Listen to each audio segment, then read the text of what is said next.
see if we can do this without messing it up. Let's see. Let's put those two. New channel. Let's see.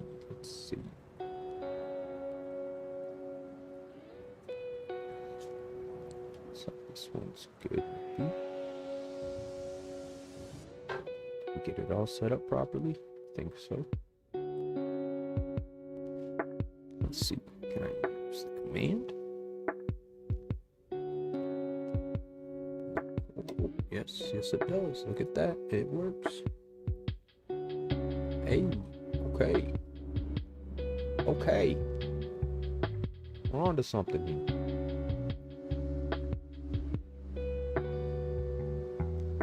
Let's see. Yo, what's up, Stock? How's it going, buddy? What's up, Ep.5? How's it going? Chilling, buddy. How you doing? How's everyone doing today?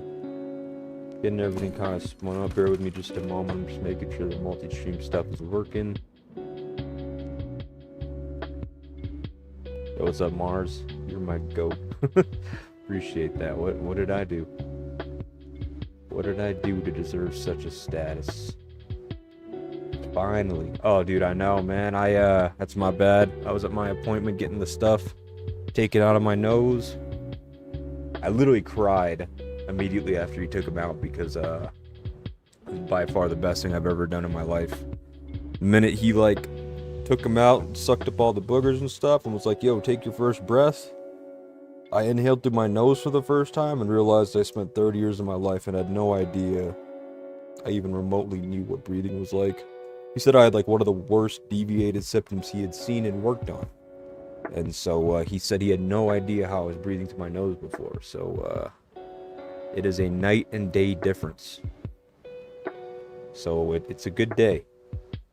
But I had to go to the store afterwards and find some stuff to keep cleaning my nose with. So that's why it took me a bit to get home. What's up, Don? How's it going? What's up, Angel? I have so much aura. That's why. How do I have aura? What did I do? What did I do? I was the one who messaged you to upload because it's been a while. I haven't seen you. Yeah, I'm here. It's just life, man. Just busy with life. Usually, September's pretty busy for me because it's my birthday. It's the little one's birthday. Just before all this, my sister moved to the other side of the country to do her 2 years of pharmacy tech rotations or pharmacy residency rotations. And my parents packed up their lives and went out there with her, so all my family moved to the East Coast. So I was busy for a couple months spending time with them and stuff, so just busy between that and work and stuff. Love watching your combos in Garrison. I appreciate it. I enjoy using it. I have a lot of fun. The game's a lot of fun. Hope you guys enjoy it as well. Congratulations, man. I'm happy for you. Thanks, man. Like I said, it's a good day. Feels like this is the first day of my life. I told the doctor, I feel like a newborn baby.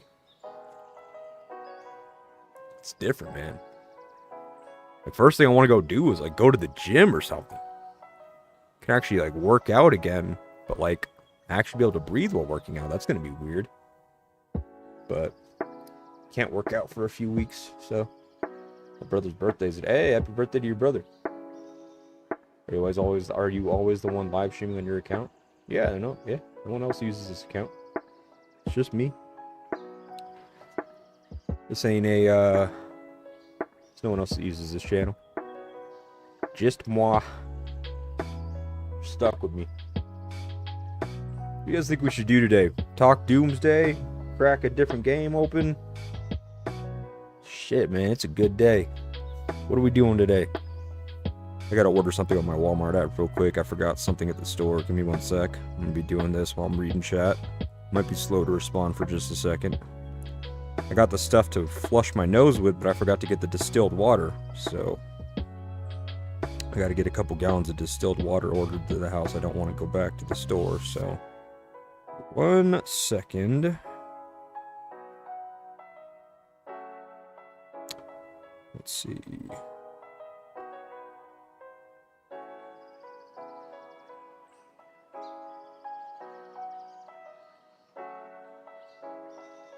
Distilled water, yeah. What else you got? Crazy G off. Welcome back, Z. Yeah, go get some pump. Dude, I want to go back to the gym. Trust me, I want to go get my pump on, but I can't do any strenuous lifting for a few weeks. Still in the recovery in the men's. I don't have something in my nose, but everything is still rough around there. I can't be sweating a bunch, straining a bunch and stuff, so hopefully soon. Glad you could join us again. Congrats on the extra O2. Thank you, Crazy. Thank you. It's a long time coming. It feels good to be here. Sometimes watch your Off Limits live when I missed it. Yeah, I wish Off Limits was a bit more eventful. I kind of wish it was a longer event, to be fair. I do like the thing about Off Limits where it actually forces you to go to different parts of the map and do stuff, and it's very fast-paced. I personally think that the events in Genesis War, IR, and AR are just too slow-paced. I know that Genesis War is only an hour long, but I feel like there could be more to it to make it more interactive and eventful. And I feel like AR and IR are just snooze fests until towers touch, so I feel like they need to do more there. Play CS? Oh my god, dude, I haven't played CS in years. If I play CS right now, the only thing you're going to see me do is crack crates. I can't crack heads in that game anymore. I still play first-person shooters, don't get me wrong, but holy cow, man. Like, especially ever since, like, the new Counter-Strike came out, I haven't played the new one. All my buddies, they don't really enjoy the new one. Like, I miss the days of, like, Source, or even just, like, OG Counter-Strike.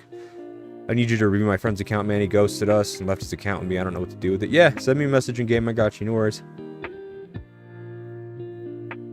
My bot is, put in chat. I'll be watching, but I won't talk much because my English isn't very good. No problem at all, Stalker. Appreciate you being here nonetheless. Don't worry about it at all. I want to see you commentate on the World Championship. I wanted to. Would have been great. Off Limits is fun as heck. Yeah, no, I agree. I think you get some flack. I think that there's definitely, certain parts of Off Limits that can be improved, obviously, for sure. But, like, as a baseline, like, it's a very fun, fast-paced event, Like, I like events that just force you to fight, you know what I mean? Like, I enjoy Pompeii. I think there's a couple elements that they could put in Pompeii to make it better, but Pompeii is solid, too. I wanted to commentate the World Championship. I really wish I had a chance to. I talked to Panda about it. I didn't even enter to submit to get picked to go to the World Championship this year because they said they were going to have their employees doing the commentating. I told them I didn't want to do it unless I was able to. Play whatever I want. Oh, dude, I don't really care, man. Like I said, if I'm not on here, I'll play this game during like the event weeks and stuff. I'll stream like this to talk to you guys when I'm not. Other than that, like I bullshit and just play whatever games other people are playing. I remember playing COD when OT. Yeah. COD was it. COD was it back in the day. It was CPU. Only Russian, German, American. Yep. Gives nostalgia. Facts. Yeah, man, my days, I mean, I honestly, I got into content creating originally because of COD. I used to do, like, back in the days, like, COD 4, Modern Warfare 2, and stuff like that. I used to make montages, quick scope montages, that kind of a thing. I actually used to edit for a couple buddies, some of which went into some of the bigger sniping clans.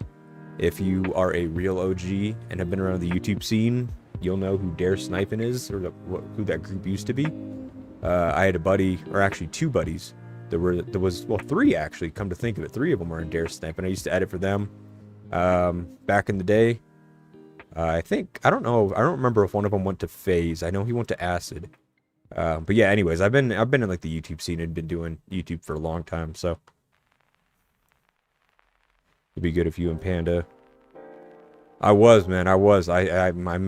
made quick scope trick shot montages. It was my favorite thing, man. Video editing in general is just like one of my favorite hobbies or passions. You and Panda would be the best commentator. I agree. No. Me and Panda have talked about it a lot. We'd certainly we talked about like which of the YouTubers and stuff would be good to go and do commentating on it. I think that some of the YouTubers are better at their niches, maybe not so much the commentary part, and we kind of both agreed on that. But check in Region 140, bro, and check Harry Alliance. Look for Pew Pew 88.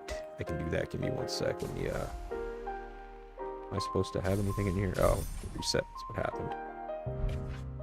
Did it give me all the stuff? Just want to make sure I don't get stolen here. Okay, what am I supposed to go? 140. Check the HANY Alliance and look for Pew Pew 88. Yeah, he's got good kills for his account age and stuff. The account is just well-rounded as hell. I mean, balanced as hell, I should say.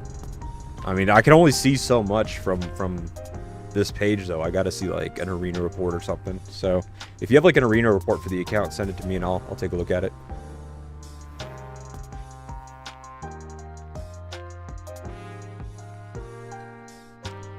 Yeah, all content great, but as far as intellectual game info, you fan it for sure. Yeah, that's kind of a... That's actually pretty much to a T what we had said. That everyone's pretty good at their niches and like what they do and stuff. And I think that everyone has like a place in the community for sure. It's just that yeah, commentating a live event is very different than making like a pre-recorded YouTube video and stuff. Oh yeah, no. I mean that's that's no hate at all. Like, it's no shade. I'm not throwing shade at any of them either. It's just simple fact of the matter that, like, I mean, even just the simple fact that they had a commentator last year and the commentators this year. The commentators this year were better than the commentator that they picked last year to do it with Panda. But yeah, like, you can tell. I feel like if you watch like esports in general, whether it be like Counter-Strike, Valorant, COD, you know, League of Legends, like any of the actual like big esports games. Even if you get into like the more technical type stuff like StarCraft or something, like you can just really tell when the commentators themselves are gamers or have played the game for a long time or really know like what they're talking about, and then when commentators are maybe more just like surface level. So let me cop these OC chips first real quick. 40 OC chip. Well, I'm trying to think. I maxed out my OC. Do I need OC chips still? I could do it on water. I feel like OC in general is probably just a better one to have, right? Yeah, fuck it. Why not? What I really want is the, what's it called? The Miyamoto skin to come back. Your boy needs that. I never got it. Give me one sec. I'll peep over at chat again in just a sec. Let me just go through my rotations here. I hate having so many red dots on my screen. People will think I love it because I have so many of them. I actually hate it. I just never do anything about it. But it really still just bugs the hell out of me. How long until we can do this one? Tomorrow. Okay. Back to chat. Sent you an arena and info. I would appreciate it. Yeah, no worries. Pew Pew has many awakened heroes, just not the new ones. He's an OG whale. Left his account with us. Now we don't know what to do with it. Might just gets weaker a lot sooner.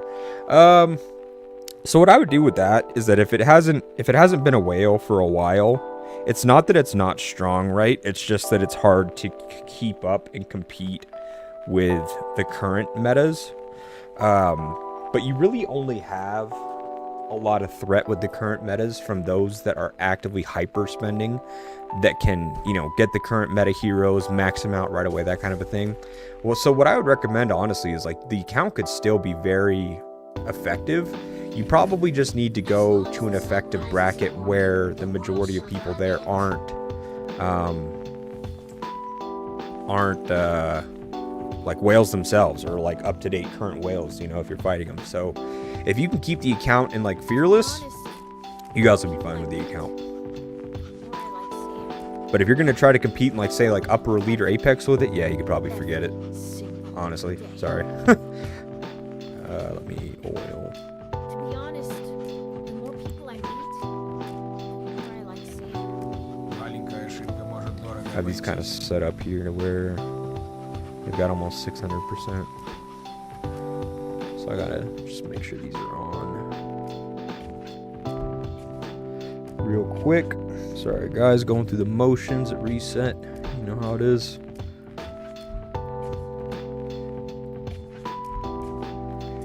Hit all the buttons, do all the things. Red dot killer for life. I totally agree with you. That's why I like listening to your advice. I mean, like that, like I said, that's what I would do. You know, like the general consensus, even amongst people and a lot of whales and friends that I have that are previously big spenders, is that they hate the fact that spending on the game has gone from spending to get ahead to spending to keep up. And the only way that you can kind of bring back that feeling of being able to spend to get ahead, or maybe spend to stay ahead, would be to drop your bracket. Because unless you are going to, you know, sell a kidney, you know, auction off your family, live in the back of a van, whatever it is, where, you know, whatever life decisions life throws at you, it's going to be really hard to keep up with the state of the, or the pace of the game, I should say. Aim for medium, elite, and fearless. Yeah, I mean, that's pretty much where we're at, too. It's hard to keep up with these new ranges, man. They suck. Yeah, you know it is. It's rough. Here, let me take a peep at that again. What is your guys' alliance might? 7.5. I can assume you probably don't register with all. I mean, shoot, you guys probably register with quite a few. I don't know how much of that 7.5 you register with, but if you can, like with a roster like this and your top end is a 239, yeah, you don't have, like, you have one other player above 200. I wouldn't go past. I wouldn't go out of fearless to be honest with you.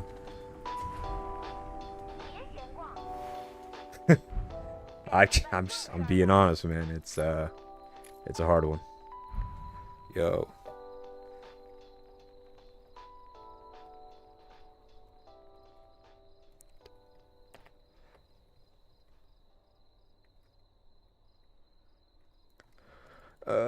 Fresh report. Is this you? Is this you, Don? Dirty Duck? Pretty sure this is you, right? Fresh report on me. Haha, waiting on TC to awaken Elena, Daryl, and Rubina. The 3 lines eventually. 114 mil T5 rider main. Pretty sure this is you, isn't it? I'm saying that with like 80% confidence. No? Then where you sent? Oh, that's right. That's right. Okay, hold on. No. Got me confused. Here, hold on. Yeah, you're right here. You're right here. Okay. Yes. No. I was going to say, because I remember seeing your message. That's why I confused myself. Okay. Nope. I remember now. Ha ha ha ha. Man, I wish they hadn't done what they've done right now. I wish the new spenders haven't had that easy keeping up to the OG whales. The thing is that while it is a shitty situation, it's not anything that is unique to Doomsday is going to be the best way to put it.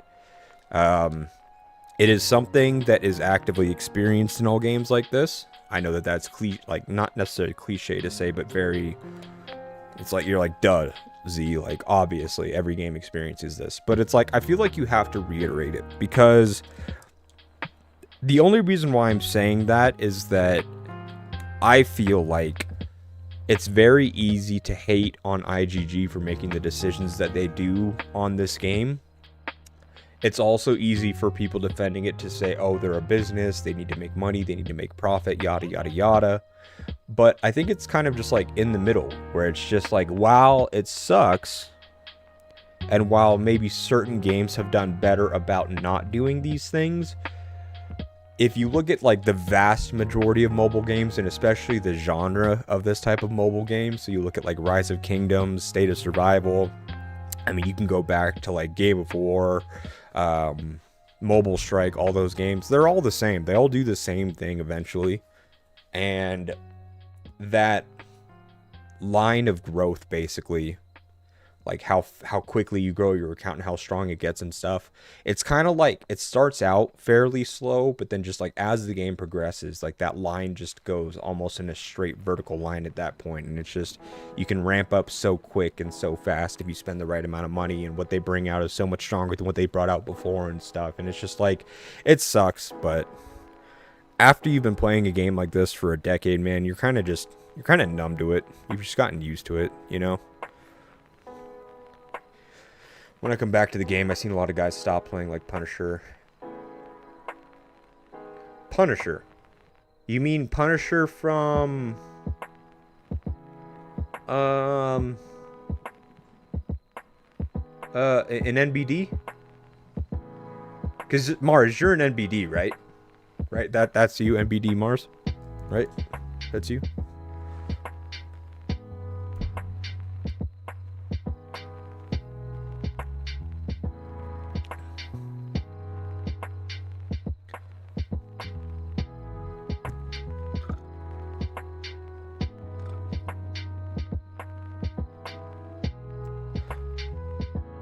Really quick while we're doing this, let me take a peep at this account for Dawn. Do you know why Punisher quit? I can tell you firsthand if you don't know. It's not because of the game, by the way. He won't necessarily mind if I tell you. Like, I won't go into the full details of it, but let's see. Equipment. Range looks good. Rider. Infantry. Ooh. Squad counter damage. Nice, okay. Need hero work and have gravity devices, battle comms, and camo devices, so have potential to get armament over 5. Okay, I got you. You're using 1, 2, 3 infantry marches. Okay. So Punisher quit because he actually used to co-own, he may still, but at the time, like, because I was really good friends with him, he co-owned a, I'm going to say co-owns, because I'm going to assume he still does, a cryptocurrency exchange platform, and they were doing really well with themselves, and this is while after the first crypto pump, during, like, that recession, like, not recession part, but just like the recess, like the pullback that happened after that first pump, like it spiked Bitcoin and all that stuff really hard, then it pulled back quite hard as well. During that time, I was talking to him about like what altcoins and stuff like that to buy, and how he had co-owned, or I should say, or had a huge stake in a cryptocurrency exchange platform that he was like a business manager or whatever for, co-owner, whatever the title was. And then I think it was probably 2 or 3 months after we had that conversation, cryptocurrency took a huge pump again, and the coins that we had talked about to get in, like, skyrocketed, and I wouldn't be surprised if that guy turned like the $200,000 or $300,000 that we were talking about at the time into probably at least like $30 or $40 million. So he quit because he doesn't need to play anymore. That guy is probably living his best life right now.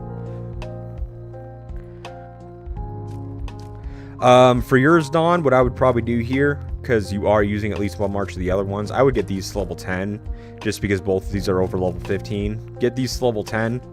Once you get these to level 10 at that point, then I would double back here, get both of these to level 20. But this is looking good too. Nothing here, or nothing wrong here at all. Odala Claude, Eddie Rigoro. Armaments.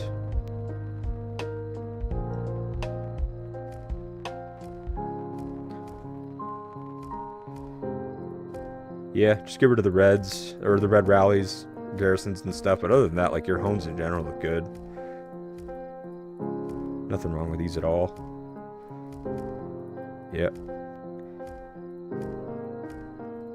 Yeah, the garrison and rally ones I'd probably get rid of. 1, 2, 3. Yeah, I mean, but that's just a work in progress. Other than that, yeah, everything looks good. Region 164. 164 F5B is the alliance. R5. Yeah, man. Yeah, I was excited for him when I saw it happen. I hadn't messaged him about it because I kind of auto-assumed when he literally went like mute, like the week that crypto hard pumped again. So I can kind of safely assume. I've kind of been meaning to message him again on WhatsApp just to check in on him and his family, but again, knowing what I knew about the investments he had prior to that pump, and then seeing how much those things did pump, I can make a fairly safe assumption. But yeah, no, I'm excited for him, man. I think it's really cool. Beast looks solid as well, Don. Again, there's nothing to really write home about here. I mean, with the beast ships and stuff like that, like you either get them overnight or it's just a lengthy process of getting them built up. So, no, everything looks good here too as well. Your beast pairings are good. Your hero armaments and stuff are solid.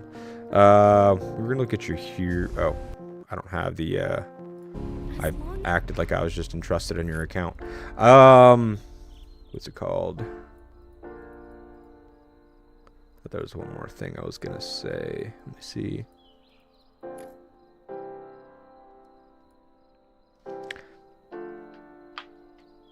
What armament homes to focus on, block lethality and such. So honestly, the only so I'm kind of like two-parted when it comes to advice for armaments and hones and stuff. Honestly, the first primary and main piece of advice is just make sure that every hone is troop specific or squad attack, block lethality, whatever firepower, or not firepower, but block lethality, attack and defense. You know, stay away from the rally and the garrison hones and stuff. Only do those if you have your 5 armament sets, and then you have like a 6 set specifically for garrison or rally, but that's typically like just for whales, that kind of feedback. Other than that feedback piece, once you kind of get to that point, right, where all your hones are the correct hones, you know, most of them are red or all of them are red, whatever it may be, like once you kind of get to that point where you've gone from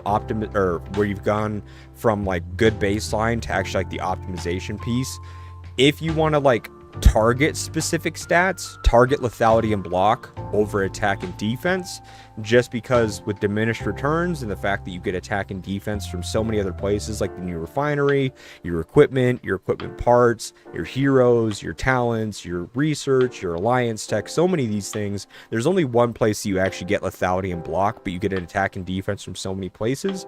And lethality block is a multiplier of your final damage, and attack and defense is a multiplier of your base damage. So you actually get more impact out of lethality and block than you do attack and defense. So if you really want to optimize it, or if you have the budget for it, or if you're just at that stage, target lethality and block more so than attack and defense.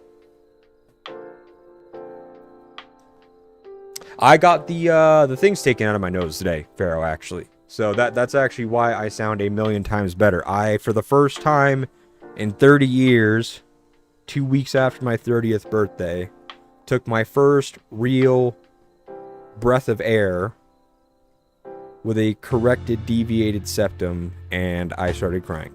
It was the best moment of my life, hands down. Second best moment of my life, hands down. First best moment was my daughter being born. This is easily a close second. But thank you, though. Appreciate that. But that's all I would say, Don. And in terms of like your hones are great. They're fine. If you like, just because of the question that you asked, like, hey, like, what should I focus on and stuff? If you really want to target something, do block and lethality. Your beast combos are fine. You don't really have to worry about the beast pairing combo stuff. The only time you really have to worry about that is if you are a rally or garrison lane.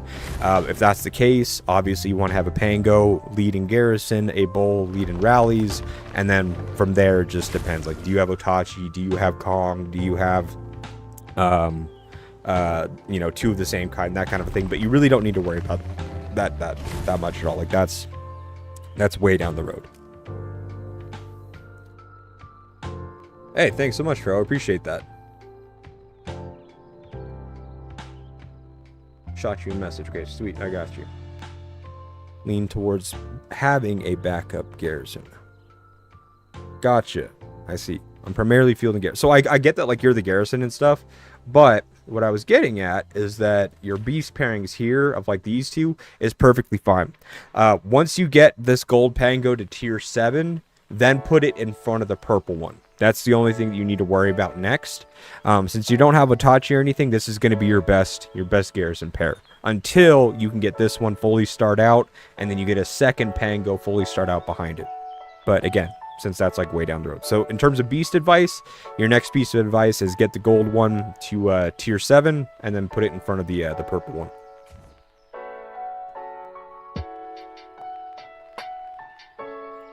Dirty Duck, let's check out yours. I know that you're in the stream because you responded. Where did that message go?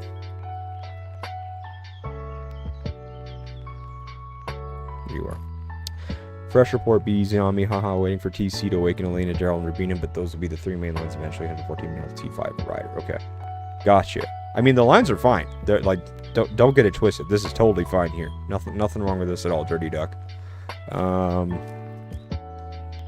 would say because your 3 march setup is 3 riders, and I assume that down the road when you go to your 5 march, you're going to use those 3 marches as well. Steer clear of the backpack for now. Focus on your rider parts. Just because the backpack ones are so expensive because of the simple fact that it's squad based, so it gives bonus stats to all 3 troop types instead of just the one specific. So it's not that they're that much better, it's just that they benefit all of your troop types, ranged, infantry, and rider, which is why they're so expensive. But save yourself those resources and spike your stats for riders only, because that's your main focus. Do those first and then come back to the backpack. That would just be my piece of advice there.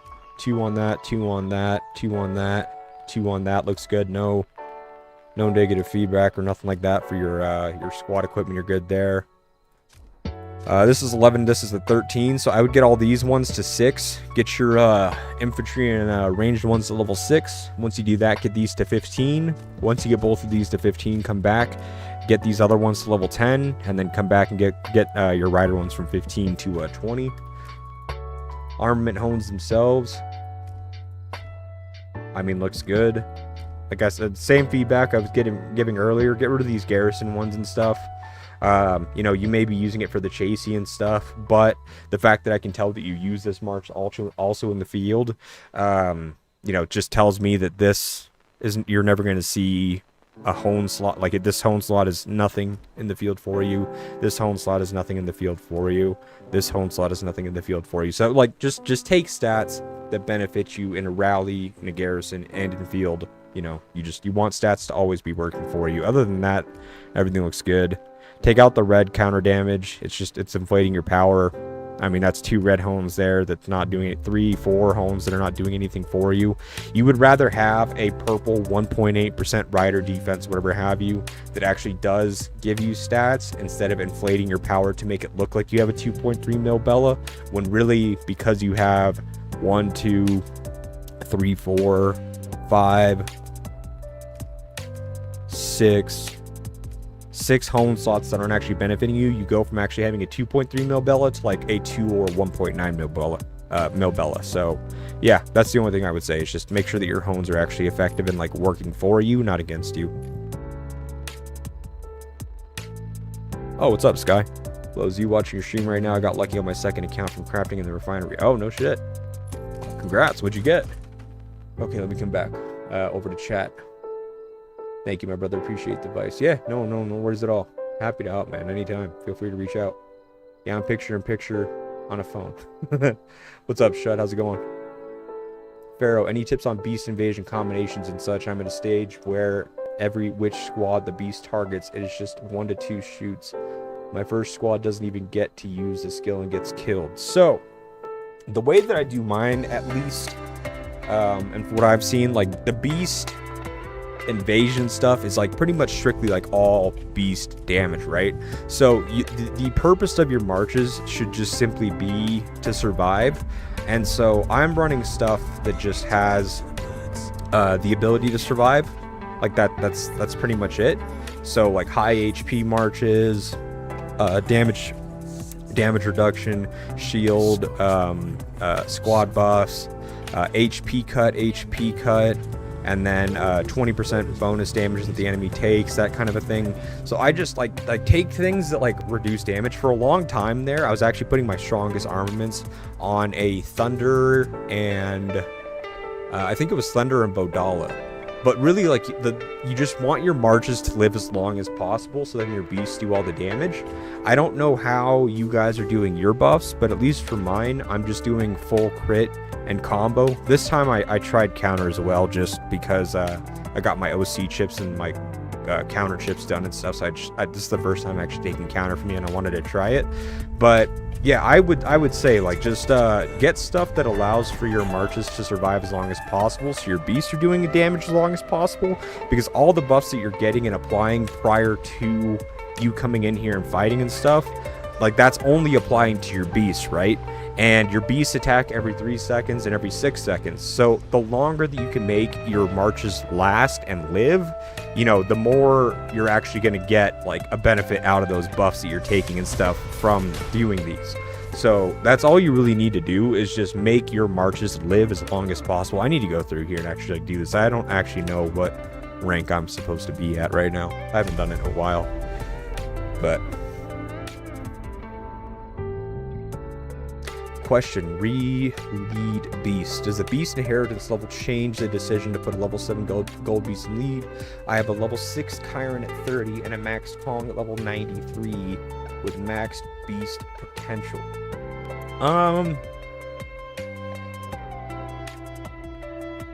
Max basic potential. So let me ask you a follow-up question on that, Crazy. Are you asking like whether you should have the Chiron in lead or the Kong in lead, and you're asking in regards to the level 7? The level 7 rule that I'm talking about applies to purple and gold copies of beasts. So if you have a purple Pango and a gold Pango, the purple Pango will outstat the gold Pango until the gold Pango hits level 7, at which point the level 7 gold Pango, because of its like bonus stats and stuff like that in its skills, will outperform the purple one. For Chiron and Kong, let me show you something. So with Chiron, they both have, or Chiron and Kong, they both have detonate as a stat. But what you'll notice is that Chiron doesn't actually generate when dealing a critical hit or inflicting detonate grants leader attack. So it has a detonate factor in support, but Chiron doesn't actually have any way to generate detonate stacks as a support, while Kong does. So Kong as support here, when a combo is triggered, deals follow-up damage with a 50% chance to apply 1 stack of detonate. So that's one thing that you can keep in mind, is that you may want to lead with just Chiron in front of Kong, because at least while Kong is a support, he can still build and generate stacks of detonate, and Chiron as a lead generates stacks of detonate, as where if you were to have Kong lead, he would be the only one generating stacks of detonate. Chiron doesn't. So that's one thing to take into consideration. Now, based on the way they perform, Kong may still do better. I can't, speak firsthand off of the numbers and stuff because I don't run that pair yet.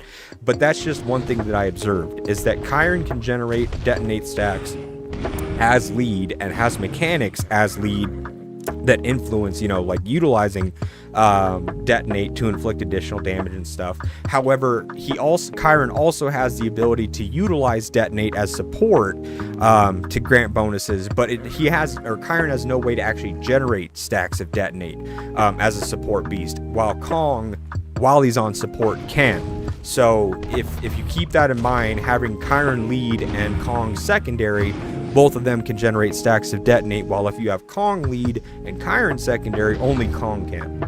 So something to consider in that pairing. No worries at all, Shut. Happy to help. Some people say it better to use zombie heroes on Beast Invasion. You can, but for me, it's just like, I don't know. I haven't seen like the bonus damage and stuff like that translate over to the beast, because for me, even like in your normal like squatter ports and stuff, like beast damage and troop damage are like completely separate. Like they don't have multipliers that benefit each other. Their combats are just completely separate. So it's hard to say that like the zombie portion of it would translate to beasts as well, because technically, like, while they are zombies that you're fighting, they're fighting like the beasts almost, is like the best way to put it.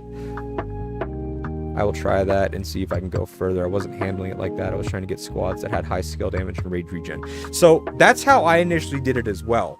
But then I kind of came to realize where it's like the beasts, like all these buffs and stuff that you're getting, right? Like all these here that you're obtaining, none of this applies to your troops. They all apply to your beasts, right? So you could have 36% bonus crit damage. That's 56 total percent bonus crit damage, 24% counter, like all these things. None of that actually applies to your troops. So if you're getting all these multipliers anyways every 10 rounds or whatever, and you're going to use them and stack them, like you might as well like try to make it to where like what you're buffing lasts the longest in combat, if that makes sense. Yeah, no worries at all, crazy. Like I said, that was one thing that I noticed. I don't have, like, for full transparency, I have Kong done, but I don't have, like, a bunch of, like, red chips to use and stuff. I've only really been working on the water beast and the physical beasts. So, you know, I don't want to mislead you to say, oh, it's better to do this, do that, whatever have you.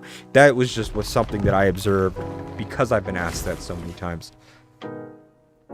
It's something I'm happy to test or get reports from people to find out, you know, take a look at, but just at this very moment, I haven't done that myself. I apologize. This is the account with 30 heroes awake, or 30 awakened heroes. Most of them are old heroes. This is the only transcended hero he has. And here's the arena report.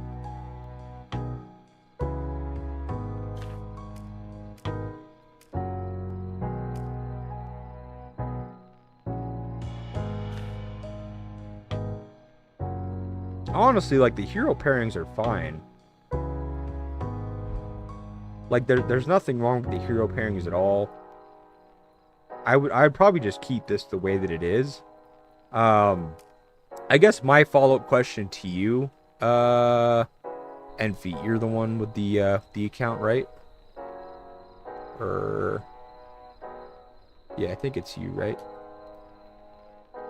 The only thing that I would say, like, with this account is like or my question would be like, are you planning on spending to try to scale the account, or are you trying to just make the most of the account in its current state, and it's going to stay in its current state?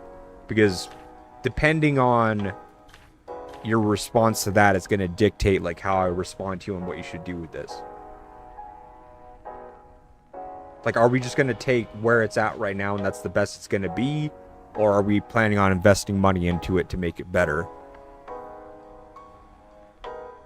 And this is just like a baseline.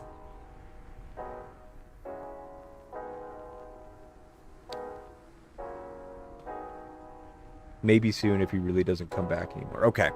So then what I would say for the time being is don't change or touch anything on it. The hero pairings are fine. The only thing that I would say is, like, let's work on the homes to get rid of these, like, rally and garrison ones. He's got, oh god, quite a few of them all over. That's 1, that's 2, that's 3, that's 4, that's 5. I would get rid of the rally and garrison homes ASAP. That's 1, 2, 3, 4, 5. So he's got 10 total. 11, 12, 13, 14, 15, 16, 17, 18, 19, 20, 21, 22, 23. He's got 23 hones across 5 marches that are just completely unusable in the field. I would just use blue hones and purple hone chips as soon as possible to get those hones replaced with something. Start out with purple, troop specific or squad, attack, defense, lethality, block, whatever have you. Start out with that. Work them up as you can, slowly but surely over time. And then if he doesn't come back, you know, then you can start investing in the account. But that's the only thing I would do for now. Don't worry about touching heroes. Don't try to change nothing else. Just get all the free chips that you can or whatever have you, or small spend, whatever you need to do to get those ironed out, because that'll help the alliance more so than anything else. Start with that. That's what I would do. I think it's my best march on user field. Can I get better for what I have?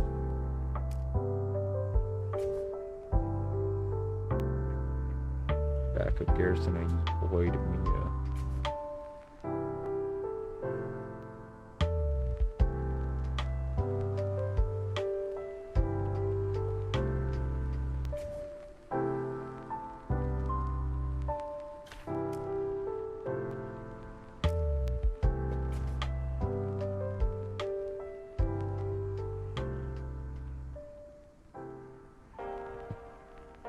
Let's see.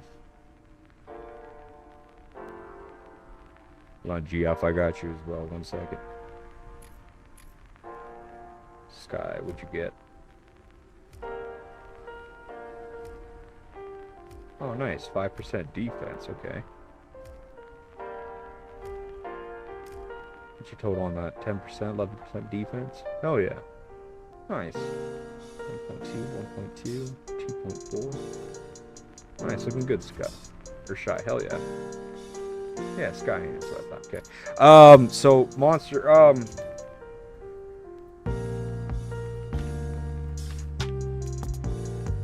are you just looking for...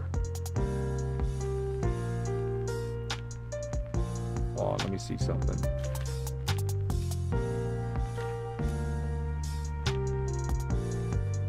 I mean, so here's the thing, Monster. Like, what I would say is that you have a 3.67 mil Julia, a 5 mil Boyd, a 3 mil Eileen, a 3.5 mil Bodala. Do you have a Rider armament set that's better than this? Because if you don't, or even if you don't, I would take out this 5th march. You should only be running 4 marches. If you have a Rider squad that's at least 2.5 mil, since that's the lowest here, then I would run the Rider as well. But until you have another 2.5 mil armament set, whether it be Rider or infantry or even ranged, I would just run 3 infantry, 1 ranged in your stuff, or with your march setup. And in terms of hero pairings, I mean, this is fine here. There's nothing wrong with this at all. Do you have Miyamoto done? Yeah, Miyamoto's done. I would do Miyamoto Eileen. Boyd Marco's fine. Bodala Bianca's great. Yeah, I would just run Miyamoto Eileen, Bodala Bianca, and Boyd Marco, and Julia Sophie, and just call it good. Honestly. Hey, good night, Mars. Thanks for being here, brother. Always appreciate you. How about the beast combos? Let me I'll double back and check in, feet. Bro, I had one friend. He has those refinements, pure infantry equipment, all good attributes, and asked how much he could sell it for. Have him send it to me. I can take a look. Oh, you sent me a Kong report. Oh, nice. Thank you. When was this? 9:30. Oh, today. Nice. Okay. Kong lead. Okay. Combat log. How long is this?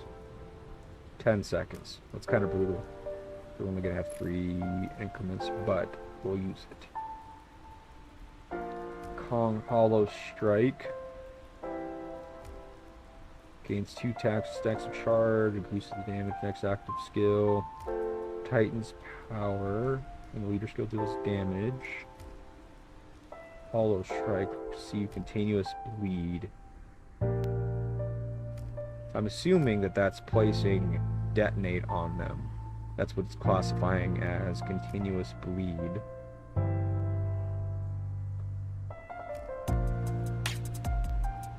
Okay, so Kong. Gotta read something real quick. I don't really care about fishing on this game. Kyron does crit, right? No, it's just a flat 50% chance. Oh, and if it's triggered through combos, it's 100%. Okay. So, has to be triggered through combo. I don't see, there was no, well, actually, before we look at that, look at triggered buffs. You do have 380 combo, okay. So 6 seconds.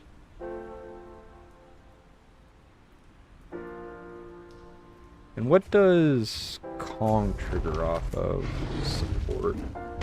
When a combo is triggered, same thing, okay. So both of them combo, essentially. 50% chance for Kyron, unless it's a combo, then it's 100% chance. With Kong, it's just 100% combo. Kong. Received Bio Burst. Okay, Colossal Fury.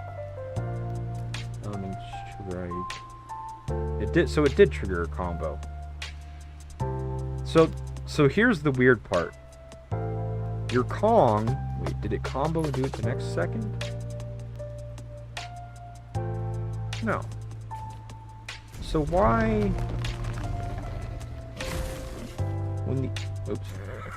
When the active skill deals damage, 50% chance when dealing critical hits or triggering active skills through combos, the chance increases to 100%. So it should have... Is this bugged?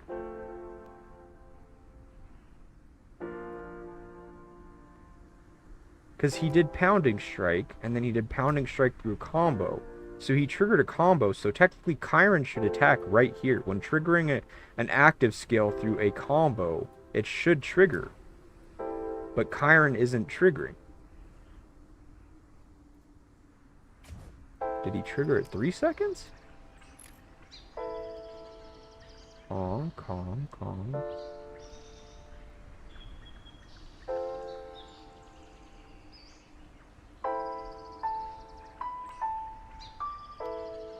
So there's 3 increments of damage in this 10-second report, and Chiron didn't attack 1 time. Even though there's supposed to be a 50% chance to attack. Or a 100% chance if an active skill is triggered through combo. Oh, level 6 Chiron. Okay, sorry. Sorry, I was looking at this. That's me being blind. I'm dumb. Thank you. But still, 50% chance? You would think that on 3 attacks he would have attacked at least once. Do you have any other reports by chance? Or is this the only one? If not, it's all good.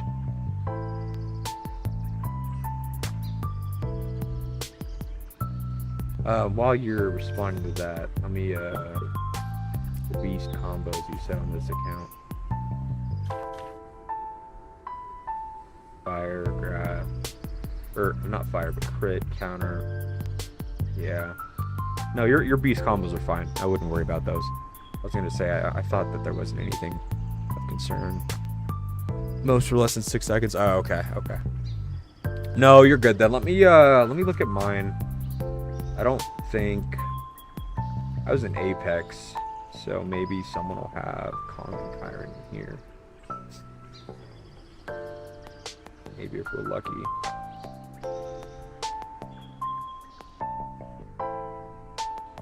No. Not this one, at least. Not this one. No. Still nothing on this one, I don't think. What about this one?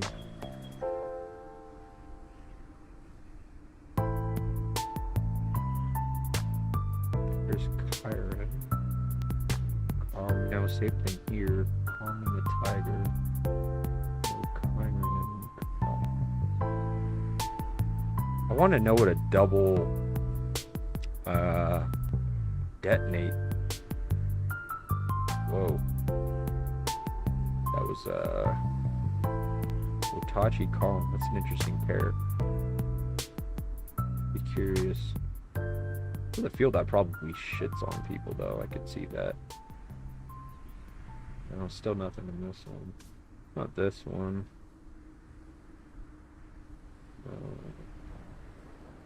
No.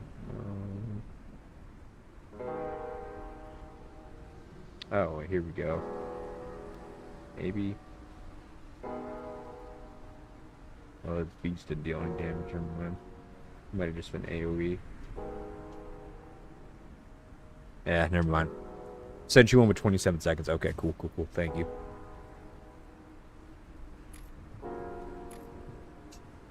You the man.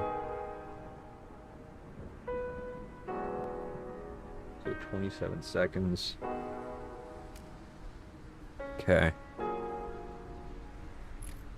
This is Kong lead, right? Yeah, okay. 3, 6.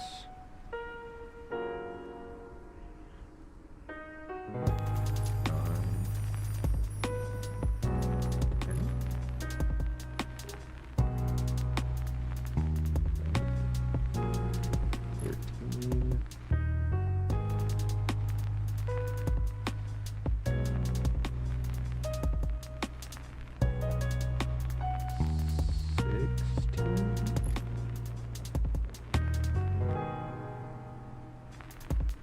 Bro, there's no way that we've been through this many battle logs and Chiron hasn't attacked a single time yet.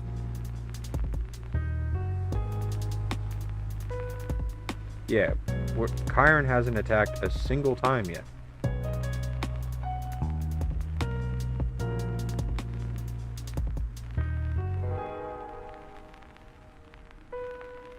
And he's triggered a combo here.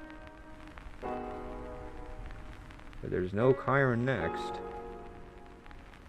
This is Detonate blowing up.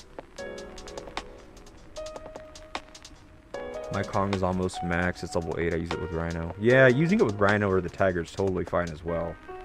I have my reservations about Chiron and support, and I think it might be coming to the light. I'm just not persuaded that Chiron does well on support, honestly. And the fact that I've gone through this many logs and I'm not even seeing a single time that Chiron has attacked is kind of concerning.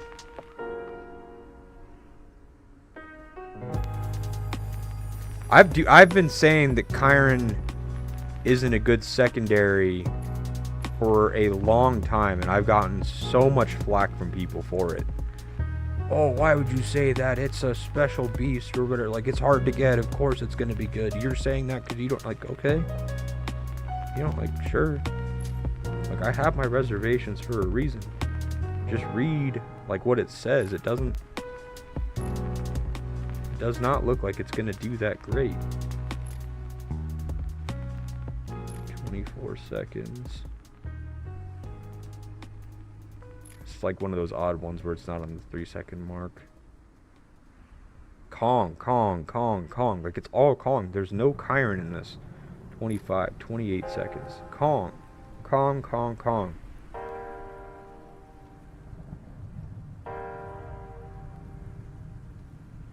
So we get 27 seconds. Nope.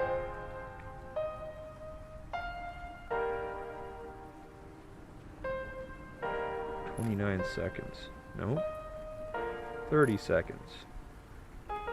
Oh, there we go. Chiron, finally. So it took us...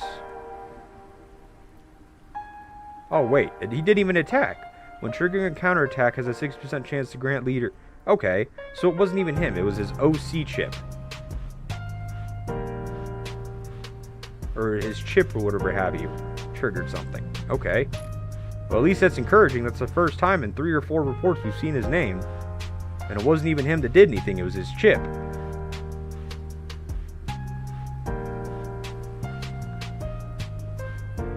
Oh, shit. What's up, Nom? How's it going, buddy? Miss you, man. Miss the hell out of you.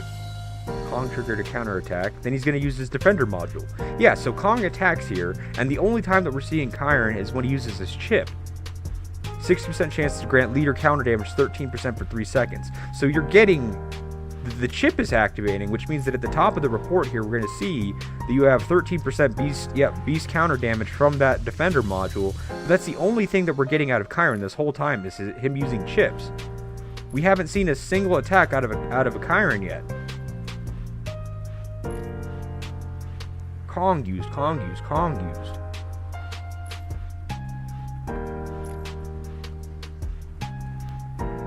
Wait.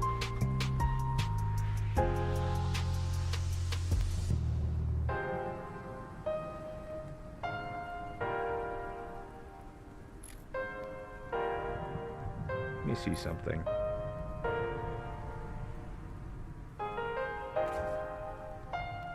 That's this one.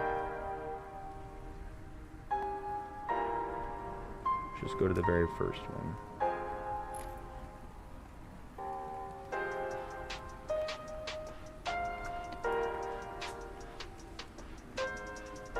Maybe Chiron isn't good secondary. Do you rather use Chiron as primary? I've always said, if you're going to use Chiron and Kong, use Chiron in the primary.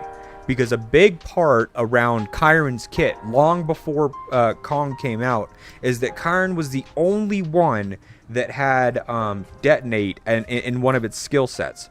On top of that, when you go to Beasts, and you go to build red chips, they stack off of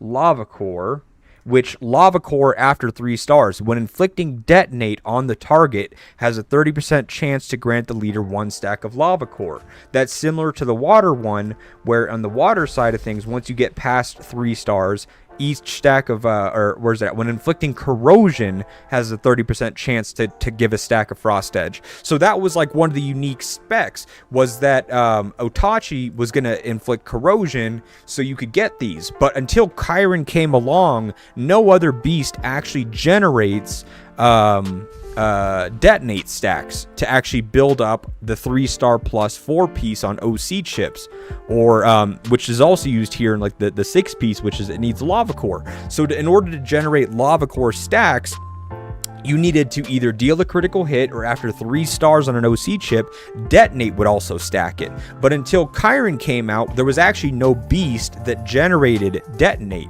which is what made Chiron so good, was that he was the one that you needed to use in order to generate those detonate stacks for OC chips. The bad part about it was that if you put a bunch of OC chips on a fire beast before Kong came out, and you were going to rally or garrison, if you had Pango or Bull on lead and you had Chiron in secondary, your OC chips on Chiron was saying, hey, when you generate detonate stacks, you're going to have a percentage chances to stack Lava Core. But you couldn't generate detonate stacks with Chiron in support because none of his support skills actually generated detonate. But when Kong came out, Kong actually as support has the ability to generate stacks of detonate as a support beast. So if you're rallying and you have red OC chips or fire OC chips, you can put them on Kong and put Kong behind Bull or behind Pango and still be able to use OC chips because he actually generates the detonate stacks. But you can't do that with Chiron. So because of that alone, I told everybody, like, don't put Chiron in support, especially if you're a whale and you're using OC chips and stuff, because you're hurting yourself with that, because you're not generating those Lava Core stacks, which makes your OC chips super good. It's very easy to generate corrosion on Otachi, because Otachi, all you have to do is crit and he inflicts corrosion, which stacks amazing with the OC chips to generate bonus damage. But on detonate, you couldn't generate detonate with Chiron in support. So again, it's something that I've been saying for a while, and it's frustrating to say it, because that's a complete oversight on IGG to make OC chips and then release a beast like Chiron that actually generates the detonate for the OC chips, but then you can't even generate the detonate when you have him as support in a rally or garrison. So it made fire like super useless in that sense.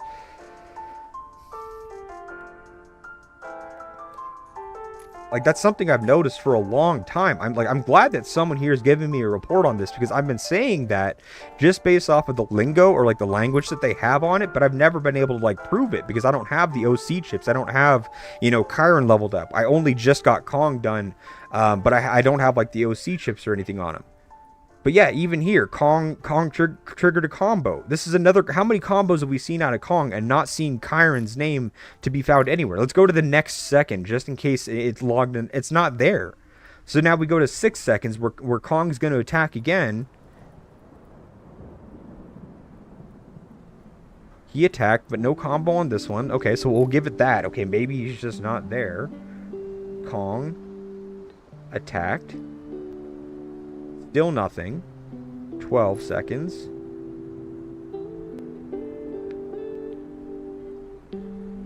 Nothing. 15. Combo. Still no Chiron. 18.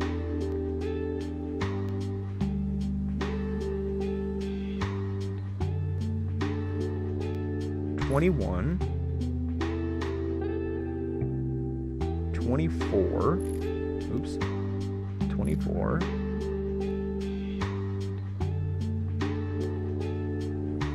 Combo. No Chiron. Bro, Chiron on support is broken. It's not working. It's bugged. It doesn't work. There you go. I mean, unless someone wants to give me another report where he is.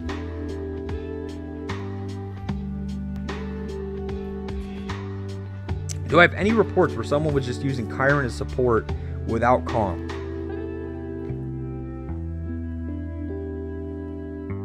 I don't give a fuck about Kong now. I just want to see Kyron on support. Do I have anything where they were using Kyron as support? No? No? Okay, here we go. Here's another one. Beast damage 223,000.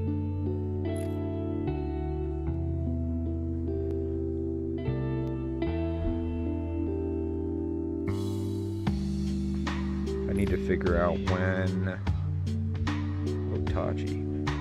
So his does. So why doesn't yours? But wait, hold on. Triggered a critical hit. Energy core. Kyron. 50% chance to deal follow-up damage. Dude, your account is broken.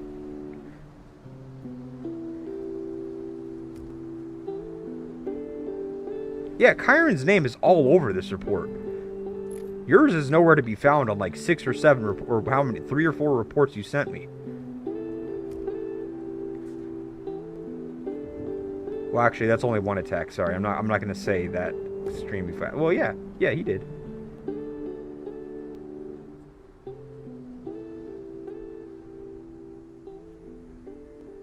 What level is this Kyron? It's level 12. So, okay, so let's narrow this down.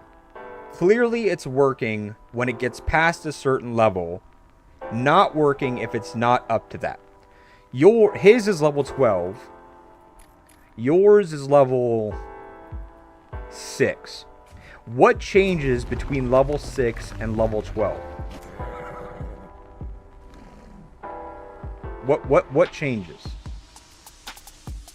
Is that when you go from getting... Well, actually, you know what? I'm gonna unlock it. Hold on. I'm just gonna unlock them. Let's do this ourselves. We need the data. Okay. Rank up.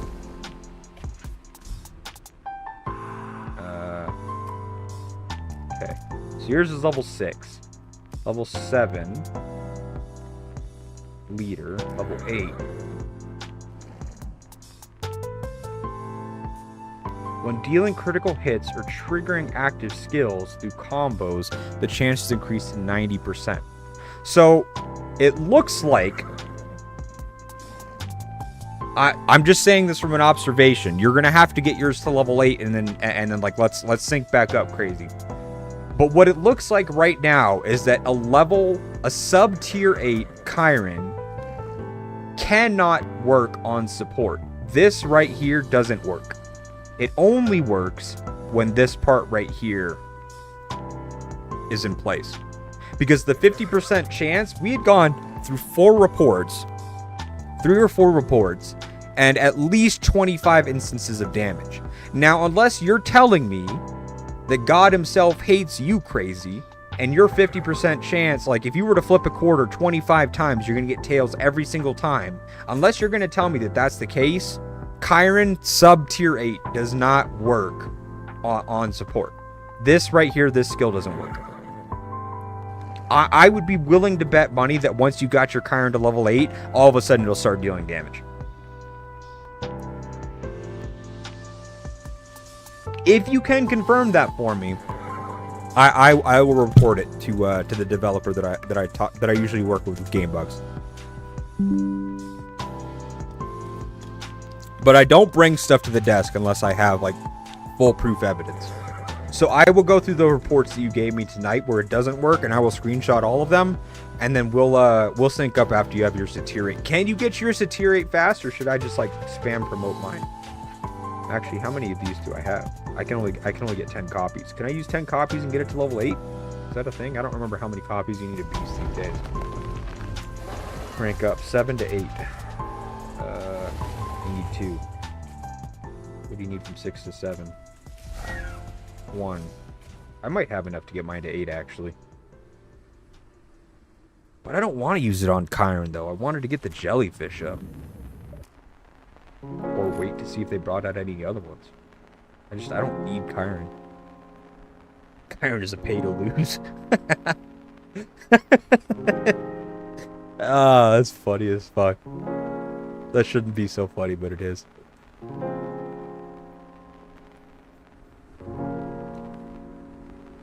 Sure thing. When I get it to 8th, then I'll send you some more reports. I only have 12 more chests at the moment. No, you're totally fine. We'll play it out. I'm going to make a note for myself. I'm gonna go through these reports, screenshot the instances of damage, so at least I have like 20 instances of damage to say, hey, here's 20 different 3-second intervals where, you know, Kong dealt damage. And let me look at that again.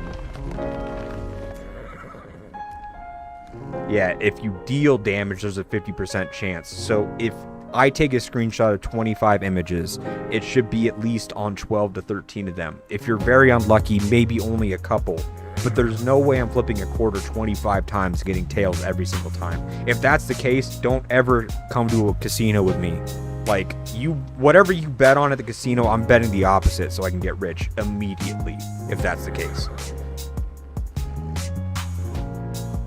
I get arrested for money laundering gambling with you, if that's your luck. That's insane. But my inclination tells me that it's bugged. It's not you. Not with that many instances of damage.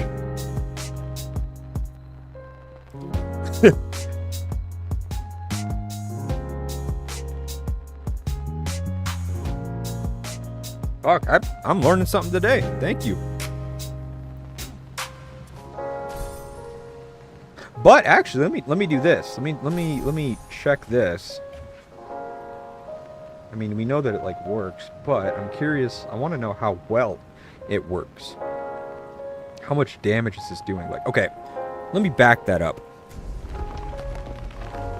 Before I even say that, what is this pair? When dealing critical hits, the chance increases to 100. Okay, so you would pair it with Otachi because Otachi has high crit. I understand that. When dealing a critical hit, grants leader attack 6% and crit 40 for 3 seconds. This effect stacks up to 4 times.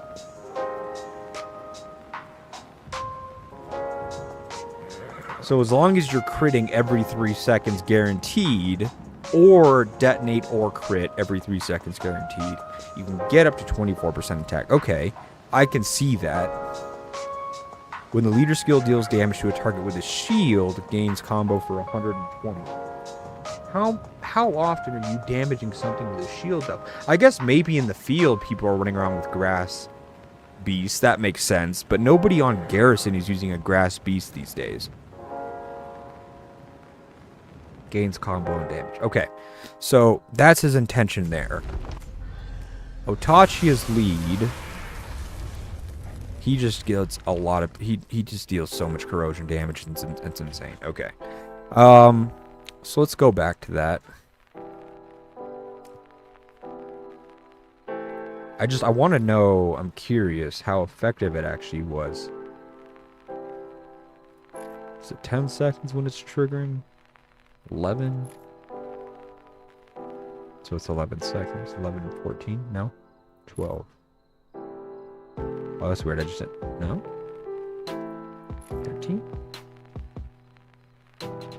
Okay, so it starts at like 13. Okay. So Tachi used Acid Burst. It was a critical hit, which then it's a 100% chance for this to trigger. No. When dealing critical hit does this. But because it did a crit, we should see Chiron attack again. Yep, okay. 1600 damage. Impact module. When the active skill deals a critical hit, has a 40% chance to grant 12% crit damage for the duration of attack and a 6% chance to grant leader crit damage 24. Impact module. When the active leader crit damage for 24% for 3 seconds. Okay. Which ones did he get? So he got 24% beast crit damage, 24% beast crit damage. So he's got double.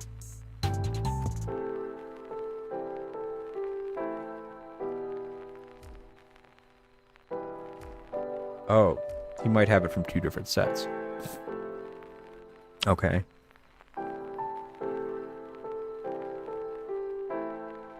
That's his Otachi getting hit with my...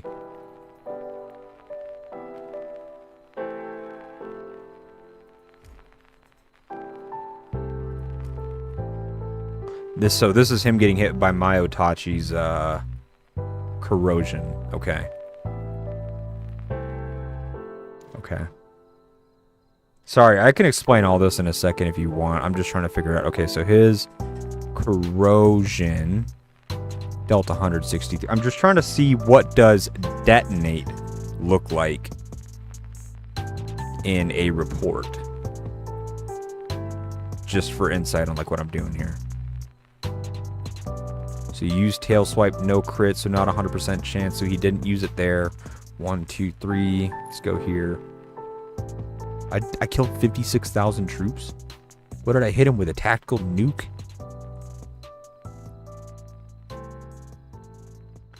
How did I kill? Oh, 33,000. Oh, Ethan used both of his skills. Okay, that makes sense.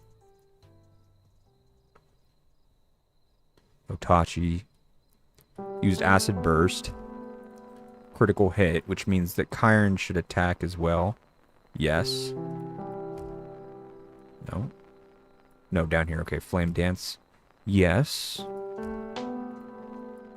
I'm just yet to... Oh, that's right. I'm not going to... Okay, I'm stupid. I'm trying to see what detonate looks like, but he has Kyron in support, so it's not going to stack detonate. That's right. I'm dumb.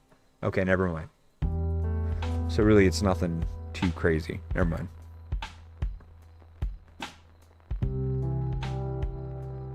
Okay, well, shoot. Is there anything else you guys want to know, see, take a look at? Anything and everything in between. I totally forgot to order my stuff from Walmart, and now I don't know if I'm even going to be able to get it tonight. So hold on. Let me hurry up and place this order before it becomes too late, guys. I am so sorry. Give me 1 second.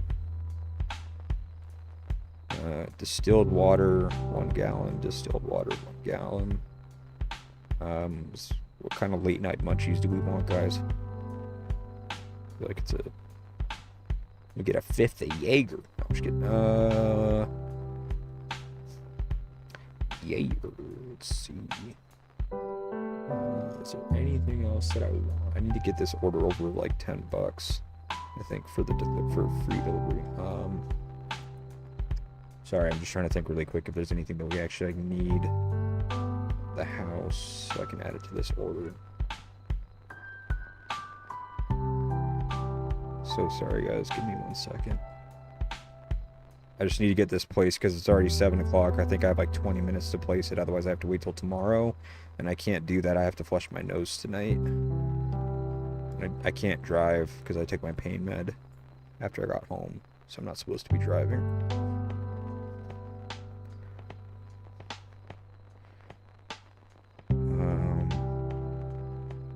Can't think of anything else that I need, though. Maybe I'll just get a pack of monsters to put in the fridge.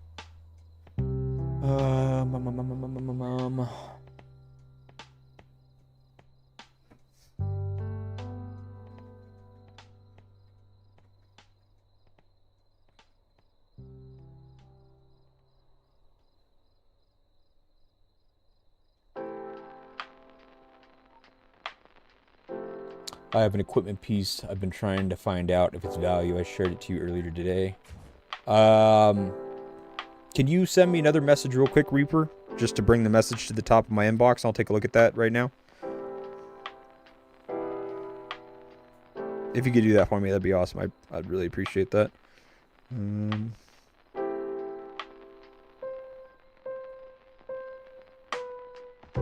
almost done, by the way, guys. I'm sorry again.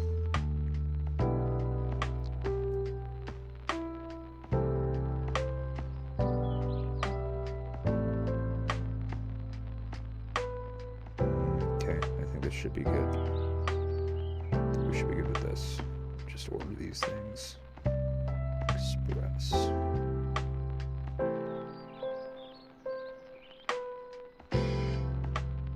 Yeah, should be good. Check out. Give him a good tip here. Place order. Okay. Alright, sorry again about that, guys. Don't forget the Tito's. Oh, brother. Tito's. Dude, I keep the Tito's hooked up to myself like an IV these days. Shit. Is that Boone Samuel? Samuel like Boone Samuel? Yeah, he sold his account.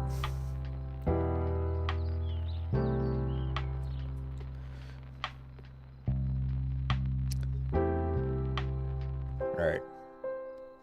Thank you, Reaper. Let's take a look. Oh, this is you. Okay. You reviewed my account the other day and I got a good equipment piece I was working on. I was wondering if it's value and if you know anyone that might be interested. Ooh, okay. Okay. Nice. Did you...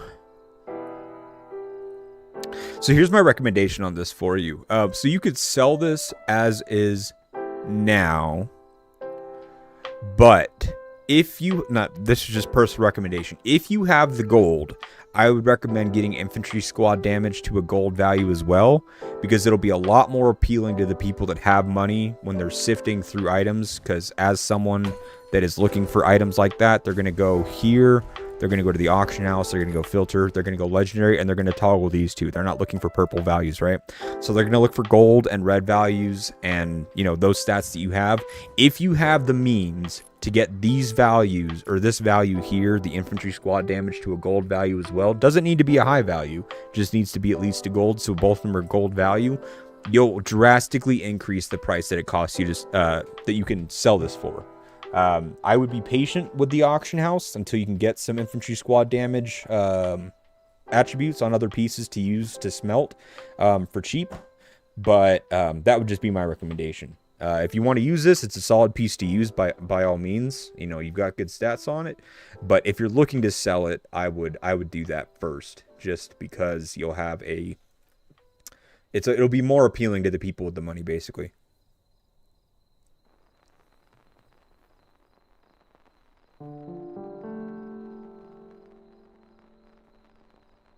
Oh yeah, that is Boone Samuel.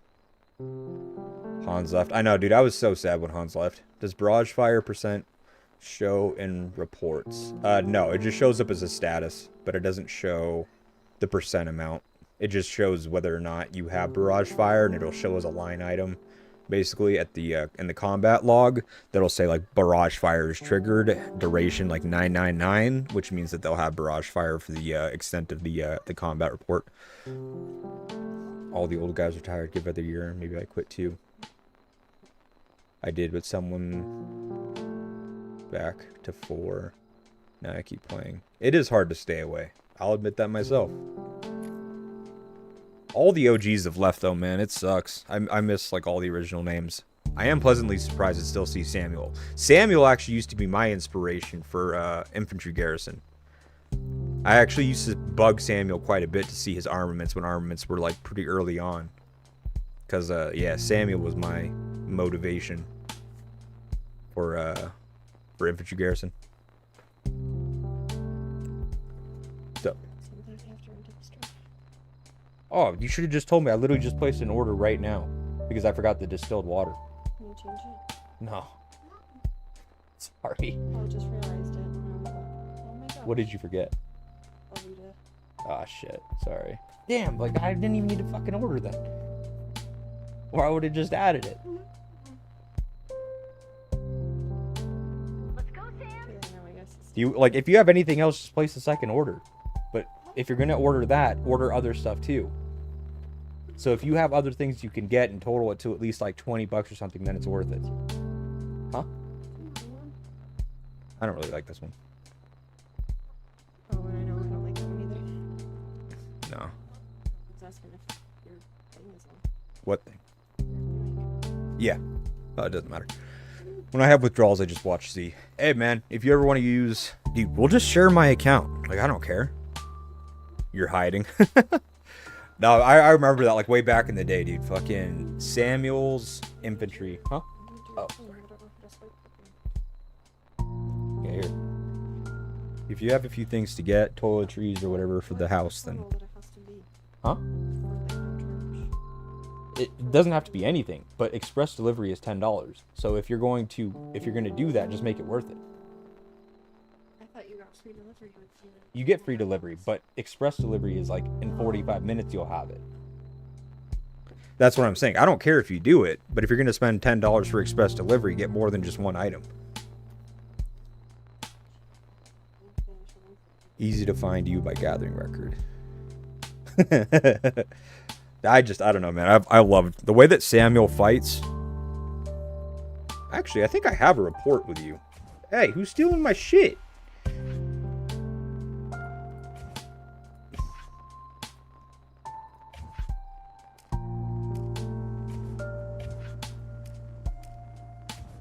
Get out of here. I actually might have a report with your name on it. From...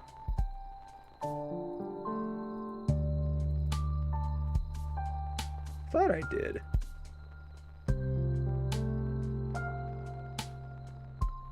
Thought I did. Maybe not. Maybe I deleted it. I think I was testing Boyd or something like that. I can't remember. But I do remember I had a report that I think... Yeah, it was like the one time that we played against Boone in Pompeii at 19 UTC or whatever it was. Battled helipad. Yeah, I must have deleted it by now because I don't see it anymore. Your outpost. No. Vanguard. Vanilla Soft. MXO. Yeah, I don't think I have any. Dang, that sucks. What? What else did you should you get? What else did you already get? Oh, I just got distilled water and then I think I got like a coffee or something. Are you in here? I wonder if you are. Maybe you are. Toto. No, it's probably long gone.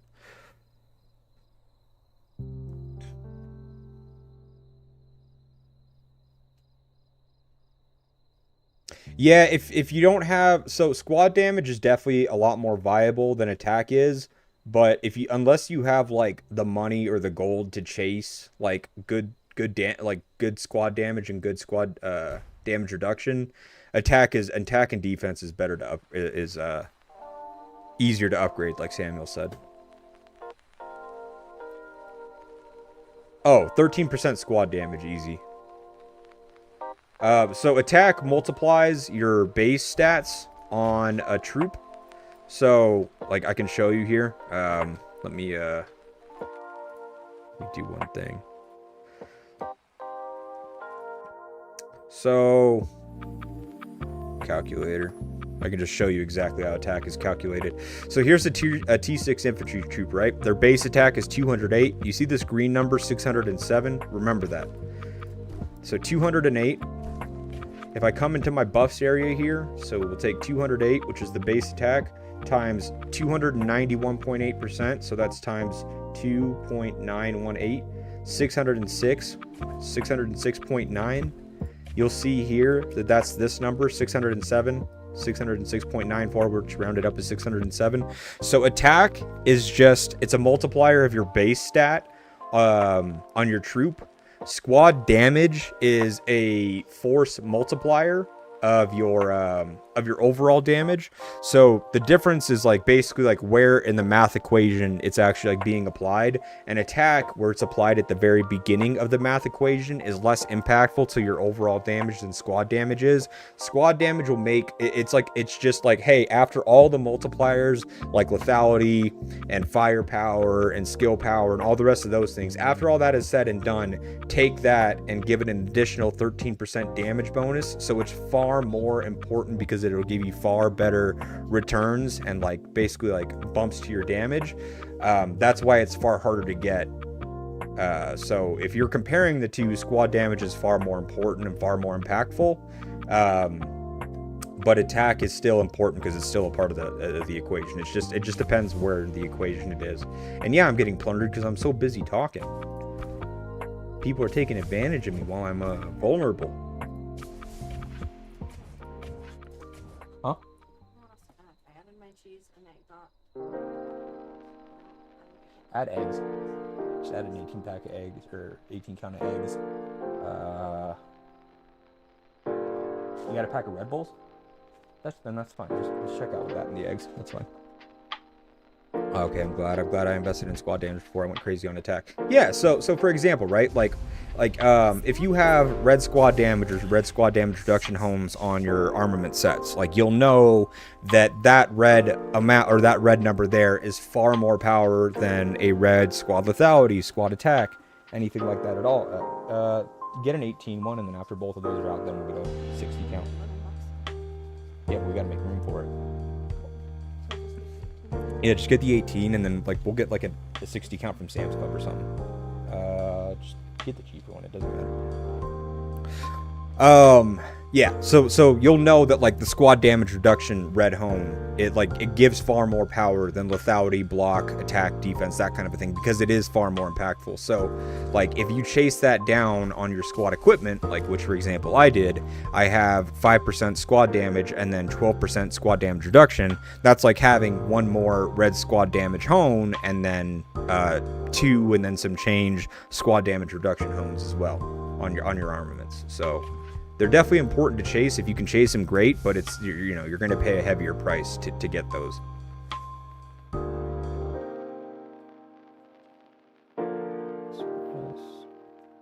Anything else? You're good? Yep.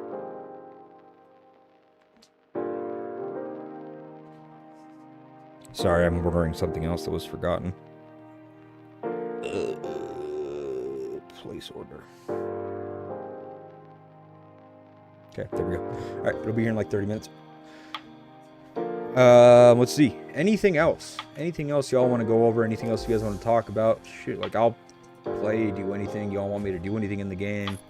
Y'all want me to play anything? I don't mind. Hey, my man. Said you want for reference, not particularly good. Double ranged attack. Double ranged attack. Double ranged attack. Yeah. So here, Samuel's a good example of that, right? Like he's got 22%. Like I have that on mine as well. Like I have 22 on this one, 21 on this one as well. Like kind of done the same exact thing. I have a set here, so if I change all these to the ones that I have double attack on, which would be this one.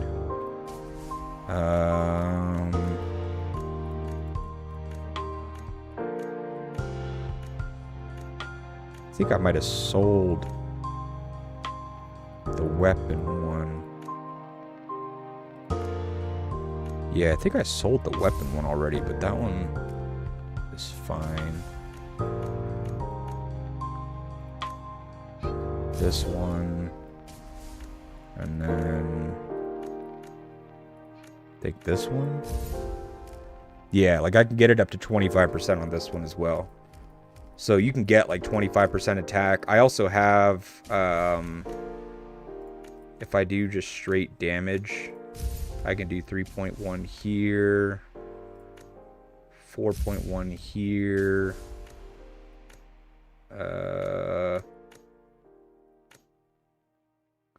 Oh, I think I might have. Oh, I think that's the item I sold earlier. I had another one with like 4% damage or something like that on this one. But I think I sold that. I might have sold the vest too. No, I still have it. That's the other one. So I can get like the damage one up to 15% also, like having 3 red squad damage hones. But I've pretty much kind of come to the conclusion that I want damage reduction instead, more so. So I've got like the 5% damage, which is going to be hard to beat, and the other ones I just have. Yeah, so it's like 12% damage reduction, 5% damage.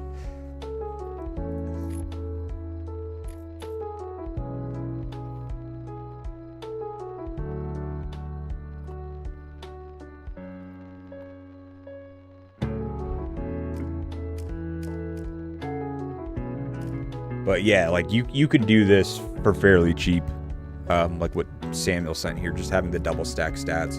The double attack is huge, being able to have that. I trolled the auction house and got some cheap 13.6% range squad damage for 2650 gold total. Damn, okay, hold on a minute. Yeah, you cooked on that. Yeah, I definitely didn't do that. Congrats. I mean, honestly, congrats. It's awesome. That is, it's not easy to do right now, that's for sure.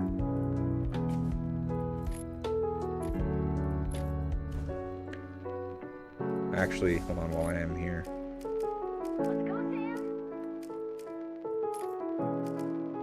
I just need to tab through these and see if there's any upgrades.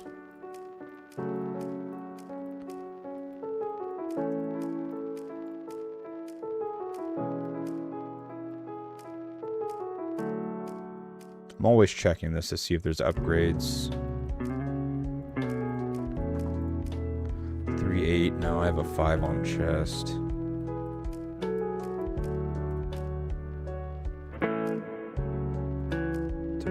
2.8. 2.9, 3.4, 4.1, 3.9, 4.1, 4.5. It's decent, but not $200 decent. $400 for a 2.9. You could eat my ass for 2.9% for $400. Not happening, buddy. No. So that's what I do. I kind of just skip through there to see if there's any upgrades. I can check the damage one as well, actually, just because I don't mind either of them. I wouldn't mind having either of them. I mean, 3.427. Yo, I'm telling you right now, cop this. Oh, shit. Ichigo's selling that? Are you high?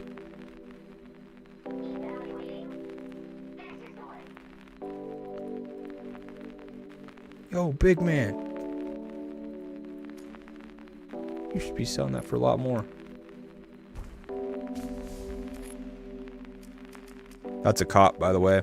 If you wanna get something on the low, 3.4% for 1,500 gold is a steal.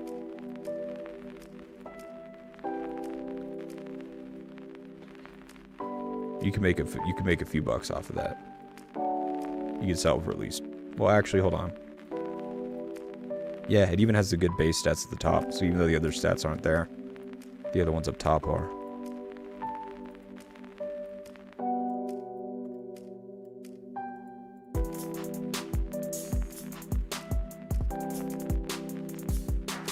Sorry, guys, I just have to check this. 39, 39, 31, 39, 38, 38, 274, 3, 4.2, 2.9, nothing. Only 400 gold max for me to buy.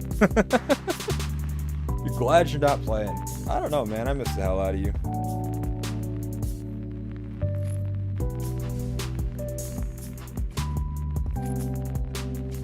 Well, that's my base.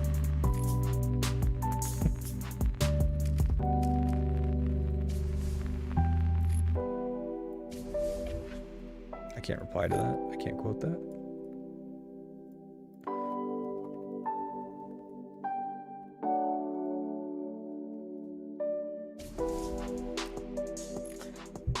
Actually, that looks like an addict stream. Yes, but no at the same time. Like, honestly, like, if you know what you're doing and you're patient and you don't, like, as long as you don't go into the auction house with, like, a gambling mentality, like, you can actually make decent cash on the auction house.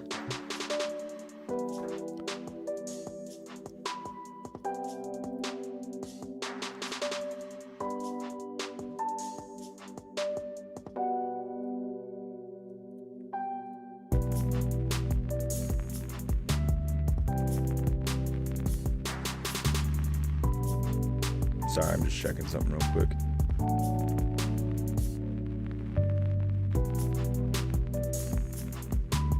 Okay, sorry. Got 4.2 rider squad damage, 300 gold. That's freaking crazy, man. Whoever did that, yikes. Yikes.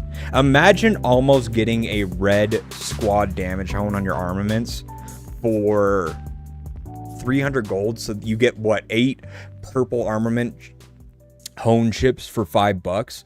Imagine getting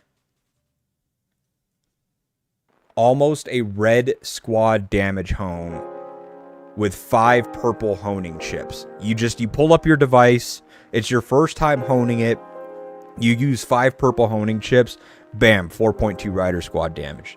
Unheard of. Keyword gambling mentality. Hey, for legal purposes and for like justification of myself, that's what I'm going with.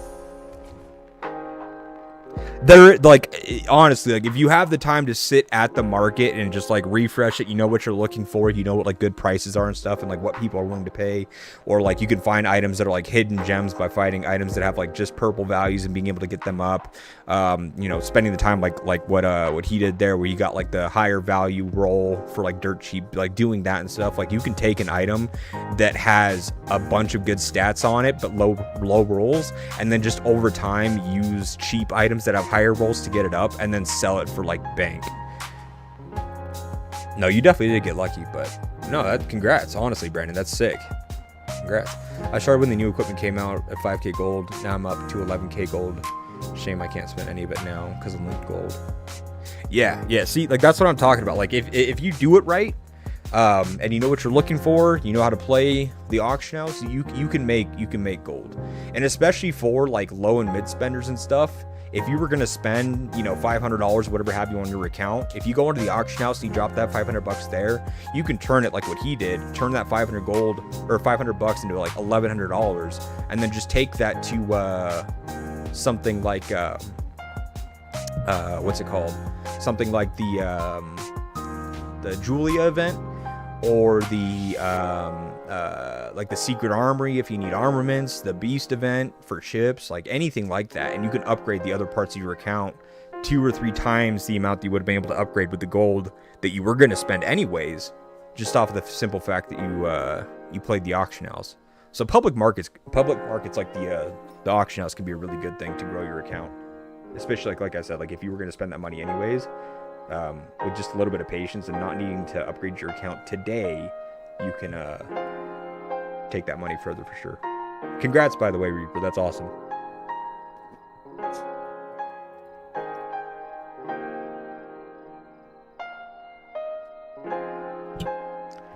Is it sellable with 3.2% infantry defense?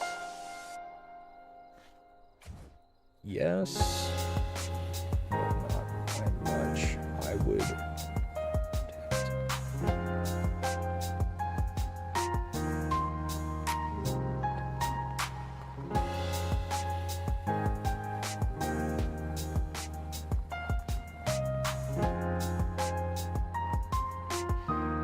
Try to upgrade it because he doesn't have 2 stats for infantry for applicable, it's just infantry.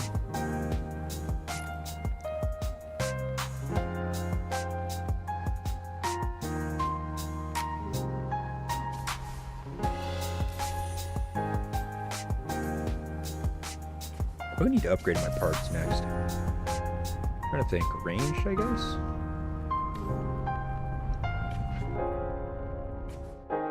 Trying to figure out if I need to do Bloody Brandy or not. Is the I usually do Bloody Brandy when they have the rebate event, because I just use diamonds on it. Infantry squad damage. I can sense their shifting presence in the air currents.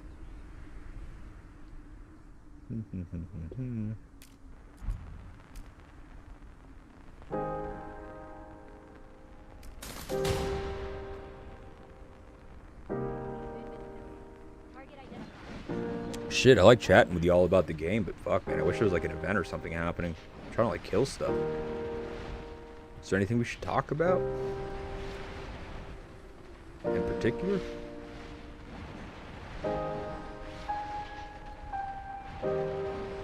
Anything y'all are planning on doing this weekend? Any fun events? What do y'all do in your downtime when Doomsday doesn't have like AR and stuff like that? What are we doing these days?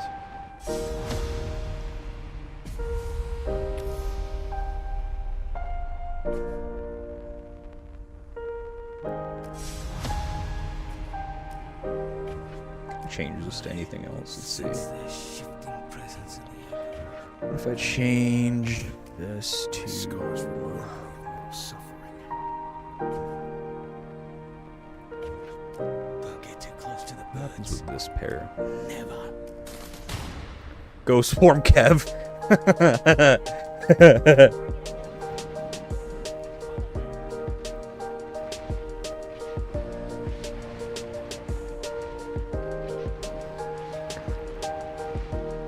Work far too much.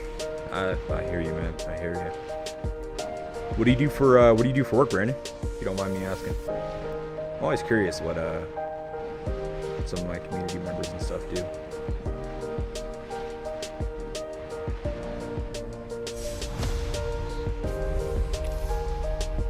That was the best school that I had, but 12-2.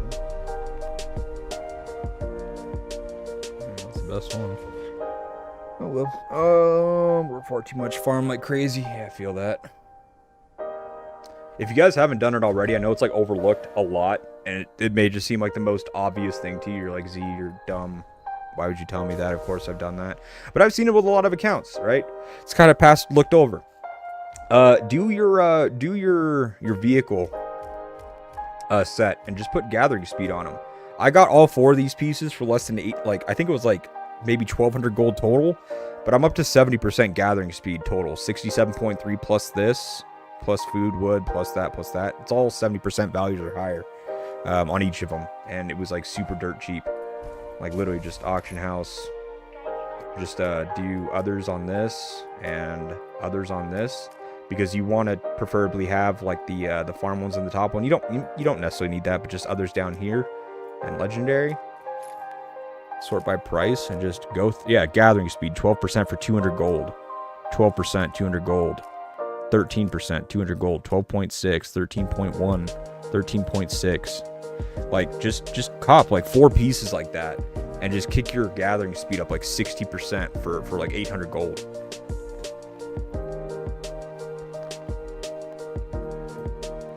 I don't full gathering bonus for my vehicles. Yeah, no, like I said, when I've been doing a lot of these account reviews, it's one thing I noticed is that a lot of people don't have that. I'm like, shoot, man. Like I know that you're like pumping gold into your marches or whatever have you, but you use resources when you're fighting.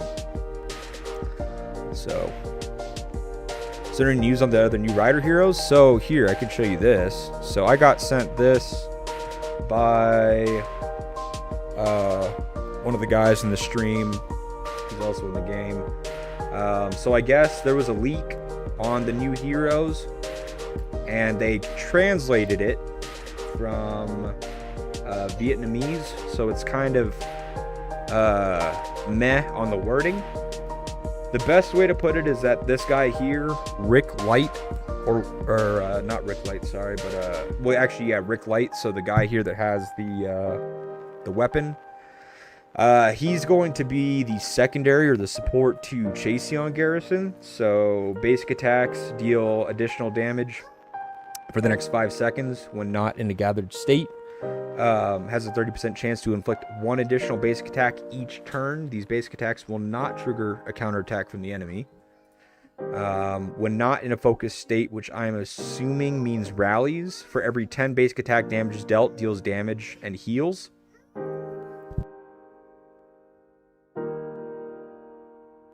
Increases their HP by 40%, reduces damage taken from range by 10% while stationed, which I'm assuming is garrisoned. When not in a focus state, which I'm assuming again is rally, basic attacks have a 20% chance to deal damage once up to 3 nearby enemies. This damage is affected by basic attack damage buffs. This chance increases to 100% if it's an additional basic attack. So obviously if you're paying it with Chasey gives a lot of basic attack damage bonus. That's, you know, it's going to kick up the damage on that too. And then the roulette hero here deals damage to the target and reduces the target's skill damage by 15% for 3 seconds. If your 5-player team size is less than 50%, reduces the target's AoE skills. I'm assuming that just means your squad size. Entered this graffiti state for 5 seconds before the leader uses the rage skill in the state. Every time skill damage is dealt, there's a 100% chance to deal additional damage to the target and 2 nearby enemies. This additional damage will not trigger graffiti again. The state will expire after being triggered 5 times. Rider attack increased 35%, movement speed by 20, HP by 30, and when leading only riders increases damage reduction by 10%. So this one feels more of like a rally support, reducing AoE damage dealt. I mean, that's typically going to be from like the garrison. I mean, you could use that in field too, obviously, reducing like the AoE that like range marches and stuff, infantry marches are doing. Reducing skill damage also, but yeah, like that seems like a support for a rally to yeah, debuff the garrison. And then yeah, a bit of AoE as well too. The AoE here kind of seems more of like a what's her name, Eileen type of AoE, just near two nearby targets and stuff kind of thing. But yeah, there's leaks. Apparently there's leaks out. I had been told about it for the last few days. I just hadn't really gone looking for them, and he sent it to me directly. Share equipment. Oh, you got gathering bonus. How do you like the gathering bonus? Because I know that some of the heroes have gathering bonuses. Like I think is it Maxine that gets the gathering bonus? Every single day. 15% additional resources, gain a bonus reward, but 15% additional. And then is it this chick who gets a gathering bonus or something? 10% additional resources. Is it just like additional resources at the end? Is that what the gathering bonus is? I would assume, right?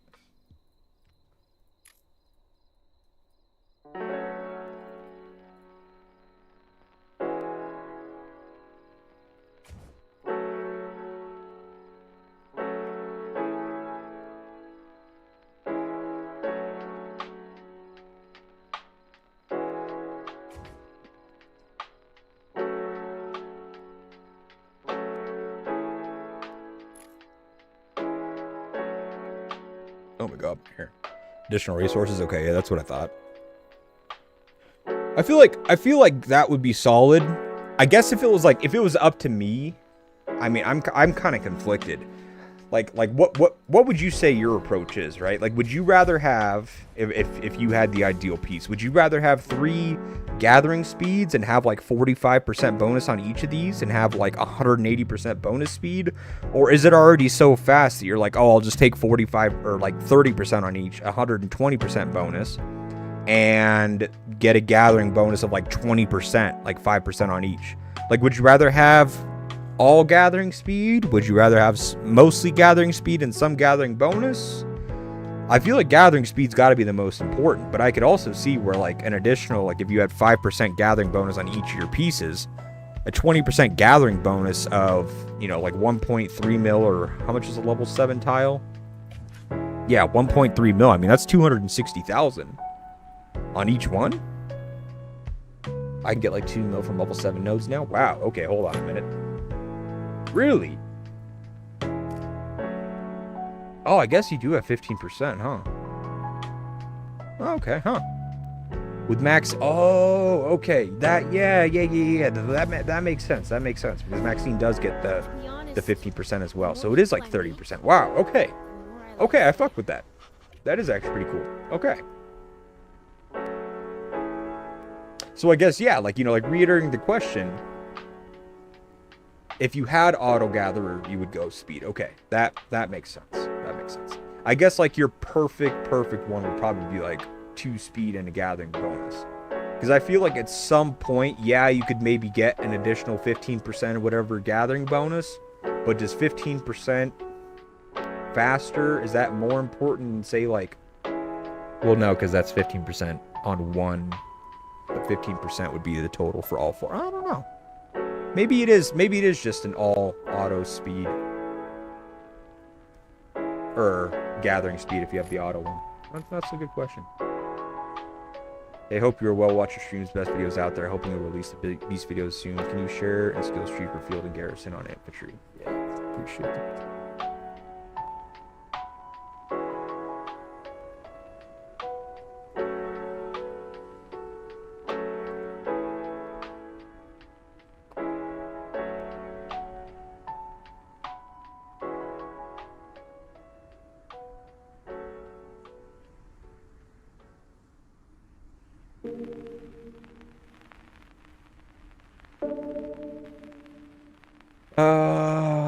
Many.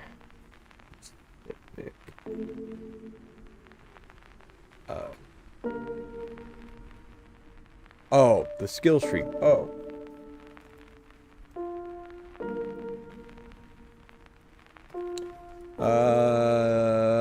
Is that what she said, right? The skills tree for field and garrison on infantry. So,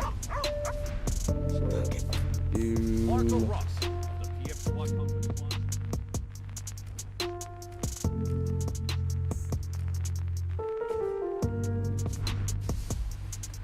I have a 6 on? Yeah, probably just this one.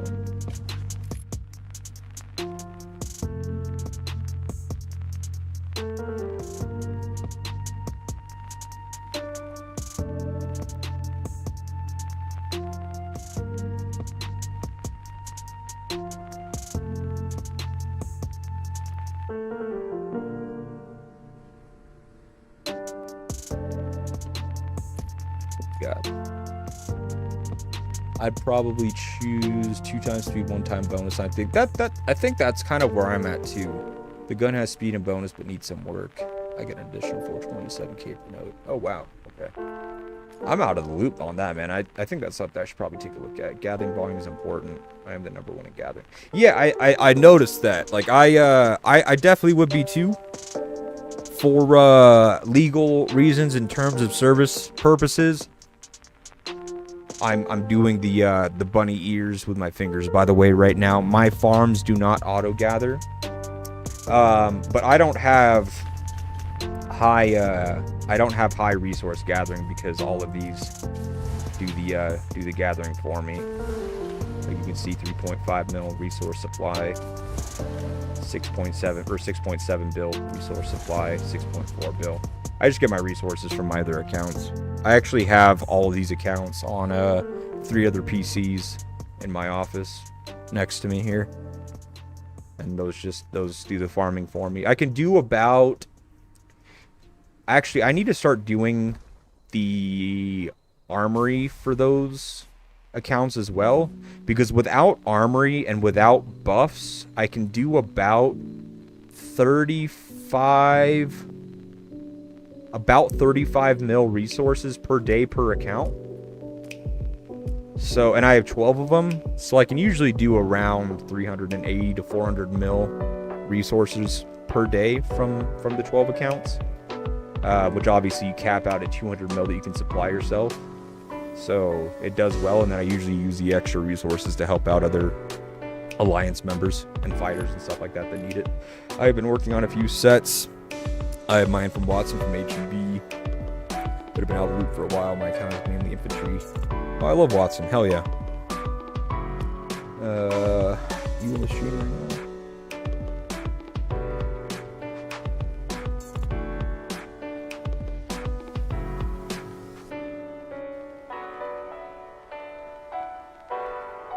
I'm just curious if I can just like respond like to the stream.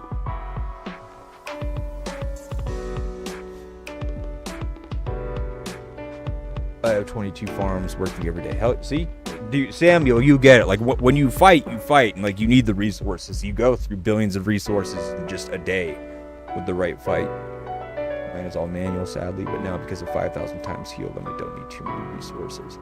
Yeah, it's it definitely puts a dampering on it for sure. I would still say that like you need the resources, but you just fights in general have changed. Because, like, the healing limitations, while you feel them, your opponent feels them also, right? And so, like, they're having to go into their pockets to use healing speed-ups and stuff, and general speed-ups. And unless you're one of, like, the top 10 players in the game, a lot of people have dialed back how much fighting they do because they can't just auto-heal. And so, even though, yeah, you kind of have to cut back the fighting on your own, it's not nearly as painful on the fact that you have to do that because typically your opponents have also kind of done the same. So I feel like we kind of get the same amount of fights we used to, or like the same type of fights we used to, just not as much. Okay, so to Luke, hopefully that's how I say it. Let's take a look at your stuff here. So that was the so the talent tree that you're looking at here is the talent tree that I gave Watson when I was playing in H&B with when I was in when Hans asked me to help H&B build out their team, and specifically Watson has been their primary garrison for a long time, and he asked me to help him work with him to build up his garrison. This is the talent tree I gave him. This is the best for multi-rally garrison. That's why it has the if when garrisoning, you know, if you take a flank or whatever have you. I would personally get rid of these 3 defense up here and put it up here in this one, and then just save this as a multi-rally garrison tree. Or if you're in a single rally garrison and the enemy that you're fighting consistently swarms your tower, so you'll typically see that if they have like a whale account or a main whale account where they're rallying you and then they're always just constantly swarming your tower. If you're in a threat of being consistently swarmed and you know you're going to be consistently swarmed on tower, or you're in a multi-rally garrison scenario like AR or 2v1 and IR or whatever have you, then go with this talent tree and move these 3 points over to here. If you're not in a multi-rally garrison scenario, your next best talent for that is going to be something like this here, where you don't need the responsive defense anymore, and instead then you can take something like additional defense, or you know, you can take the bonus stats here plus that also, that kind of thing. The important part is that you take the reduction in skill damage here on this side, and then you can just take full rage generation at that point. But if you are in a multi-rally threat scenario, then you'll take a few points out of this, take the points out of this, and you'll take this for the flat 8% damage reduction.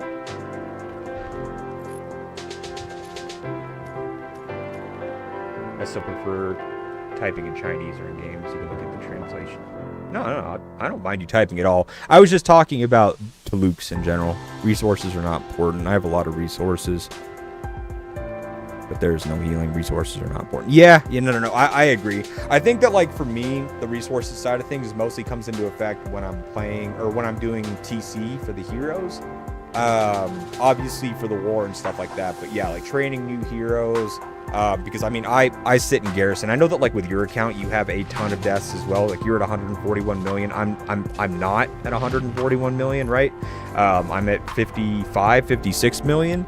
But if I'm on garrison and, like, that's like my main job, like, I'll funnel all of my troops just strictly into garrison the whole time. Like, I'll sit at a tower and 5 march, you know, filling the tower to make sure that it's full no matter what.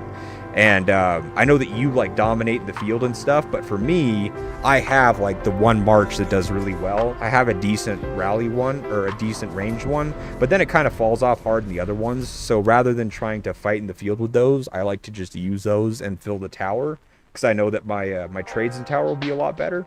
So I typically come out with quite a few deaths, and I only have, you know, 5.5 mil troops, and you have at 755 mil power a lot more troops than I do. So if I lose, you know, 1 mil troops in an AR where it's only 60% return, if I lose permanently 1 mil troops, I have to train a lot of troops to try to get my troops back up also. So for me, yeah. For me, like, I probably spend the majority of my resources rebuilding troops that I lose and stuff in events. Yeah, no, I definitely don't have infinite healing acceleration by any means, but I also just don't have as many troops as you do. So for me, it's much easier. Like, if I'm playing an event and, you know, we have insane tower wars off of day one in AR or island raid, we just build directly to the enemies that are next to us and stuff. If we're just playing tower wars the whole time, I'll run out of troops far quicker than you will, and then it's hard for me to kind of, you know, have momentum at that point. So I'm kind of stuck building more troops at that point. So like I said, I would say that probably about 60% of my resources now goes into to building new troops, if anything. I gotta catch up on chat. I have 22 farms working every day. Mine is manual, but now 5,000 times pound sand fluke. Always reaching max helps during AR. I know, it sucks. I hope that that's something that they revert on. I think it's a poor decision. I mean, whether, like, I see, like, why they do it, but at the same time, the logic and the reasoning behind them doing it doesn't make much sense to me, because I feel like you would make more money not doing that than you would just trying to squeeze out every dollar you can. Delay in time it comes up on stream. I'm in EU. Perfect. Thank you very much. Yeah, no problem at all.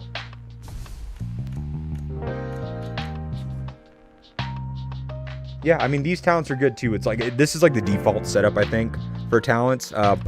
Honestly, if I was you, I would take the points out of the additional up here and move them to max out Predator's Rage, because you're like, the most important thing in field is your rage regeneration, because that's your skill damage. That's where you get most of your kills. So I would move 5 points from Burning Passion to Predator's Rage and have Predator's Rage 6 out of 6 and 1 out of 6 on Burning Passion. Just personal preference. You don't have to if you don't want to, but I feel like rage generation is more important there.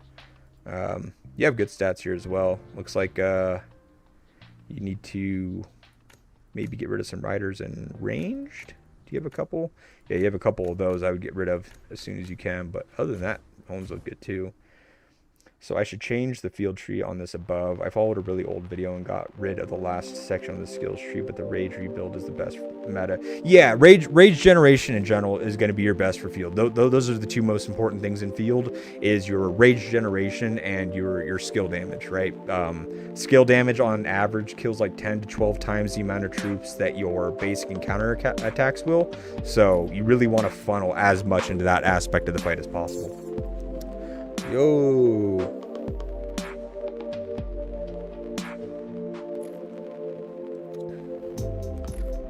What do you say? I'm a free-to-play player. I don't have any chance to get good things.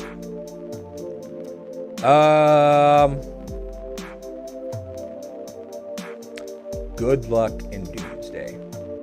If this game, if you were playing Doomsday 2 years ago, no big deal, no big deal at all. But being a free-to-play player these days, like getting started now kind of a thing, it's like, it's impossible. If you started way back in the day, maybe you have a better chance, you know, because you've accumulated so much. You were around when, you know, rewards are better and events and stuff like that. But if you were to just get started now, getting started now, or trying to build it out now, it's very difficult. The only piece of advice that I can give to somebody, that if you're a free-to-play player right now, your best chances aren't building your account, but being placed in a bracket where your account can have impact, right? Like, you're going to have to create your own level of enjoyment and playability of this game, and that's the only thing you're going to be able to control. So if you want to enjoy this game to the fullest, just make sure that you go into as low of a bracket as you possibly can, so then the growth and things like that you make with your account, you're actually able to, you know, actually play all aspects of the game. If you take your account and as a free-to-play player and go into like Apex, Elite, even Upper Fearless, like, you're not doing yourself any justice. Any recommendations for Boyd Field? The only recommendation for Boyd Field is get that second skill honed, so you can get the skill damage applicable not just in Garrison, but also in the field too. Outside of that, there's a few ways you can go about it, right? It's really going to depend on what you need as a player and what your squads need. Do you need like HP reduction so that then the rest of your marches can suffice and do more? If that's the case, put Marco behind Boyd, because then you can keep Marco healthy, and when you get targeted, all the shields that Boyd has will keep that march healthy, and you're reducing the HP, then all of your marches are doing a lot more. Do you just need an outright tank, you know, like again, like tank march for everything to focus? You know, you can put something like Bodala and stuff, but typically in the field you don't need tank. You just want to have as much offensive attacks and damage as possible. That's where you can do something like maybe like a Stella, because he increases skill damage by 35%. She has 2 skill damage skills, so it scales well. And then on top of that, because he has so many shields, her reduction in basic attack damage taken, which goes up to 40%, will mean that his shields die far slower. So this is just a very healthy group. On top of that, her high counter damage also pairs really well with the fact that she'll have increased skill damage from Boyd. So this just right here, like in general, if you want to send out one march out of 5, just send it out into the middle of a ball. Just, you want this to get targeted, but you want to get as many kills as possible. Boyd and Stella does really good. Outside of that, like, you can just pair it with like AoE marches, right? You can pair it with like Eileen, you can pair it with Miyamoto, you could pair it with a Louis, you could pair it with Ethan. It doesn't really matter. That skill damage bonus that he's going to give is going to apply to those AoE skills that you have. Then when you go into murder balls and whatnot, it's going to deal, you know, increased damage and stuff. So as long as you're not getting targeted, you're going to mop up a lot of kills. Also, when you are targeted, again, those shields are going to help keep you healthy. So again, it really just depends on what do you need as a player? What do your other marches need to really benefit them? If you're willing to put $10 in the game, you can make good gold back. For instance, I took a loan from the vault for 1,000 gold. My free range account got for the weekly and monthly, and got about 4.5k gold before tax. Yeah, no, of course. But again, the minute that you buy gold, you've just gone from a free-to-play player to a small spender, right? And I think that's kind of just the call out there, is that he started it out by saying that he is a free-to-play player, which is totally fine. If you can put a couple bucks in a month, like no big deal, cool. And you can, like you're saying, you know, find ways to maximize the amount of gold that you're getting and then maximize that for your account. But my feedback would still be the same of if that's your level of spend and your level of contribution that you're able to do, the most important thing that you're going to be able to have, and the biggest piece of advice you can have on this game, isn't what can you do to grow your account, but what can you do to make sure that the matchups that you have, you're playing against other accounts that are on the same level as yours, and you're not trying to always consistently fight an uphill battle of fighting accounts that are just drastically stronger than you, right? Because then at that point, you're not setting yourself up for success. You're not going to have fun on the game, and if you're not having fun on the game and stuff, like, what are you really, you know, like, what are you really doing, right? Shout out to Rocks for me, haha. I think he learned a lot from you and then taught me, and Watson. Yeah, I've been playing with Rox since he was the R5 in Fox 1. He's tried to recruit me, or he tried recruiting me when he was the leader of Fox 1 out in Region 11 or 12, I think it is. I think it was 12. Like way back, way back. I mean, we're talking, this was like 2.5 years ago. The very first island raid that ever came out, I had Rox when he was in Fox 1. And that was one of the most fun island raids I've played. So yeah, Rox is a great friend. He's in the Alliance right now. He plays with us quite a bit. He's very much into the data, into the numbers. He has spreadsheets. He makes spreadsheets, that kind of a thing. He's a nerd also. Yeah, he's a great guy. I'll definitely let him know. I appreciate that. Yeah, cheers. Have a great week yourself. Thank you. Bro, I need a favor. Getting bullied and attacked by my region players. Oh, dude. You might be SOL on this. I stay out of the drama. If there's one thing I don't do on this game, it's I don't do drama. I don't get wrapped up in it. It is not for me.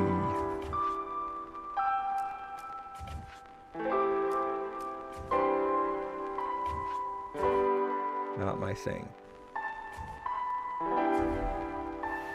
What are the pros and cons of pairing Felix and Daryl in the field? Okay, so one thing that we need to mention about Daryl that I think has been misinterpreted by some individuals in the community and stuff that have made hero reviews and that kind of a thing is that they have highlighted Daryl's skills and said, oh, his rage skill makes it to where you reduce the AoE damage taken by 30%. This is great.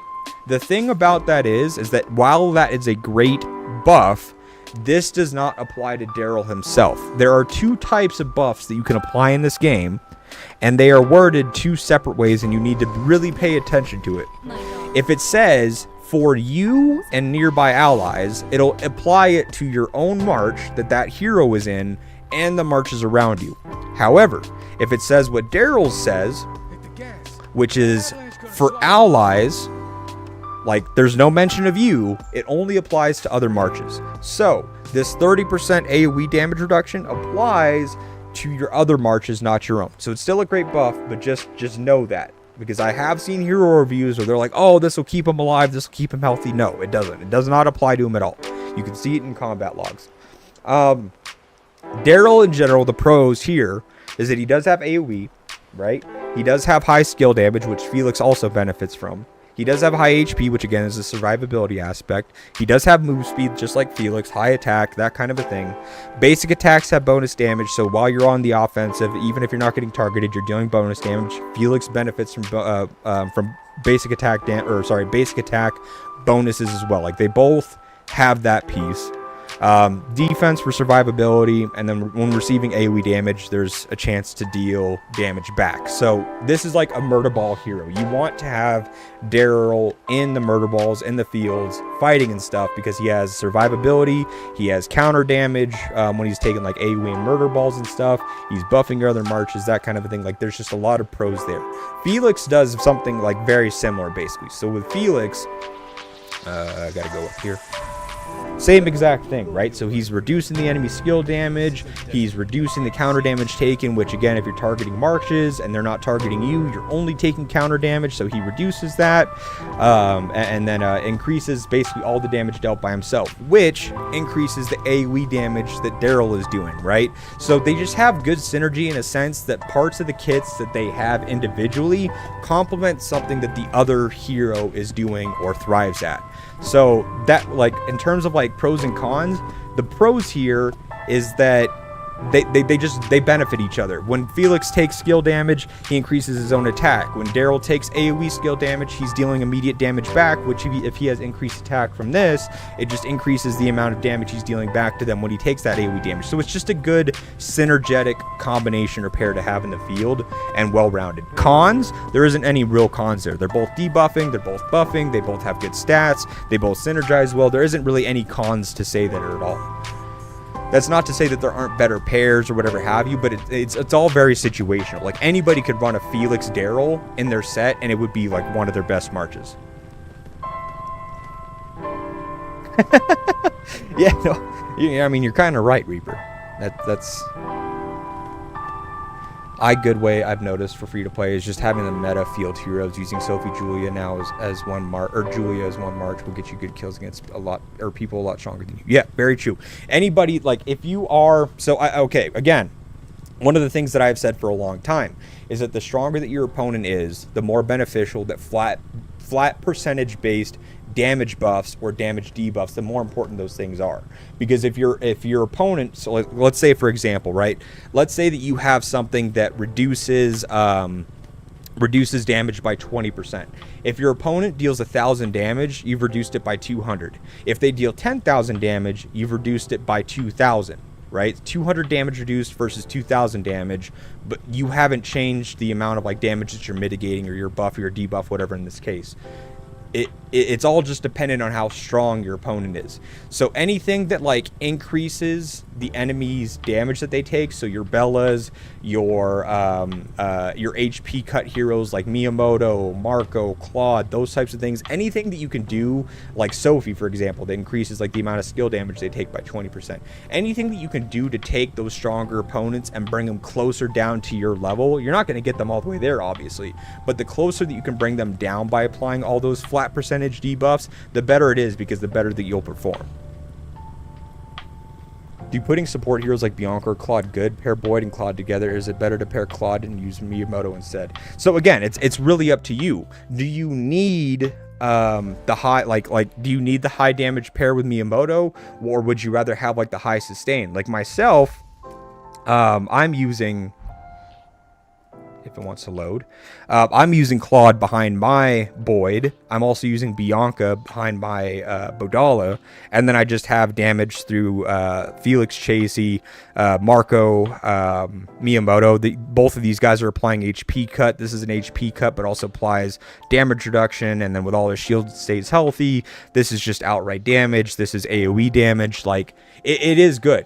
Support heroes like Bianca and Claude are very, very beneficial, because instead of like me trying to take my 7mm armament set with Boyd and then just dumping a lot more hones into it and getting garage upgrades, all those things that are like, it's super expensive to increase it marginally, you can take heroes like Claude that give him a flat 20% damage boost, or Bianca that gives a high attack boost, or just cut their HP with Marco and Miyamoto and stuff. And then that just snowballs and compounds how good your best marches are, because the high damage marches and stuff like that will just be that much more effective when they're buffed or when the enemy is debuffed and stuff.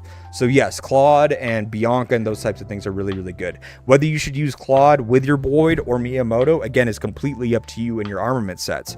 Like, I probably wouldn't use your main armament set that's the highest damage with just a support hero that doesn't do damage at all. I would probably put, you know, like Boyd and Miyamoto together, put your best armament set on it and let them deal the most damage. My arena setup is just like this, just simply because my Boyd is just sitting here at the front line taking all the damage. Oh, I have to, like, I was looking at her perspective. It's on this side where I come from. So my Boyd is taking damage from 4 of them, and so I just want my Boyd to survive as long as possible. But that's just unique to AOD, to Arena. And so Claude is sitting with Boyd just to keep him healthy, so the rest of my marches can just freely do damage. But in the field, I'm using like Boyd with like Miyamoto or something like that, and then putting my best armament set on it, so then I'm maximizing that damage. Well, shit, I've been doing Felix, Chasey, Rubina, Daryl in the field. Well, I mean, one of my favorite pairs is actually Bella and Chasey, because Bella increases the amount of damage. The amount of damage that the enemy takes by 20% for 3 seconds, and then Chasey increases her basic attack damage by, or like total damage, by 4 times the amount for 5 seconds. So I put Chasey in front of Bella. Chasey will trigger her rage skill, which increases her basic attack damage for the next 5 seconds, and then on the next second, Bella debuffs them to where they take 20% bonus damage for 3 seconds, which now that 4x basic attack damage is now multiplied by 20% more, which really is like 450%, or like 500%. So Chasey and Bella is one of my favorite pairs. Felix May is just super harassy. Felix Daryl is really, really good. Felix Elena is also super solid. I use that too. Riders just have so much flexibility. It's really hard to mess up riders. You can there's so many reasons why you pair a hero with another hero when it comes to rider pairs, because all of them synergize fairly well with each other. It's almost impossible to mix it up or to mess that up. 1133 days log, and we've been around. Yeah, I'm at 1093. So you've been playing the game for about a month longer than I have. We've definitely seen some things. Have I seen the new hero, which will come on the 20th of October? Yeah, I have seen the new riders. We were just chatting about those earlier. Felix Chase, you're so scared. Are you there? Can you guys hear me? Is my mic on? Sorry, his message asked if I'm here. Have I been talking to myself this whole time? Felix Chase, you're so scary. I remember an AOD report when they got 200,000 kills against me. That's disgusting.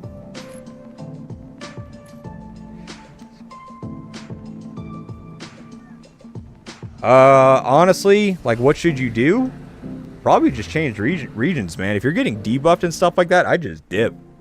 You know, like, I wouldn't stay in a region that I'm getting debuffed in and stuff. Unless you did something to stir the pot and start it, then, you know, that's kind of just on you. But if you're just getting targeted for no reason, I just change regions, man. I wouldn't stay in a region that's doing nothing like that. TDL. Yeah, I mean, like, what else can you do? Unless you can solve, like the only thing you can do it there is just figure out what your differences are with your president and try to solve it. If you can't solve it, then yeah, I would just leave. You can hear me. Okay, just making sure. Can you tell me how is that hero and speak a little slowly? Okay. How do I put this? Here's the hero previews.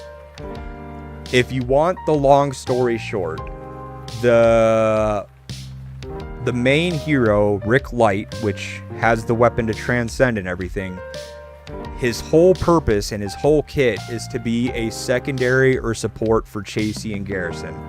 And he's going to do it really well. I personally don't think, and I'll show you the messages down here. I'm just going to read this to you. Okay? So he said on his messages when he sent this to me.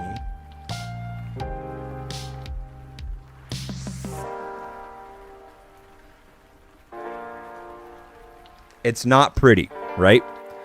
When I took a look at them, my response was meh.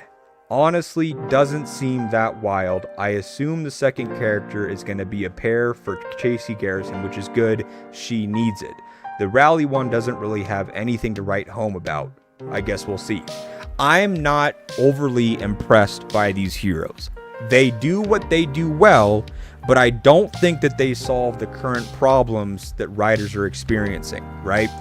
Rider garrisons right now with Chasey, their problem isn't dealing more damage, which this Rick does. He deals more damage, and he synergizes with her basic attacks and bonus basic attacks and stuff, whatever have you. That's not the issue that Chasey garrisons are experiencing. Chasey garrisons, the issues that they're experiencing is that they can get swarmed or multi-rallied and swarmed. They just melt very fast, right? They're the least survivable of the three garrison types right now. Infantry, ranged, and riders. Riders are great in 1v1 garrisons. They do a ton of damage and have high sustain, but they don't do well against multi-rallies and swarms, right? So I don't think that it solves the problem that rider garrisons currently have. I think that they just take what rider garrisons are doing well and they'll just do it better, which is that bonus damage. So I think that this will help rider garrisons in terms of damage output. I don't think it really helps too much in terms of survivability. As for the other character, this feels more of like a rally support, and really the long story short here is that there isn't really much to it. It just seems like a very basic roulette hero that has good stats, and that's honestly it. It's like a rider version of Eileen. I would say, so when you're asking Rick Light or Ethan best for Chasey, Rick Light will be better in your single rally garrison. Ethan will probably be better still in your multi-rally garrison. Now, here's the thing that I also said to him that I'm going to say to you, because I don't want people to take my words and go running with it like they do in a lot of cases. And then, you know, a couple days or a couple weeks after the hero comes out, they're automatically pointing the finger at me going, well, Z said this, he was wrong. I'm just speculating. I'll always be happy to admit when I'm wrong, and these translations may be amiss, so take my critique as a grain of salt. However, I will say I do like the current state of garrisons, and I think that this will complement the current state, which again is that riders do really well in single target garrisons, but they are weak in multi-target garrisons and swarms and such. So just know that these hero descriptions are in Vietnamese and were translated to English, so the wording is kind of odd. So I'm only going off of this like AI translated or whatever wording and verbiage, right? So, and again, this is just we don't have the heroes yet. These are just my initial impressions, but I don't make initial hero impression videos like other YouTubers on this game do, which it's totally fine that they do. I have nothing wrong with that, but I don't do that because I like going off of like data, facts, and numbers. So if I'm telling you this information, don't take this as concrete evidence because we don't have the heroes yet. Yo, what's up, Wasabi? What's up, Signor? Oh, looks like you can go to their alliance. If you're looking for a new alliance, strategic reach out to Tatsu97, region 272, HWKA.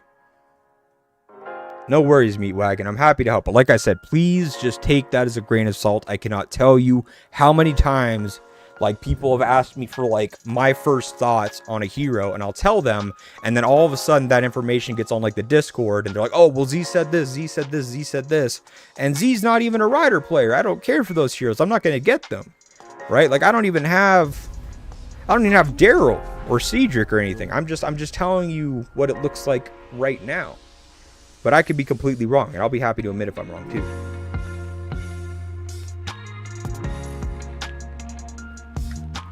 All heroes are useless. Oh, welcome to the life of an infantry. Boyd is like the second coming of Christ for us because we've had nothing but useless heroes for a while. I guess we had Marco, but Jesus Christ, Marco came with a price tag. compare with Daryl, which one is best? For what? For what is the question? Are you talking about the roulette hero? Oh, like roulette wise, like should you pick Daryl or should you pick her? Let me glance again real quick.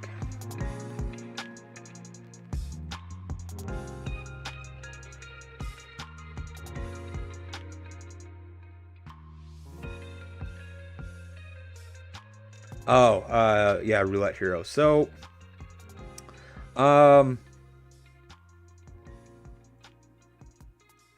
mean, so I think that it's apples to oranges. Again, I think that this is like, especially with like it seems like all roulette heroes are very situational. I think that all roulette heroes have value. It just depends on what kind of player you are and what kind of oomph, almost is what I'm going to say, does your 5 March squad need?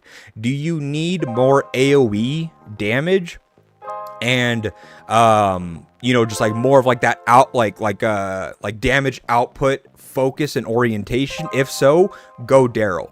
Do you need someone that reduces skill damage and debuffs the enemy? Like, do you need more of that? If that's the case, go for Janet Light, the new one that's coming out, because she reduces the target skill damage by 15%. And then if you are less than 50%, it reduces the target's AoE skill damage. Or, if I can't tell based on the translation, it says if your 5-player team size, I can't tell if that means your squad or the enemy squad, but it reduces the target's AoE skill damage by 15% more. So if you need more debuff, go for her. If you need more just outright damage output and AoE, go Daryl. I took your advice with squad damage for equipment, and I've truly noticed the difference already from AOD. I've sent a report that I would have probably lost without the equipment. Sure, let me take a peep. Sorry. I'm playing catch up here. Damage. Yeah, so you're at already like 3% between 3.7%, 5.7, 6.1, 8.1. 8.1. That's almost 2 red squad damage hones on a device. Yeah, I'm glad. Honestly, I'm glad to hear that you've seen it.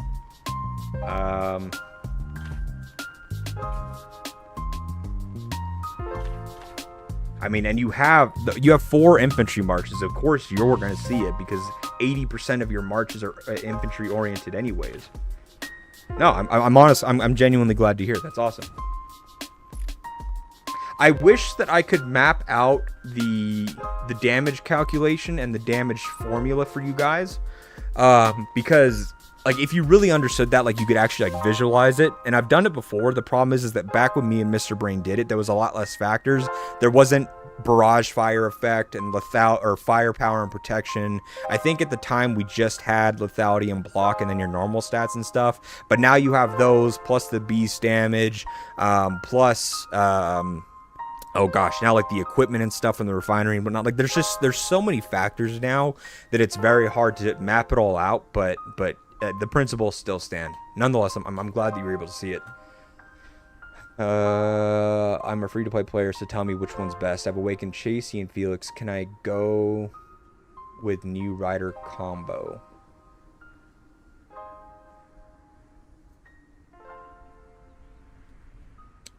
Felix and Daryl would be really good for you. If you do get the new hero,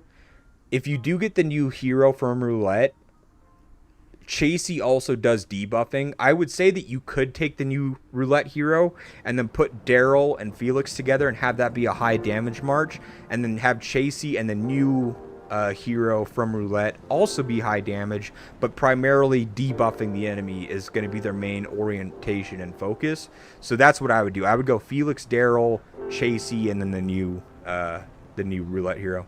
Is Bard still viable in rallies? Should I quit working on him? I have him awakened, 2 skills able to be transcended, but haven't used the fragments yet. Switching TC, unlocking Ethan rally only. Yes, but I'm gonna put a button there. I would say, how do I want to word this? Yes, he is very important. However, I'm just trying to figure out how I'm going to word this. Give me one sec. However, you will get more benefit with Ethan being unlocked than you will with Bard. There's going to be another however here. That depends on one thing. Let me ask you this. Are you planning on transcending all skills on Ethan as well? Meaning, if you transcend all skills on Ethan, will you come back and transcend all skills on Bard if he's worth it? Because if you do, Ethan Bard is your best rally. If not, Bard fully transcended still works really well with Cedric, but fully transcended Ethan works well in more situations than Bard does. He's better in the field. Obviously, you have the Garrison flex, but I know you said rally only. He works well with like other rally heroes like Louis, a lot of things. But so like you'll get more out of Ethan, I guess is the best way to put it. But Bard isn't subpar at all. Like that defense cut that he has. Like, if you have War Drone as one of your items that reduces the target's defense by 30%, and you pair that with a fully transcended Bard, which also decreases the enemy defense by 34%, then you're effectively reducing the enemy defense by 64% just with one march and one armament. Like, that is not a small thing at all. To take 64% defense from a target with just a Bard plus one armament is insane. And that's a huge benefit when it comes to something, especially like multi-rally scenarios like AR and stuff, where people are using like for example, myself, I use Stella and Claude as a tank rally in AR, because I'm not looking to deal the most damage. I need my second and third rallies to do that, but I'm using Claude to keep myself healthy and to keep them healthy. I'm benefiting them. And what Bard's going to do in AR with that defense cut is you're just making it to where your other two rallies are just doing that much more. Nonetheless, obviously yourself too. Bard is going to bring more benefit for your team and overall rally experiences in general. Ethan is going to be better for just yourself. Got them all for cheap as well as a worthy investment. Hey, congrats, Reaper. Honestly. Like I said, I love seeing players take that type of like info and stuff like that and run with it and do something with it, and it works for them. If you need any other help at all, Reaper, let me know. Can you please give me your Discord channel link? I'll work on the I will work on the commands and set one up. I haven't set up a community Discord because prior to this last week of streaming, this has mostly just been like a YouTube channel for some guides and stuff, and then I'll help in the official Discord. But I will make it a task for myself by tomorrow's stream to make a community Discord for this channel and build out the bot with with the commands like !Discord to where you can join. Will old heroes become bad with the emergence of new heroes? Yes, and we have seen that consistently time and time again. Will they become bad? Not per se. They will become more and more irrelevant as time goes on, but there are heroes that will become more irrelevant far slower. Right? I think that we've seen that with things like Louis. Louis is still very relevant for AoE rallies and for garrison pairs with like Ethan. We see that with Bard, for example. He's been out for a while, and he's still, like we're just talking about just now, still has very high relevancy and stuff. Bianca's been out for a while. She has a lot of benefits still these days. Miyamoto has been out for a long time. He still has high relevancy these days. Eddie, so it just, Elena, Bella, like certain heroes will phase out far faster than others will. Is Cedric Bard better than Cedric Ethan, I guess is what I'm saying for allies. I didn't consider Ethan Bard. I would say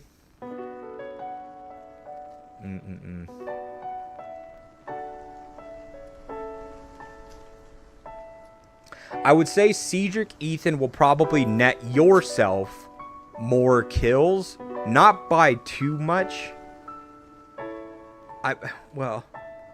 Not by a crazy amount. It will be noticeable because Ethan has 2 AoE and 2 skill damage skills, where Bard only has 1. So obviously he's going to deal more damage in that sense.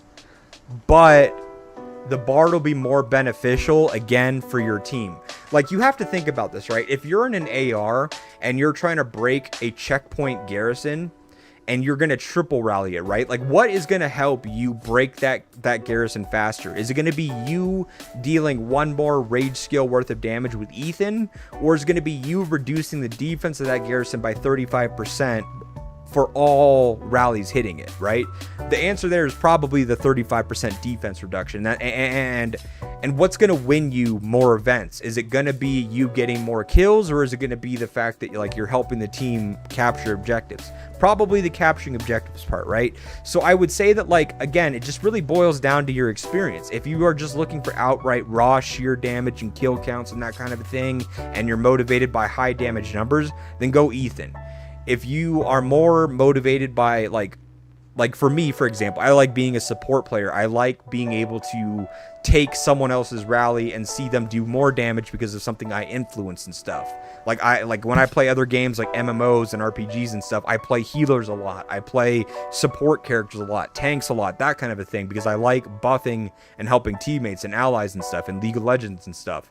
So it depends, like what aspect do you want to do more? Do you want to assist the other marches more and still deal high damage? Or do you just want to just be like a glass cannon, just sheer damage?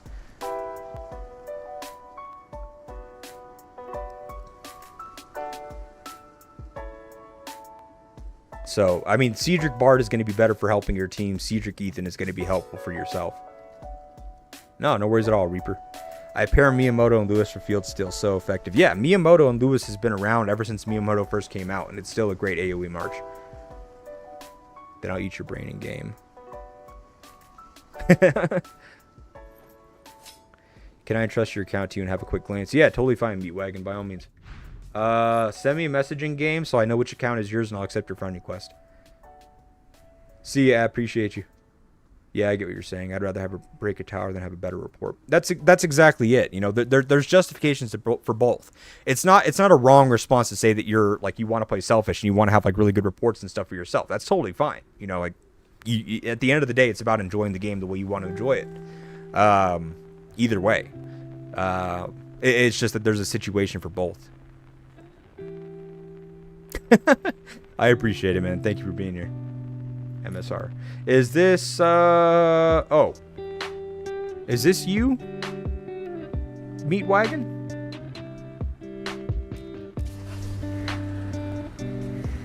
Oh, this is you. Okay, this is you. This is you.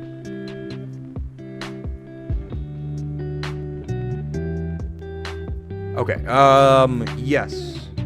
Let me accept your friend request. Oh, shit. Hold on. Friend limit is reached. Who can I remove?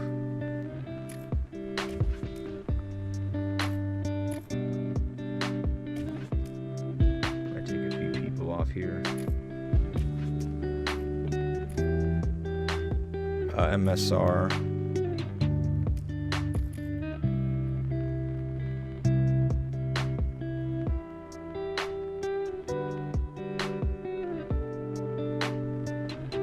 Yeah, I got you, Meatwagon. Sorry, I was deleting some friends. There we go. I accepted it. You can set it over. So running Rubina Chasey in the field is the best rider march? No, not necessarily. There's again, like we were kind of mentioning this earlier, there's so many right options and reasons why you would pair certain people together depending on what you're going for, right? You might see more Elena's and Felix and Maze if your goal is your move speed. You might see more Chaseys and Bellas if your goal is to debuff and make your enemy take more damage. You might see more Rubinas or just even Elena's, Daryl's and stuff like that if you just want raw damage and stuff. So I think that there's reasons to do multiple marches. It's not to say that Rubina Chasey is the best march, whatever have you. It's an effective march, but you'll probably get better numbers out of a Rubina Elena or a Rubina Felix than you would a Rubina Chasey. Because Chasey, a large part of her kit is her survivability from her skill damage reduction and from her her charm, which reduces the enemy damage that they deal and stuff. So you get a little bit less damage output out of Chasey in that sense, but you get more survivability. That is not what I wanted to do. MSR, I got yours. Whenever you want to send the request over, I got you. I can log into yours. Meat wagon.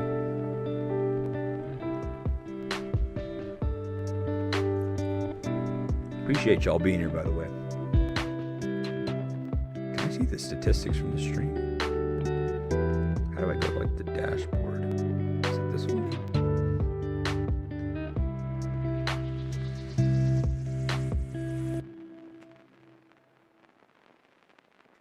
I think it is this one. Analytics. Look at you guys performing well on the stream.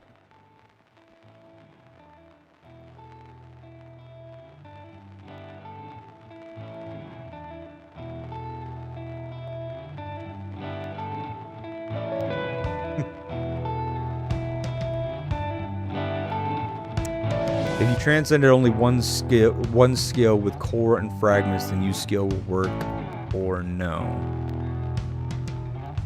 I'm not buying Super Monthly Pass. Can I give you my ID password? Send me an arena report. If you send me an arena report, I can do pretty much the same thing because I can see everything of yours on an arena report. If you transcend only one skill with core and fragment, then use skill will work. Yeah, every skill that you transcend will work at that transcended level. You just, obviously, the more that you transcend, the more of them will be done. You just won't have the awakened skill transcended unless you transcend all of them, right? So if I just transcend this skill will be transcended and work like that, but you won't get the awakened skill. Like, you can't transcend this one unless you transcend all of them. But you can transcend individual skills and have them on. Yes, that's totally fine. Okay, I'm out of account. Okay, that's yours. Alright, let's do Meat Wagon first, then MSR, I got you. Yeah, no worries at all, Signor. No worries at all. Shit, that's screwed.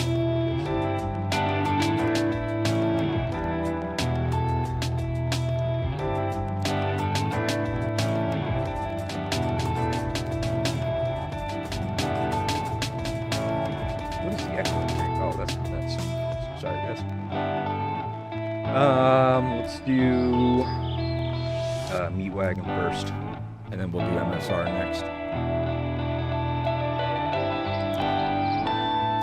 There's nothing good to look at in my I don't, so you want me to like review your account, but I don't need to like look at the arena itself. It's just that if I go to the arena report, I can see your squad equipment, your normal equipment, your parts, your garage. I can see your armaments. I can see your hero pairs. I can see your hero armaments. I can see your homes. I can see your beasts. I can see everything on your account with an arena report. That's the whole thing there. The only thing I won't be able to see is your heroes that you're not using, but I can ask you about that. Sorry, I clicked on VIP. I meant to click this. So you're, looks like you're rider oriented. Let's find out.